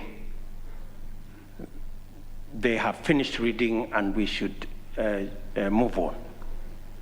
We are not all at the same level when it comes to reading. Scientists like myself, we take a bit long because we interrogate things and we want experiments and we do many things. So I would plead with the fast learners like Alonso Musyoka to bear with us just a bit so that we can all move together. And I agree with Kalonzo Musyoka that we should try and have a non-contested referendum if we will end up there. But, Your Excellency, let me just say 2 or 3 things before I conclude. On the matter of the judiciary, allow me to say there is huge space for us to have an improvement on the proposal that has been made. Access to justice is one of the biggest challenges that we had, and that is why the 2010 Constitution was promulgated. As we talk today, the judiciary, as per the requirements of the law, there should be a high court in every county. As we talk today, there are counties, almost 5 counties, that do not have a high court, and many Kenyans have to travel far to look for justice.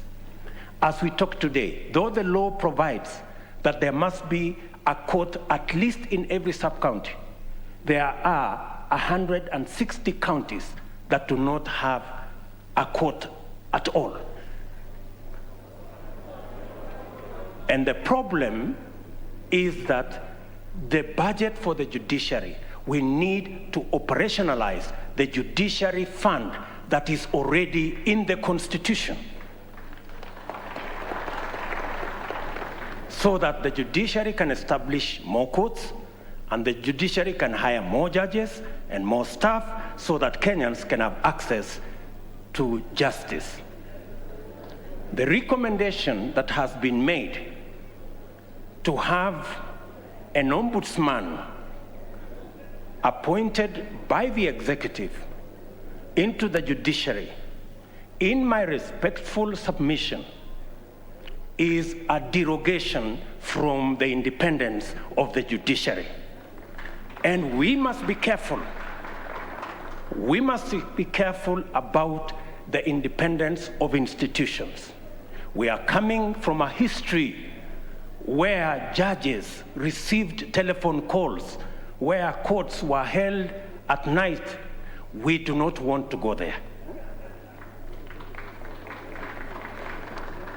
On the matter of IEBC, let me say, on the matter of IEBC, the recommendations that I have read say that political parties participate in the appointment of commissioners to IEBC. My brother Raila Odinga is good at football. So let me try to ask, how fair will be a league where the referee is appointed by teams? And not all the teams, some teams. How fair will this league be? If you persuade me that you will end up with a fair game, fine. That's what I'm saying.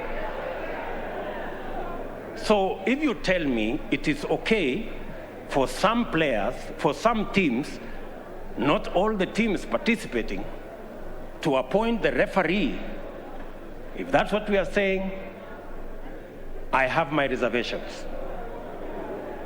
And I need to be persuaded, like many other Kenyans, that that is fair. On the third issue, you have heard me, I have heard you. And I think that is good progress. It's good progress. You've heard me, and I have heard you. You think it's fair? I have a different opinion. Maybe we will find a meeting ground somewhere. The third issue, the third issue, Your Excellency, is the independence of our police force. The 2010 Constitution was very clear that the police must act independently of any politicians, whether they are in government or in the opposition. To recommend that we will have a police council chaired by a CS is actually a derogation from the independence of the police. And I want to ask you, we must be careful on where we are going. Today, you may have the latitude to do what you think will be right as per you. Tomorrow, the shoe will be on the other leg.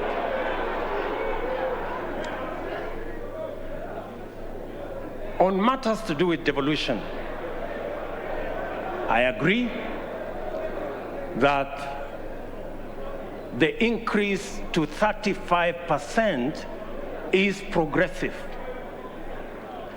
and that we must devolve more resources to counties.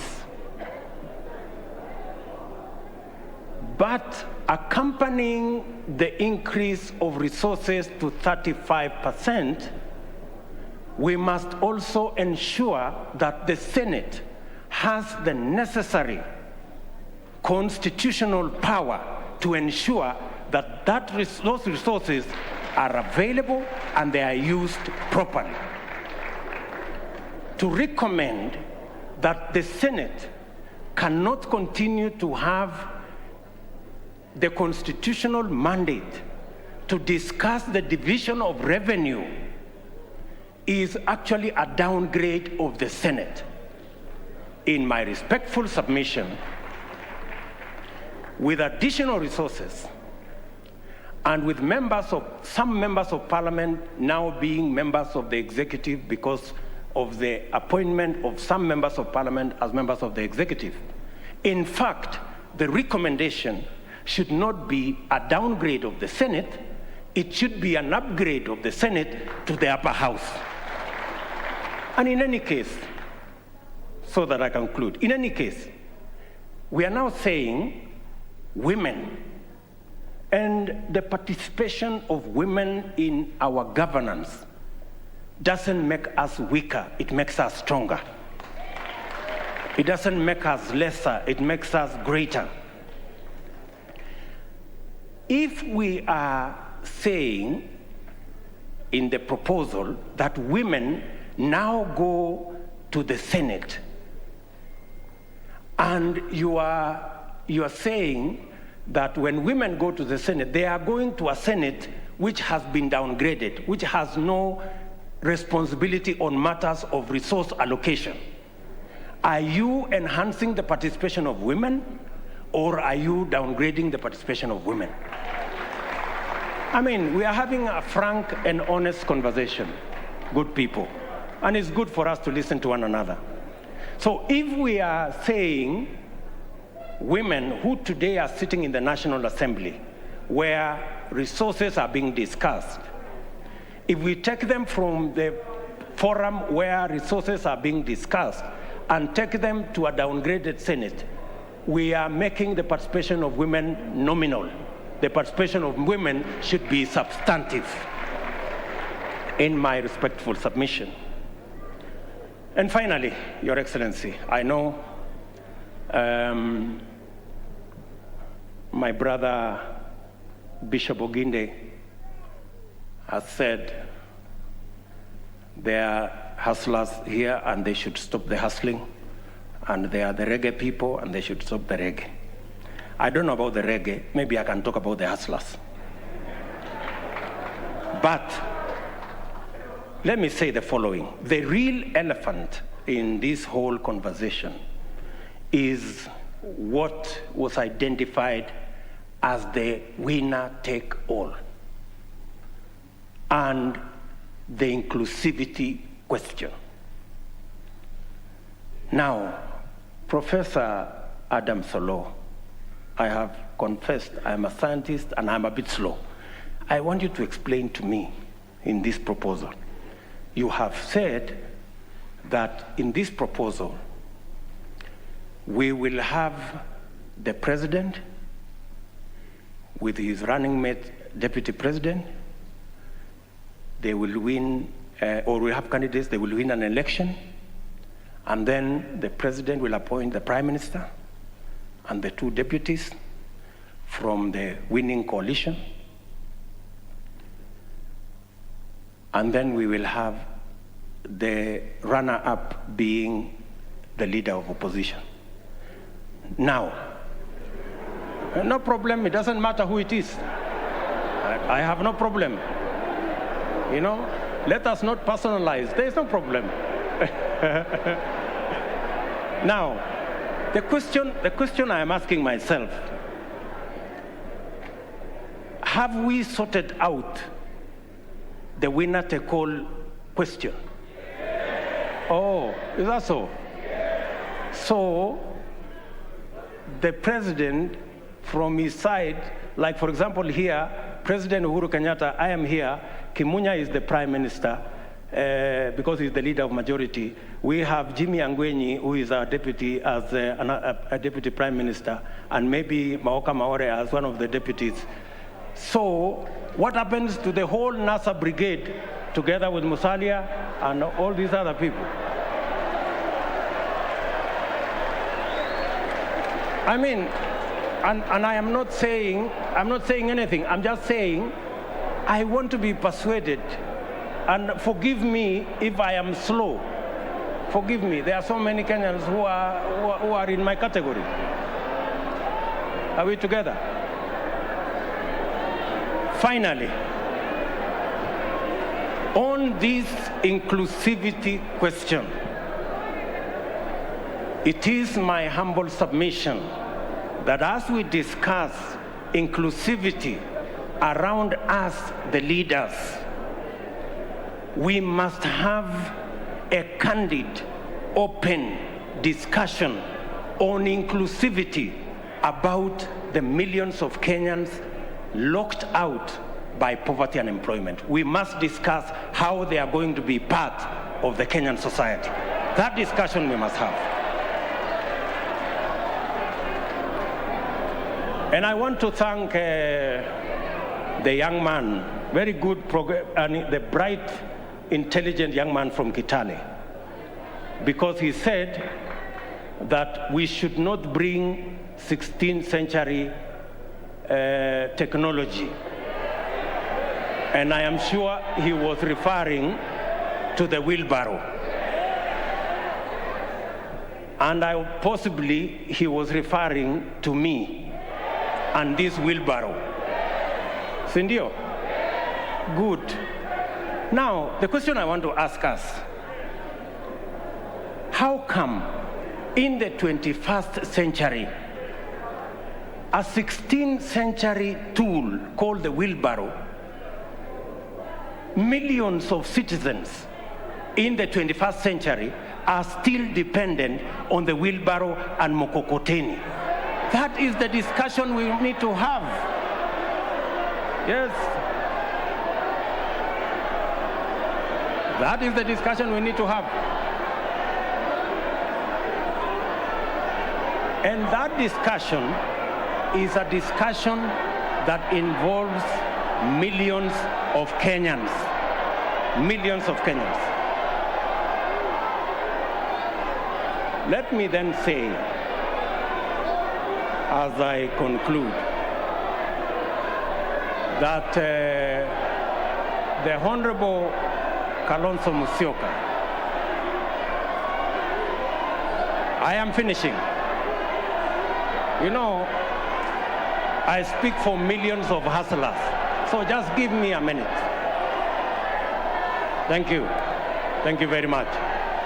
Thank you very much. Thank you very much. So, Bishop Oginde said that the hustlers must stop the hustling. I have heard leaders here say that as we discuss this conversation, we must not have an us versus them. I have also heard leaders here say we must never have a conversation and a contest about the poor and the rich. We must never go there. And I believe we must never go there. But I want to remind you, good people, Abraham Lincoln, the 17th President of the United States of America, said, "Things may come to those who wait, but only things left by those who hustle." That is Abraham Lincoln. He was never talking about the rich and the poor. He was talking about the people who wake up early, the people who sleep late, the people who work hard, and that is the society we need to build. It is now my humble pleasure, ladies and gentlemen, to ask His Excellency the President of Kenya to make his remarks, and thank you very much for listening to me. Asanteni sana.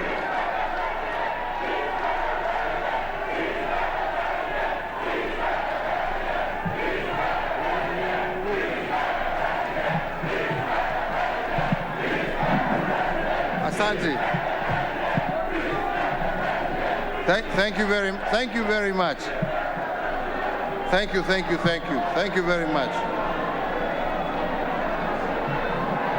Asanteni sana. Asante sana. Fellow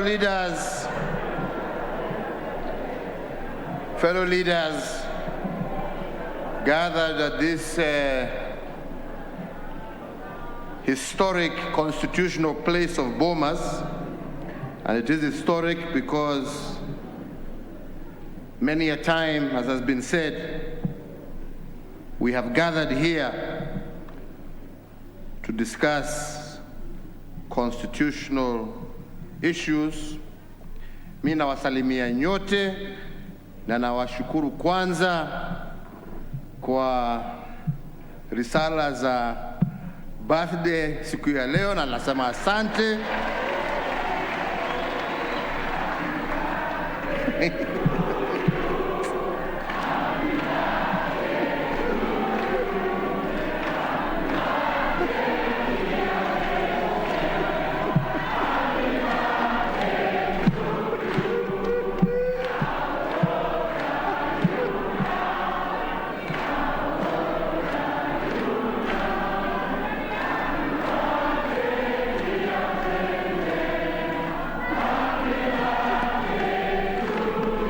Asanteni sana. Thank you very much. So thank you very much. So before I begin, I would like to take this opportunity, as much as indeed they have been recognized, to recognize the Committee of Elders who, for the last 2 years, as we were told, have taken their time and indeed in many instances their resources to travel around this country together with their secretariat and their technical teams to put together first the document that they presented to us here last year, and now this revised version, where they have now gone with greater editing to the point of even giving us now proposed clauses for our consideration. And I would like to recognize Senator Yusuf Haji, who was the chair, who is unfortunately not well today. To recognize Professor Adam Zolo, the Vice Chair. To recognize Senator Amos Wako. To recognize Dr. Florence Omusa. To recognize also Mr. James Matundura. To recognize Bishop Lawi Imadio. To recognize also Professor Morpe Ole Ronke, yes. To recognize Rose Museo. To recognize Mrs. Agnes Karindu Mudhama. To recognize also Professor Said Mwaguni. To recognize Major John Sei. To recognize also Honorable Maison Leshomo. To recognize Bishop Peter Jenga. And finally, to recognize Archbishop Zacchaeus Okoth, retired, plus your entire secretariat. I thought it important for Kenyans to know the men and women who have guided us through this process to where we are today. Let me say that today we have before us a document that has been worked on and again, I repeat, for a period now of 2 years. And a document whose objective is really nothing more than to find what ails our country and hopefully give us a solution that will heal our country.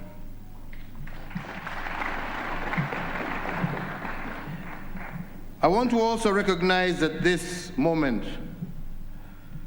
my brother Raila Odinga.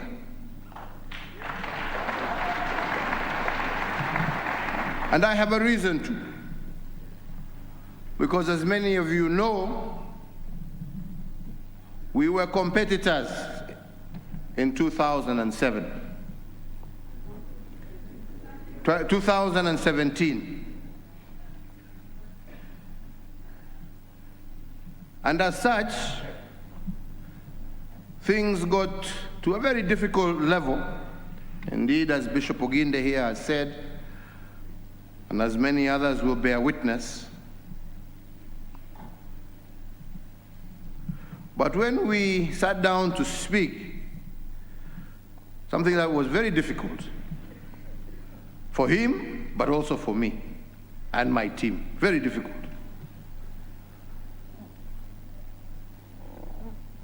But when we got through to it, and we spoke again, and we spoke again, we agreed that we're not here to share positions, and we should put our various positions aside. And we agreed that we were coming together with one common agenda,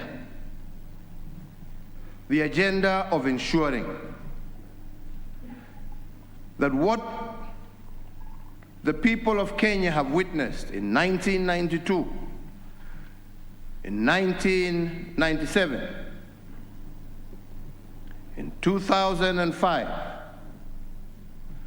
in 2007, in 2017, Kenyans shall never, ever witness again. We did not talk about sharing government, and as we stand today, he is not in government. He is not in government. He never made any demands for government. He never made any demand for a share of government.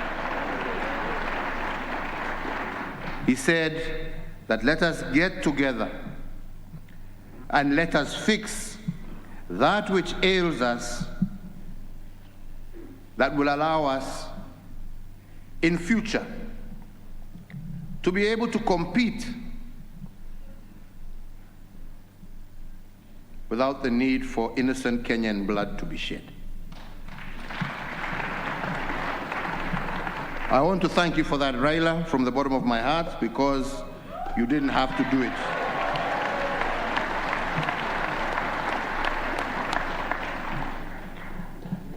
I also want to thank my deputy president.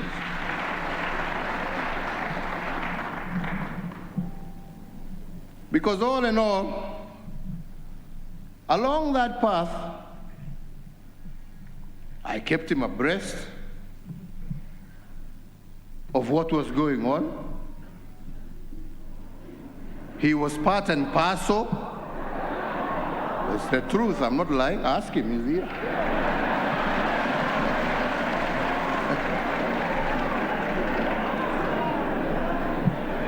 He was part and parcel. In fact, he helped me identify some of the wazees I just mentioned here. Yeah.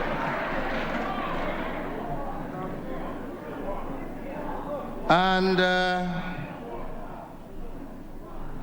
the purpose, as I had told him, and as we agreed with Raila, was never to talk about what shall happen tomorrow in terms of our elective posts, but I said it was an extension of what I and you did in 2013.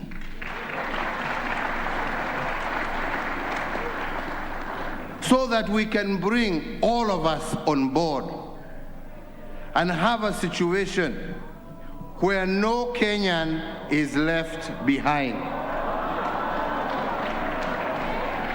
Okay? No Kenyan.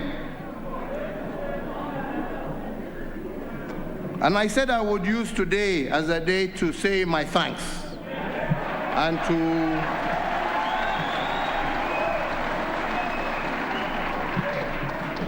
put things also in context. Because I hope and pray that from here, we shall focus ourselves on the issue at hand. And the issue at hand is how to ensure unity in our diversity. There are issues, fellow Kenyans, that we consistently shy away from addressing because we don't want to address certain things. We don't want to own up to certain things. But the fact of the matter is that we are a tribal society. We want to get away from it, but that's what we are. And this is what divides us, because we pretend we are national leaders. But when the time comes, we switch to vernacular and we become what we are. And these are facts. Tusidanganyane. Na kila mtu anasema ile watu wako namna hii sijui, na wale wako hivi, na wale wako vile, na wale wako hivi. I will also admit today that I've also been part and parcel of that negative politics. Yeah. So I'm not blaming, I'm not saying this because I'm pointing fingers at anybody. I am just saying we have all been part of this mess. We have all been part of it. But we never want to talk about it. We all pretend how great and how national leaders we are. All right? And that is why we must address ourselves to this issue of inclusivity. Because if we are going to remove this kasumba that has disturbed us, we must deal with this issue of inclusivity so that every single community and section of this country feels that they are part and parcel of this great nation. And you know, we started pole addressing ourselves to that issue even in 2010 by bringing on devolution and ensuring now resources were going kule mashinani. But there were still elements that were left. Elements that made people feel that they were left out of national government. So the issue of inclusivity is critical and was critical. And we said with my friend here, we must address ourselves to that issue so that future generations will be able to address themselves as Kenyans. Lakini nyinyi msitudanganye hapa ukabila umejaa. Na ni vizuri, unajua mtu asiposema ukweli, tunaficha kule, but then we never address it. And that's why I'm saying, I want to thank these gentlemen because they are trying to address themselves to those issues. Because until we do, our politics will consistently be negative. And we want to change that cycle so that our politics can be positive driven. Positive that we are winners when we are together. That is the direction that we wish to move ourselves in. The second big problem we have is our young people. Again, let us not cheat ourselves. It is our young people. We have a youth bulge that, if not properly handled, can be a time bomb that can blow this country to pieces.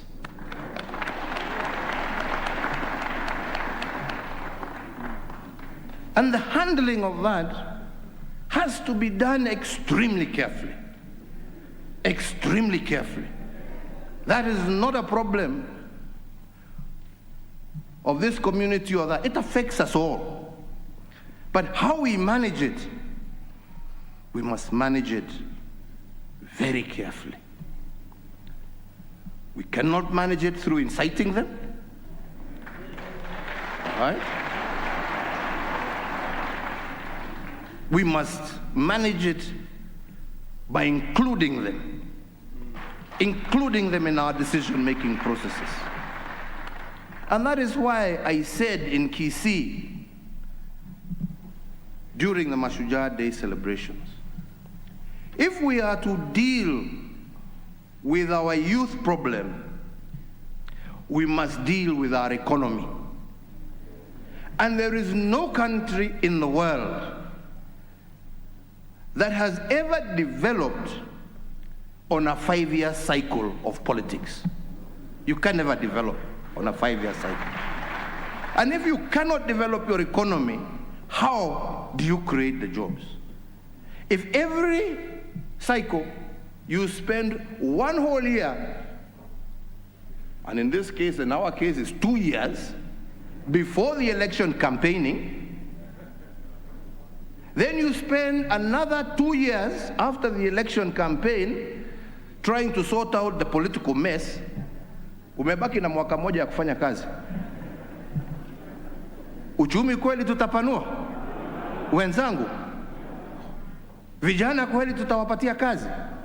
Yeah? Na ndipo niliwaambia juzi wakati tulikuwa tumeenda kuanzisha mradi wa hawa vijana, na nikawaambia, my friends, be very careful. It is very exciting and it is very sweet. But we must stop this culture of use and dispose of our young people, and instead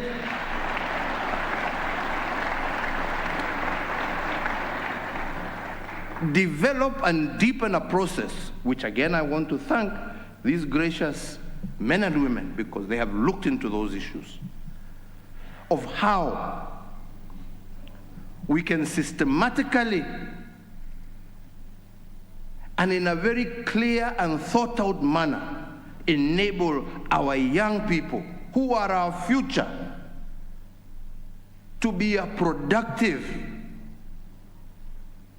part of Kenyan society. And nobody can do that. I can't do it alone. We must be together, and we must engage in that conversation together. Tunaelewana wenzangu? And I strongly believe if we just deal with those two issues, And I know there are many other issues dealing with women, dealing with handicapped, and I don't want to get into them. Kwa sababu tumesoma na tumesema tutakuwa na dialogue. Lakini mimi ombi langu kwenu nyinyi ni wakati tunasoma, let us focus ourselves on dealing with those two very critical issues that will guarantee the peace, the stability, and the ultimate prosperity of our nation.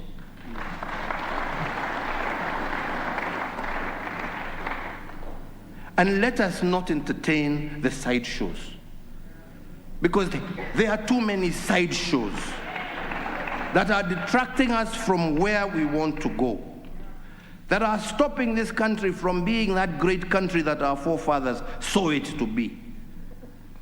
And I believe that together we can achieve it. And I believe that together we can overcome this hurdle. And then those who are seeking elective positions, how wonderful it would be if you were seeking those elective positions in a unified country where it was ideas that are competing against each other, not ethnicity, not this, not this. It was a competition of ideas.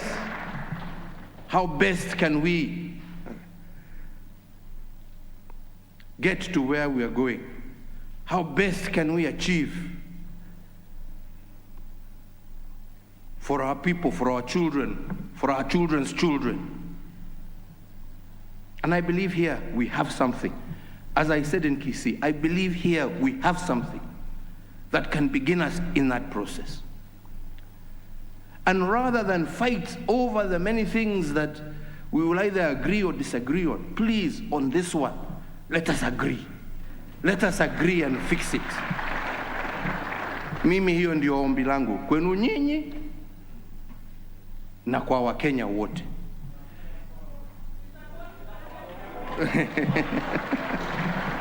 Na ndio nasema mimi nawaomba msome, kwa sababu like I said, kuna vipengele mingi. Na tumesikia hapa wengine wakaya mistaki ile, hii iwe namna hii, hii iwe namna hiyo. Ni sawa. That is the conversation that we must have. Si ndio? Because at the end of the day, all we want to do is to see ourselves improve what has been done. But let us not be bogged down by those ones and fail to achieve this one. Because without this, hata hizo zingine zote ni za bure. Amani, wenzangu, amani na umoja wa taifa letu, na njia ile tutapambana na ukosefu wa kazi kwa vijana wetu. Na mambo haya hatutaweza kutimiza tusipokuja pamoja. Na ndipo mimi leo, vile mmesikia nikisema, namshukuru ndugu yangu Raila. Hakuja hapa kupambana na mimi, hakuja hapa kusema tugawe serikali. Na nikimshukuru na mshukuru pamoja na viongozi wake wenzake wale walikuwa wanasa, Mheshimiwa Kalonzo Musyoka, Mheshimiwa Mudavadi, Mheshimiwa Wetangula, wote. Na nawashukuru. Na ndipo namshukuru hata sasa upande yetu ya Jubilee, namshukuru kwa sababu tulisonga pamoja. Hapa katikati ndio sasa 2022 ikaanza kuwa inapita.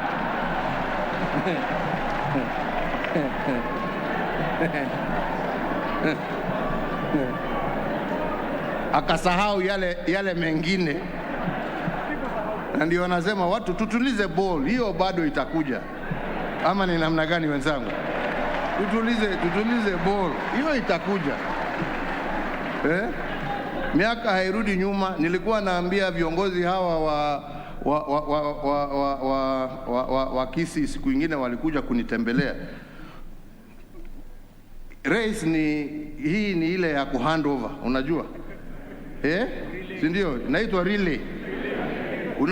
Unakimbia ule mwingine anakugojea pale, anatakikana kukugojea ndio ashike aendelee, si ndio?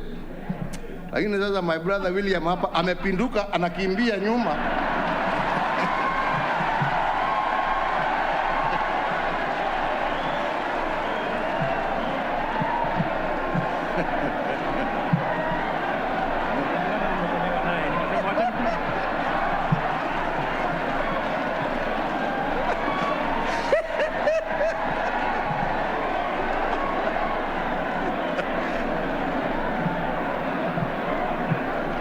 Nikasema mosmos, tutafika tu.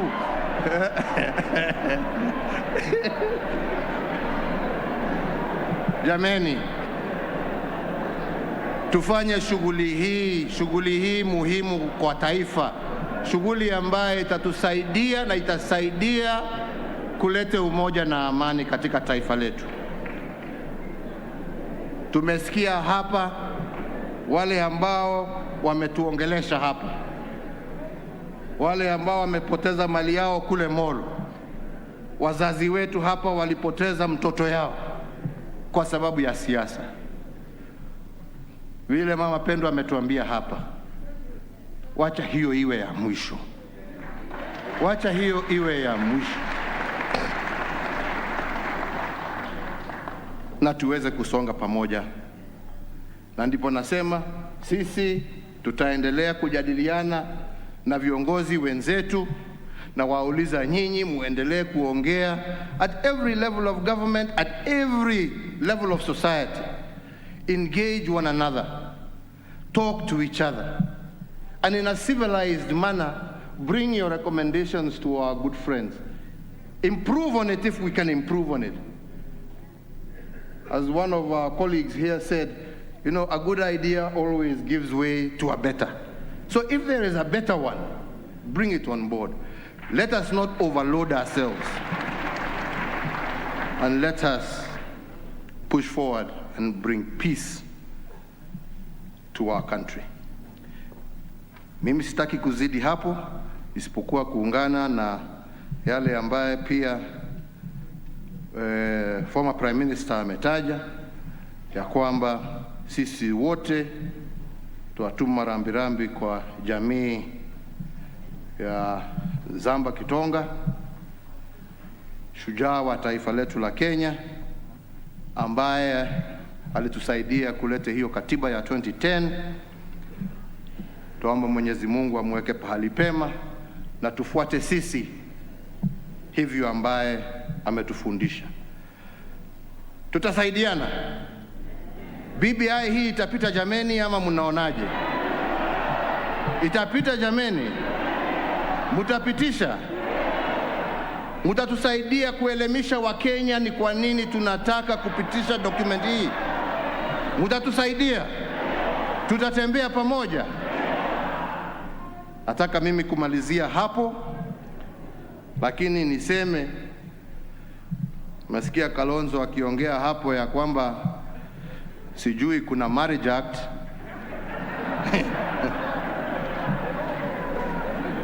Lakini ile nilishika ni apugisho kuniambia kuna ukurasa Biblia ambaye inasema inawezekana. Nataka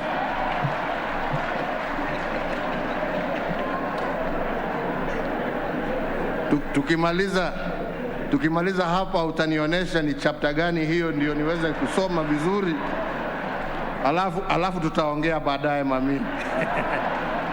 Mungu awabariki, Mungu awalinde, asanteni sana. Tusimame sote sasa kwa wimbo wa taifa. Oh, sorry.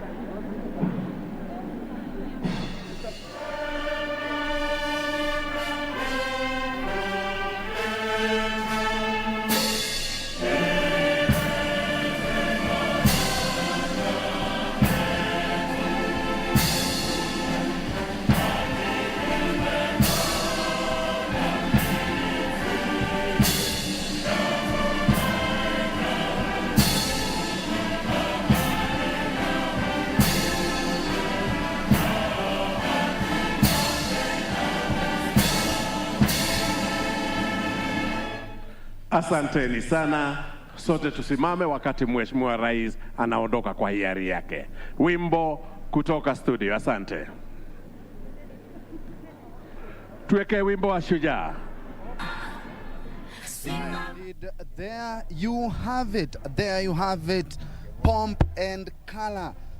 Balanced and colorful are hardly suitable words to describe today's BBI launch here at the Bomas of Kenya. Well, the president has said it all. First of all, lauding the initiative led by Senator Yusuf Haji together with his 14-member committee that for the past 2 years had been tasked to midwife the process. He has said that the handshake was hard at the beginning, but all the two leaders put all their various issues and positions aside, noting that the perennial elections tensions were going to be a thing of the past. And also, actually, we also had quite some moments of laughter from various people who have spoken. And as had said earlier, is that the event was very balanced, looking at all the leaders who have had a chance to talk, including religious leaders, political leaders, and by political leaders, we're talking about leaders from across the divide, both from the ruling government, and also we have seen the likes of Musalia Mudavadi, Kalonzo Musyoka. We've also seen the likes of Wetangula and even the Chap leader, Kalonzo Musyoka. But the president was firm. Let us support this. Let us support the process and avoid sideshows. The 2022 succession politics will come and go, but at the end of the day, Kenya will remain the same. And actually, he has also called on all Kenyans from all walks of life to ensure that they read the document and actually understand it so that they make a rightful decision to know exactly where the country is headed to. Well, before we cross over to you, Safin, back in studio, let me take this opportunity also to wish the president a very happy birthday, and also all the crew here, including my director, John, who has made a tremendous effort ensuring that this whole group has made a very successful day. Back to you in studio, Safin. My name is Ben Troinjue.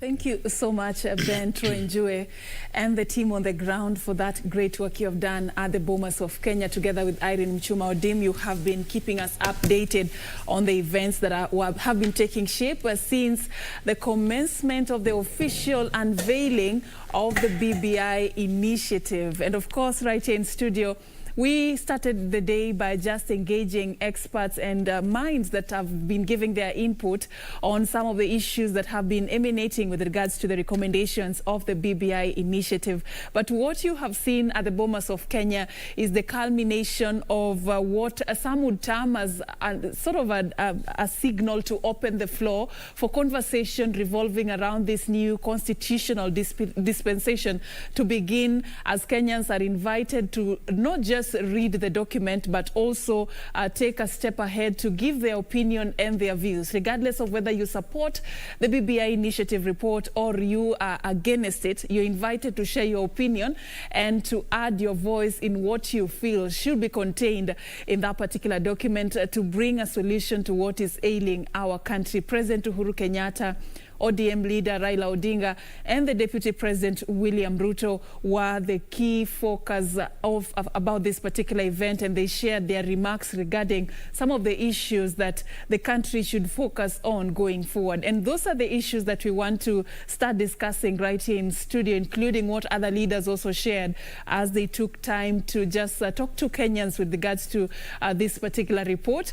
And to help me do that, I'll just bring in my guests. I've been talking to Steve Mogaka. He's a lawyer and political analyst, together with also Wilfred Muliro, a lecturer and also a political analyst. Thank you so much, gentlemen, for staying with us and for being patient. We were keenly following, as the events were unfolding at the Bomas of Kenya, and what leaders shared with regards to what they feel about this particular report. And you've heard what President Uhuru Kenyatta said, what the DP has said, what Raila Odinga also shared with those who attended. Perhaps I'd like to just get your general views and your general observation about how the event has spanned out. There was a lot of expectation about, what is going to happen really by the end of this particular event. What is it that has stood out for both of you with regards to the remarks and even how the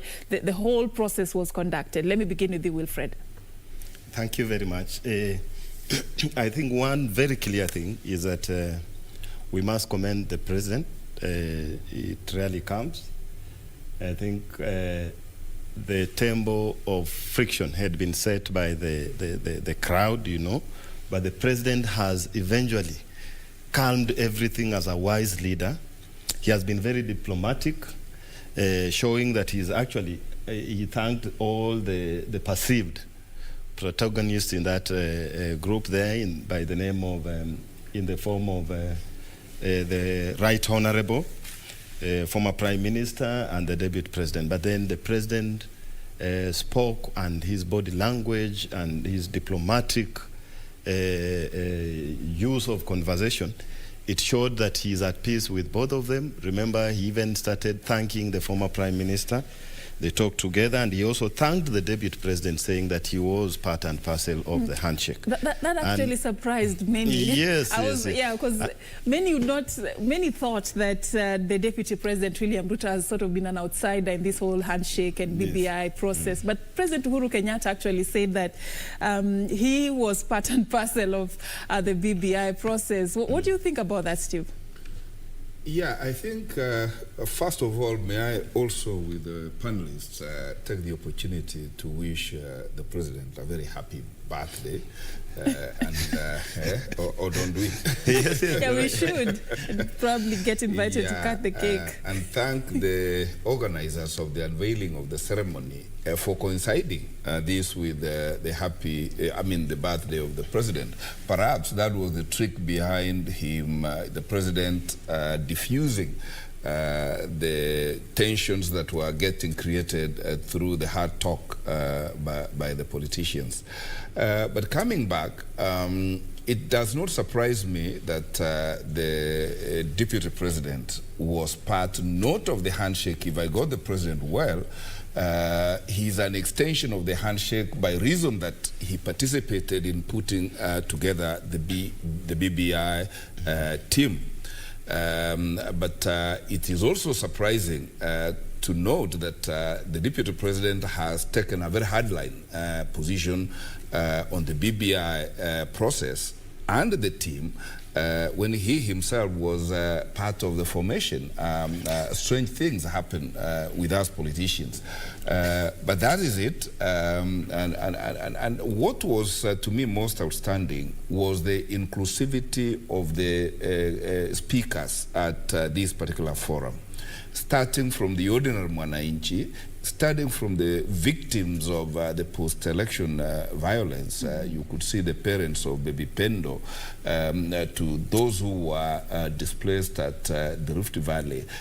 I think that inclusivity in this particular occasion of unveiling the BBI report was fantastic, because it does make one reminisce what it was like since 1992, when these post-election skirmishes commenced, picking up in 2007, 2008. But what I was about to be disappointed about is that many of us, many a speaker, missed out what the occasion was. This was actually the occasion of unveiling the BBI report to the public. This was not the forum to give views about what the content of the BBI was. And I must thank the President, because he steered clear of that and did not seem to give his contribution, but prayed that the citizenry should help see this BBI to fruition, and if there is an idea which is better than what has been suggested in the report, and that idea is welcome. So I expect that there is going to be a clear forum for those of us who did not participate to participate, because sadly I actually did not see the Deputy President participate or give a contribution to the BBI, and I was shocked that he sought to now give a blow-to-blow response to the BBI report when he did not give any contribution. I trust that by way of a memorandum, the Deputy President and anybody else who had not given their contribution can submit a memorandum particularly now that we have a four-tier implementation forum. There are those aspects of the BBI report that require mere administrative intervention. And the executive, where the deputy president government needs to expedite the administrative actions that require, to bring the recommendations that were brought in. The policy interventions go to cabinet. We expect cabinet, under the coordination of CS Interior, Dr. Fred Matiang'i, to quickly come out with, policy interventions through cabinet papers that will help fast track this, and I look forward to our parliament, both Senate and Parliament, to also quickly expedite the legislative intervention that are required, so that we are left with the constitutional amendments that we require to do. And for those that require a referendum, courtesy my party leader, Dr. Kalonzo Musyoka, he proposed an uncontentious referendum, building consensus for the referendum. And I can't tell you how delighted I was to hear the deputy president endorse that let's not go for a competitive referendum. Let us build consensus and we get a yes referendum at the boardroom. I'm sure, as I predicted early, without celebrating the Right Honorable, BBI is a reggae that indeed is unstoppable, and I'm sure those who are out will quickly learn the motions of the reggae. That's a matter of wait and see. Yes. Bishop David Oginde actually just really strongly advises against dancing reggae. Dancing reggae and then the wheelbarrow mantra. But then let's talk about the reservations that the Deputy President William Ruto had with regards to the proposals contained in the BBI report.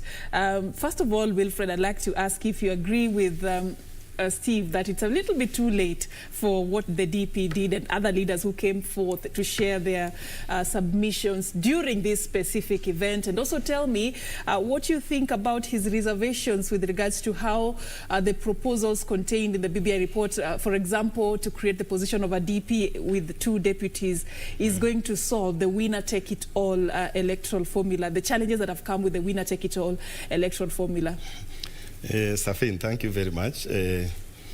I think as a politician, I didn't know. I'm a political scientist. I just observed. I didn't know my brother here his party leader was there.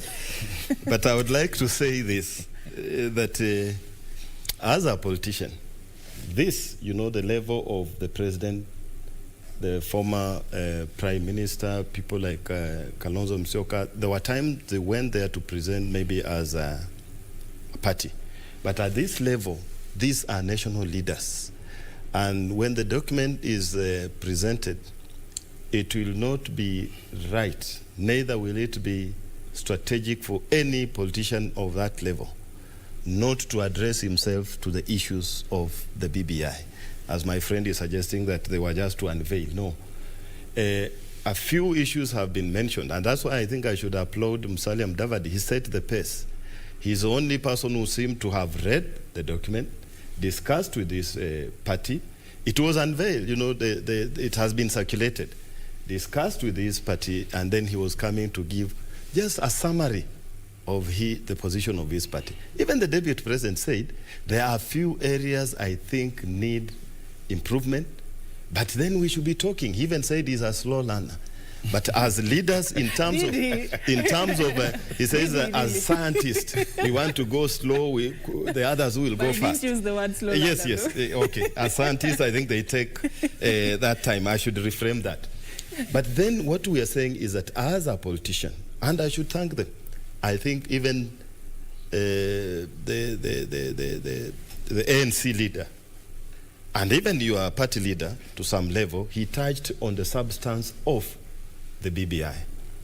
And I think what the deputy president was doing is that to set the motion for future discussion. Such people at that level, you will not find them that when the committee is sitting now, he also comes like all of us. He's giving his views. They have other channels of communicating that, just like the retired Prime Minister. But then I would want to mention something, Safin, that if you look at what the President has consistently emphasized today, and because he was speaking, not sticking his eyes to any written speech, there were three things he kept on saying: that peace, unity, and how to reduce youth unemployment. And you could see that the two, leave alone the others who are giving us a story, history, and you know, saying even you don't need to read, it is already passed. That is not how we should have approached this. And I think that why today, for the first time, I think I should keep on thanking the President. I didn't expect that. I thought he would also fall into the polarization. But he set the pace and summarized the whole thing and said, we also, it is a conversation, and he said, I agree with those who are saying that there are some areas which are not satisfactory. But we should focus on these three. But then those who also came there, like the Deputy President, you know, all the previous speakers before him, indirectly, this is Kenya, we know the politics. He'll talk about the law, but the innuendos in politics were all directed at him. And I think he had all the rights to respond in a way he did. And actually, he did take a very hardline stance that we expected from him. He was smiling, and I could see, even when the President said he's running towards another side, it looked like they were laughing, all of them. Light moment. Yes, a light moment. But he answered in a way, despite even the crowd looking like he didn't understand, the final objective of BBI is inclusivity, tolerance. You know, not intolerance. It is not cast in stone. It was said like that in Kisii. Allow me also probe more, Steve, on that same point. When the Deputy President was standing at the podium and sharing his reservations and what he feels should be added in this report, we kept on hearing the attendees, you know, sort of engage in some, you'd say some sort of, they expressed their dissatisfaction in some of the issues that the DP was raising. What message does this send, especially borrowing from the background of the Kisii declaration, that this is a process that has just begun? It should be a national conversation. Nothing is cast on stone yet. We should be engaging more. What message does this send? Well, this sends a message that the attendees or the invitees to the function were a bit impatient. Of course, the Deputy President was talking long after 1 o'clock, and many of the attendees are used to the Deputy President giving few remarks and inviting the President.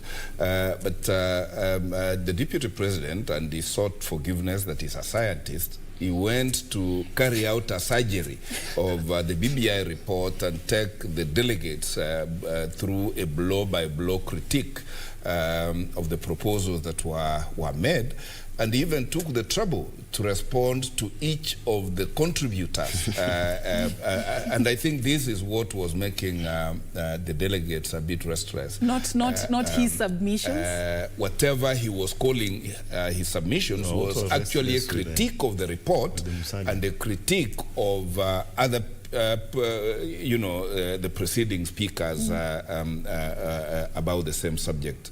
And I think this is what was irritating the delegates, that ordinarily when you go to a conference of this type, and that is why I insist this was the unveiling ceremony. This was not the ceremony for people to debate their views.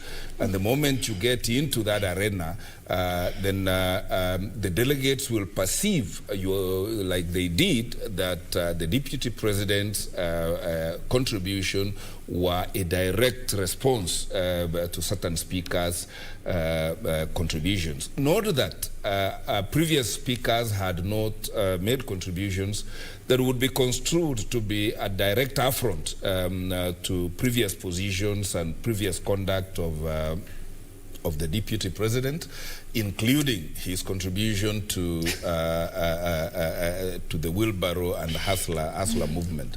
But I admire the eloquence of the Deputy President in, seeking to pass his point on. And if there is nothing else the Deputy President achieved, at least he achieved seeking to plead to Kenyans that this document should not be an end in itself. It should be a beginning of a conversation, and going forward, let us be receptive to one another in terms of enriching the document. And I can't mic off before also thanking the President for moderating his diplomatic finesse. I think moderated a situation that would otherwise have precipitated to personal affront of the actors, the political actors. And I must also, I didn't know, my friend had Musalia Mudavadi as his party leader.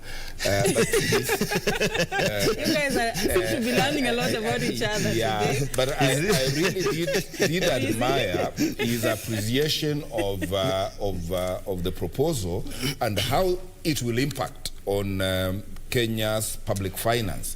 And he did point out on how debt burdened this country is, and did wonder that with the proposals that we are seeing in the BBI, are we going to further borrow? And if so, he did caution, and having sat as a finance minister, he knows what debt can do to a country.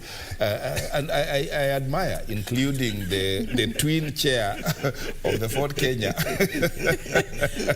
By then, that was unexpected. I think, Safin, I mean, what happened there really? Because when the list was read, one would assume that it's a list of party leaders, and then you see a party that has twin chair, twin party leaders. I think, Safin, I would like to mention one thing, that sometimes I've been following this, and maybe from even what the President has just spoken without a written speech, the President means well.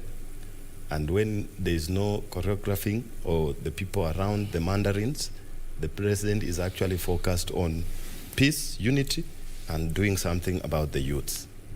But we should remember this from what he's saying and what you're saying. We need to think very hard. The people handling protocol should not handle that politically. Some of these positions are in the Constitution. It's very easy for you to understand how it will be arranged. And in this way, it was unnecessary to create the twin party leaders. It was unnecessary to include people in that audience who could even, when the President, the head of state is speaking, if you feel that maybe you want to, it was almost like heckling, even if you are supporting.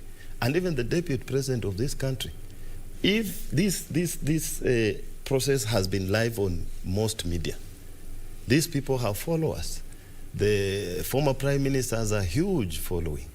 The Deputy President, huge following. The President himself. So a few people who have been invited. I'm asking the people who organize protocol nowadays. We've never seen that in a room. This is not a rally on a road. That one we can expect. But these are people, some of us were denied, we could not go there because they selected people they thought have a direct impact on the unveiling of this. But then when we hear noise, heckling, taking sides, this translates to the listeners. The President's vision of coming, BBI's objective is unity. But what are you doing when the Deputy President of the Republic of Kenya or the President of the Republic of Kenya is speaking and people are shouting in an audience that is organized invites only? Yeah, one thing I think they must come clear and accept the failure that the protocol was not done very well, including those what my brother has also observed. I had forgotten that. Yeah. It was unnecessary. What we need to ask ourselves is, are we really genuine in our quest for unity? Even as we discuss the BBI report, are we discussing it from a point of wanting to understand what is will serve the interest of the country, or we are discussing it in the essence of what is in it for us. I think that is one of the main issues that the president touched on, that we need to have this conversation focusing on the issues that will serve the interest of Kenya, not the sideshows and the sideshows. Yes. He was very categorical on that. Right. But then let me ask you, you know, just taking back to what the DP was sharing, was there anything from both of you gentlemen that sort of acted like a wait a minute moment for you? Yes, the BBI report is out. The DP was sharing his reservations. Was there anything about what he said that you felt is key and we should actually you know, give it attention? Can I mention? Yeah. I think I found two before he's more legal. I found two. One was the independence of the judiciary. I think if we are going to appoint the ombuds is appointed by the executive, then we are sinking our teeth into the idea you call what? Separation, the doctrine of separation of powers. And we have seen those challenges already on the judiciary, so we don't want to go that path. Let them remain independent. Number two, which was, I didn't know that, I've not seen it, was the idea of you promise women with your left hand and you lack of a word, I can say, emasculate them or weaken them with the right hand, in this sense that you are now removing the position of the woman representative as a member of the National Assembly, and you are saying now we shall have 2 senators, 1 man, 1 woman in the Senate. But this Senate, as he observed, has now been weakened. They cannot make even decision on sharing of resources and, you know, reforming the development program kwa mashinani. And you know the role of women is very useful in terms of identifying and reforming issues relating to poverty and effects to the common mwananchi. I think that one made me say, oh yes, there's something here. He's not just opposing for the sake of it. He's not holding a hardline stand. He has seen something. And remember, Honorable Musalia Mudavadi had also mentioned those issues in a clearer manner. You know, he is a sober leader, in my opinion.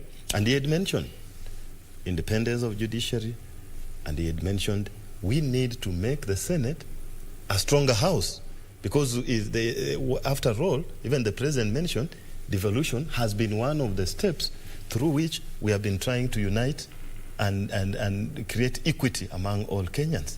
So then the one that oversees devolution decides on the resources should be stronger, not weaker. All right. Yes. The introduction of the office of the Judiciary Ombudsman was a welcome move even for the ANC party leader. He suggested that instead the appointment should not be done by the executive but by the Chief Justice. Can that solve the problem that is emanating with regards to the independence of the judiciary, Steve?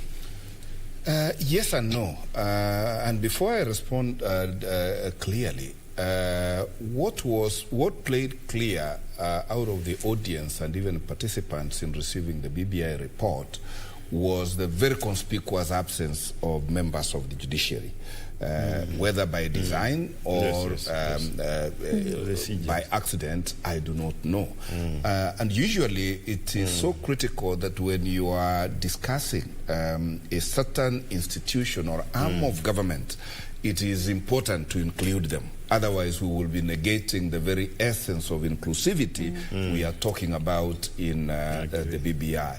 Having said that, yes, there is need to have an internal dispute resolution mechanism within the judiciary.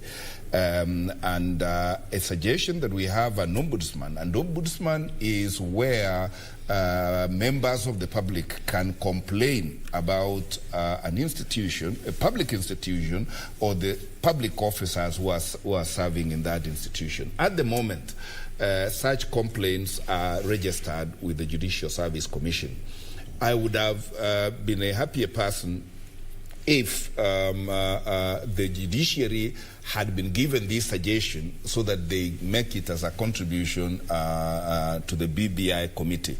But since we are here, yes, it is good to suggest that there be an ombudsman, but I would rather, because these are independent arms of government, the judiciary be tasked to come up with its own stakeholders to come up with a design of what kind of ombudsman there is. I think, if I'm not wrong, there is such a person in that judiciary. Is only that that is an initiative by the judiciary, not backed up by the law, and therefore the suggestion that we create an office of the ombudsman would require that there be details then on the criteria of appointment, the appointing authority, and so forth and so forth. But before we get out of there, remember that there is an ombudsman at the moment, the Commission for Administration and Justice. And therefore, I do not know when we put a judiciary-specific ombudsman, what then becomes on the collective ombudsman that there is. I would have rather then we enhance the office of the current ombudsman so that it can have the three arms akin to the three arms of government, so that we not only capture an ombudsman for the executive, let there be an ombudsman for the judiciary as much as we should have an ombudsman for the legislature, because we have a lot of legislative officers who misconduct themselves out here, and members of the public don't know where to make the complaint to. So that approach on ombudsman should cut across, so that the public get to know if you have a complaint about what arm of the government, you are appropriately directed there. All right. Still staying with the judiciary, a proposal was presented to have a high court in every county and to operationalize the judiciary fund. I don't know if this is a welcome move. I can read your body language already on this. But then you also tell us how bad is the problem when it comes to the shortage in the counties, the shortage in the regions, and how is that affecting the dispensation of justice in our country? Indeed. By the way, the 2010 Constitution that created 47 devolved units went with it with the requirement that we establish a high court in each of these 47 counties. And even the sub-counties are also supposed to get courts. If you knew what the northern the northern frontier of this country goes through, what mileage one has to cover to attend court. That's what we want to hear. How bad is the problem? It is bad, because I've had an occasion to practice in northern Kenya, and by the time you leave Garissa to Modogashe, where the mobile court was operating, it is hell. Now at least there's a tarmac road towards there. Remember, these northern frontiers have a twin problem, that the courts are very far away from where the people are, and then there is no public infrastructure. There are no roads, there is no transport getting there. So it both gives a serious challenge to not only the judiciary, but all other public officers, because remember, the police have to transport those who have to attend court. They have to transport them from far-flung areas to bring them to court. If they have to be taken to prison, the same. So what I read the Deputy President say in his speech is that you people are talking about BBI and proposing reforms to the judiciary. Yet the 2010 Constitution has created articles and provisions that require devolution of justice, which has not happened. In fact, I also saw him almost short of asking the president, why have you not even appointed the judges? Yes. You are talking about ombudsman. Ombudsman does not give people justice. I saw the deputy president, being shy of actually telling the president, let us not talk about what is it's yonder, when we have low-lying fruits like signing off the appointment of judges and you give justice to the people. It also demonstrated that the deputy president, though a deputy president, has an independent mind and is able to stand up and give his contribution independent of that of his boss. I don't know whether that is what was causing the impatience with the crowd, that he was looking like he's extending his rebellion or his whatever. But thank God the diplomatic president still brought him back, telling him, please, don't take this relay baton backwards, take it forwards. So those light moments seemed to level a ground that was almost going to look like there are rifts. Yeah, at some point even students sort of like whispered something. He whispered to the president. The president but then maybe must have been saying, Mr. President, don't kill me. When he was told he's running the other we don't side. know what the two gentlemen shared in that light moment. But then let's talk about the promise to the youth. There was a very vocal presentation on the youth agenda in that podium this particular day as the BBI report was being unveiled. If you look at how the recommendations that have been presented to address the challenges facing the youth in the country vis-a-vis the problem that we are having, do they match, Wilfred? Do they match? Talk about the help, talk about the tax relief and everything that is contained in the BBI report. Are the youth going to finally have a smile? And probably should we change the narrative also? We had people criticizing the direction towards the wheelbarrows and the mkokoteni. Is that what the young people need? And if not, what then do we give the young people? I think, Safin, one thing that emerged in this process of BBI this time round were the political undertones, the satire, the humor, all those things there. For this reason, that almost every item of the summary that Prof. Adams Olo gave was responded to with some political undertones.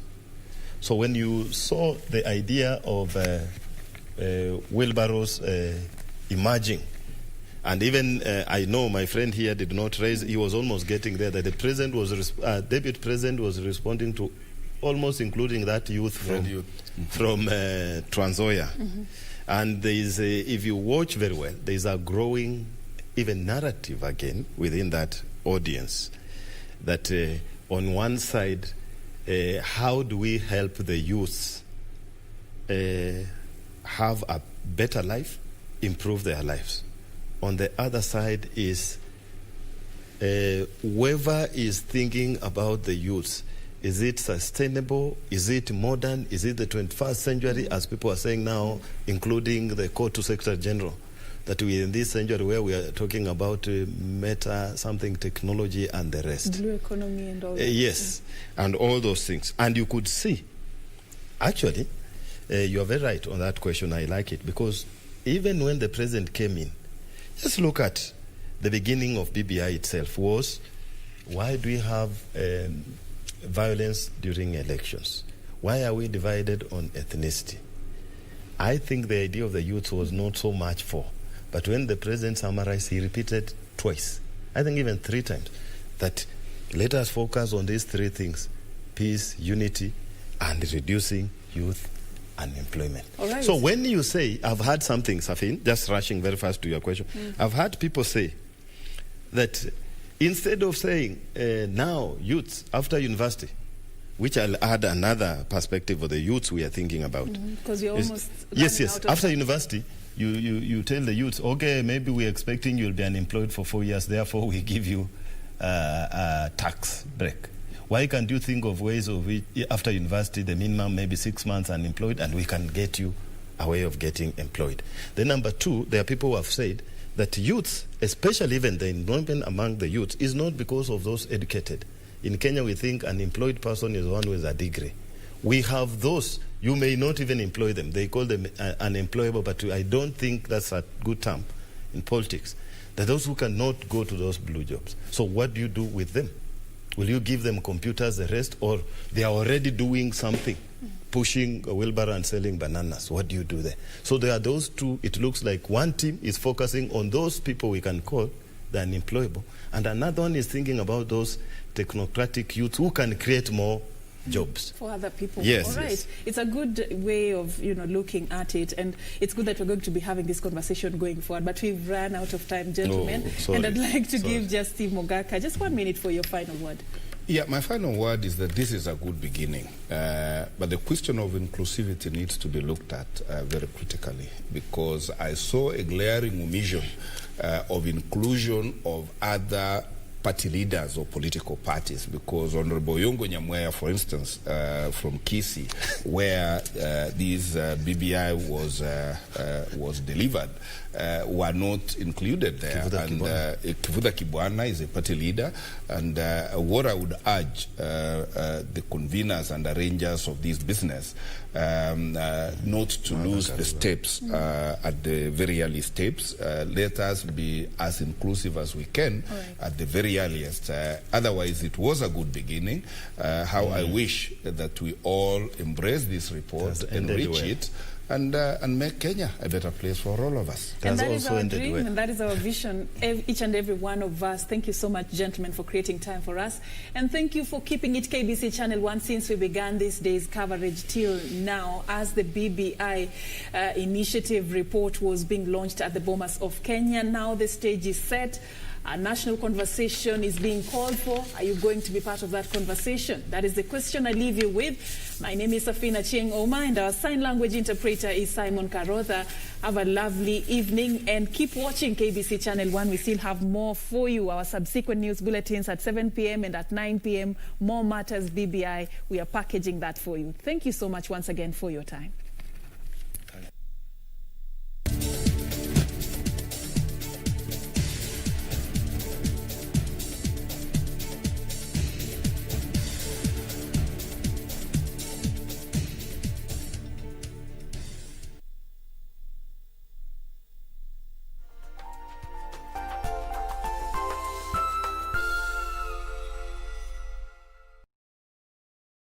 We deal with hospitality, restaurant and catering supplies. After COVID was announced in March, so of course we didn't want to handle cash. We got pay with equity, and also so many of us were working from home. So that meant we got EasyBiz. That made a big impact. You can transact, you can transfer money to your account. We used to receive our statements monthly on email. Now we get them anytime we want. So for the pandemic, that has been awesome. After COVID-19 pandemic, we got EasyPay. You can receive money from different platforms. We have a SIM card and a phone. Someone pays and we get a message immediately. Unlike the past where we had to go to the bank, the pandemic has left more distraction than even the virus itself. Our business is still there thanks to things like EasyPay and EasyBiz. If that wasn't possible, things would have really gone south. Post-COVID, we also need to hit the ground running. We're moving paperless, we're moving cashless with equity.